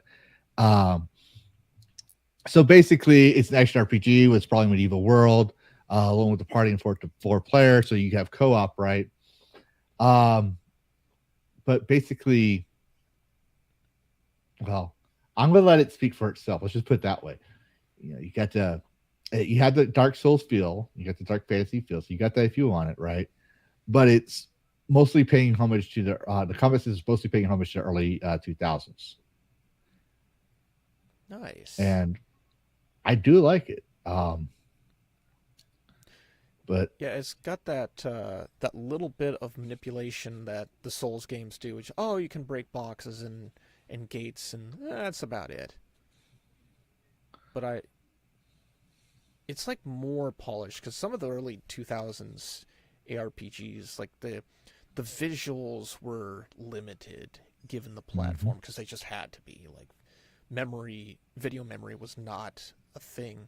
This looks like it's taken what is essentially is like Dark Souls and it's just stretched the camera out and just let the game go, which looks really good. I like that type of shadow system. mm-hmm.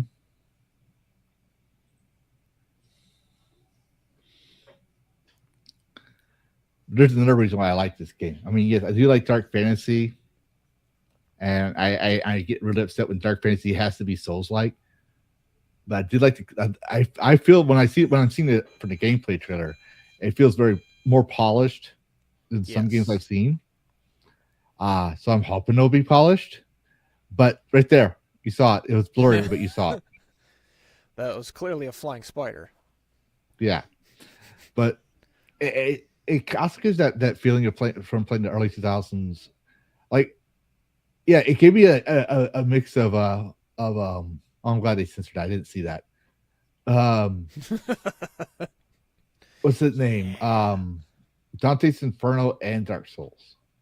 In some cases, like I felt like I had that kind of schema theory or schema thing going on. Where I was like, oh, this reminds me of this game and this game. And I thought about that was kind of cool, but obviously we don't have to worry about DEI. Yep. Got to get your token. Clearly, there's actual dragons. You see that? 4 hands and 2 wings. Yep. Something Skyrim couldn't do because they watched too much Reign of Fire. Reign of Fire was it's got a lot of cool stuff. It's also doing something that I had a love hate with it. It was like, yeah. You go. But here's another thing I point out. I don't have a TikTok account, but here's another thing I point out. That reason I wanted to get this game, and I got this is from my experiences with D&D. Once I played, I was always there's the forever DM. Most of my D&D experiences, I was the forever spellcaster. They needed a spellcaster. Then I found out I could be this one class, and I actually like this class. Now I'm playing as a paladin. I finally get to play something else, but I was always forever DM no matter what table I played on. But here's something else about this that I was like, oh, this is gonna be good. This is Mortal Crux. This is on their TikTok, but you can play as playable Lich class. Yes. I was like, well, that's different. You know, Necromancers, Liches. They got 50K Steam list, and yeah, that's my game. Mm-hmm. I very much Something liked new. the Lich Death Knight in World of Warcraft. I really liked that class. Oh yeah, from World of Warcraft. Yeah. Yes. I don't remember what expansion, if it was like Wrath or But yeah, Burning.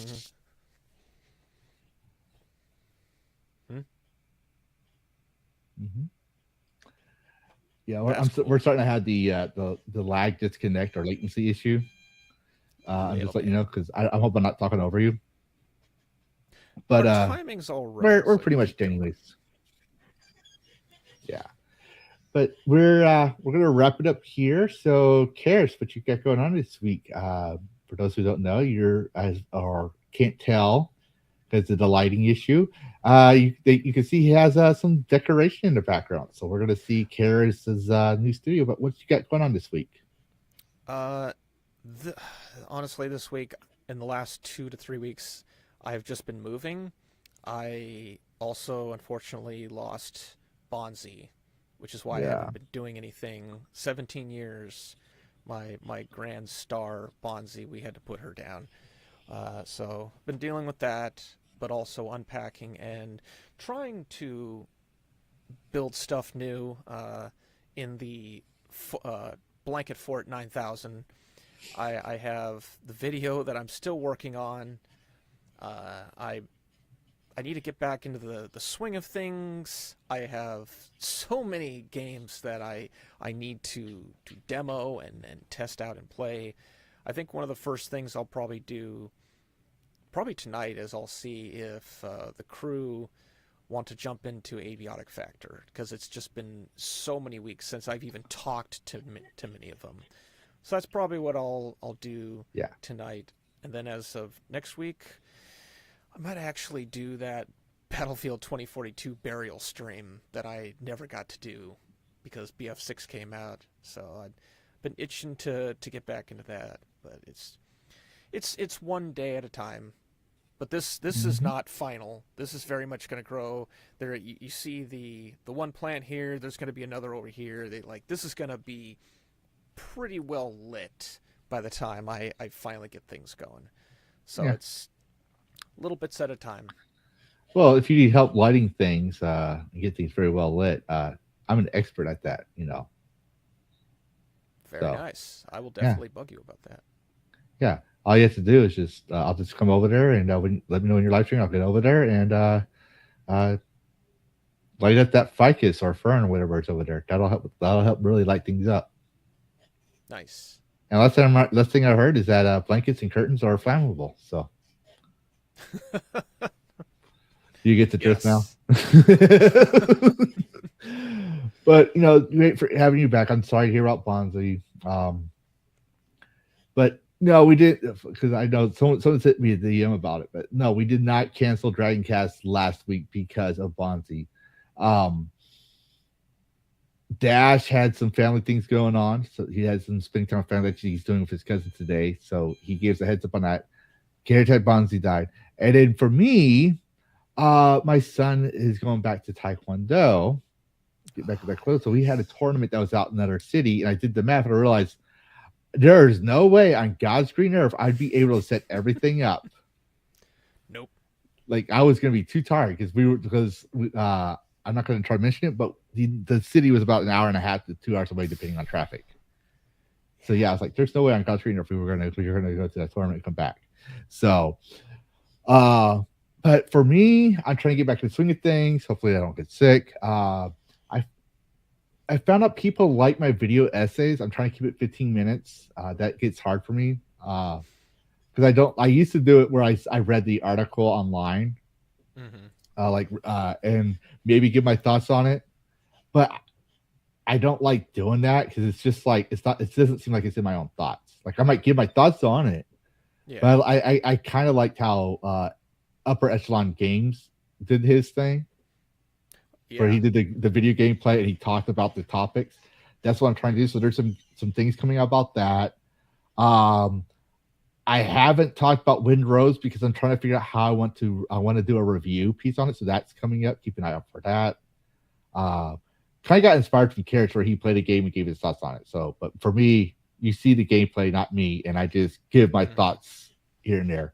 One thing I'll say about Windrose, they need to fix their controller inputs for the UI. It's yeah, but other than that, it's a really good game. Really good game. I don't know what I'm going to be streaming for the next week, but I'm going to be streaming set. And I might try to go back to do No Rest for the Wicked. I do know that when Crimson, is it Crimson Desert? Yeah, when Crimson Desert finally comes out, I already got the game. When it comes out, I'm going to be playing that because, dragons. But tonight, if Karrus does, because I'm part of the crew with Karrus on that one, I won't be streaming because I'm going to need a break. Because I can't monitor two screens like this right after doing a live broadcast because of my brain injury. It hurts. So Exhausting. You'll hear me in Karrus' thing. You might hear me be snarky and everything else. But yeah, that's what's going on for me. Hold on, son. My son's pulling my son and my cat. The cat claws my legs. And my son tags my shirt and shows me his Legos. I'm like, hold on. It's like I'm trying to explain. Like kids don't understand. When you're saying Daddy's got to work, they still come in here anyway. So that's why I'm tangent right now because I'm trying to wrap this up and do this. Hold on, son. But yeah, other than that, I think that's it. For those of you who didn't want to hear the age verification, sorry, it was kind of important. Keep an eye out. I don't think I think Valve is going to win this one. I think they're just going to toss a case on it. But I don't. It's going to be the same old villain response. You may have won this battle, but it is I who win the war. Other than that, happy gaming. Play the games your way, and see you next week. I'm going to give you a sneak peek on that one. We're going to be talking about the video games are losing attention war. Ooh. I've got opinions on that. Yeah. I'm going to send you the article, but that was supposed to be last week's. It was a secret, but it's like, you know what? We'll cover it next week because I didn't want to cover it this week because I was like I said, might be covering and we did, but I think the way we did this way was a lot better because the Attorney General talks gambling and everything else. I was like, I'll just keep coming back and forth. I want to keep it age verification or something other than that because someone's going to talk politics. So this one, we're going to cover on whether or not games are really losing attention. Where are players going? So that's going to be the next topic next week. Other than that, Nice. Happy gaming, everybody. See ya, people.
You're still here. What? You thought there'd be a post-credit scene or something? This isn't a Disney movie. Show's over. Go get some sleep. Play a video game. Watch another YouTube video. I gotta take care of the Dragonlane and possibly get some sleep myself. Goodbye all, and thanks for watching. And happy gaming.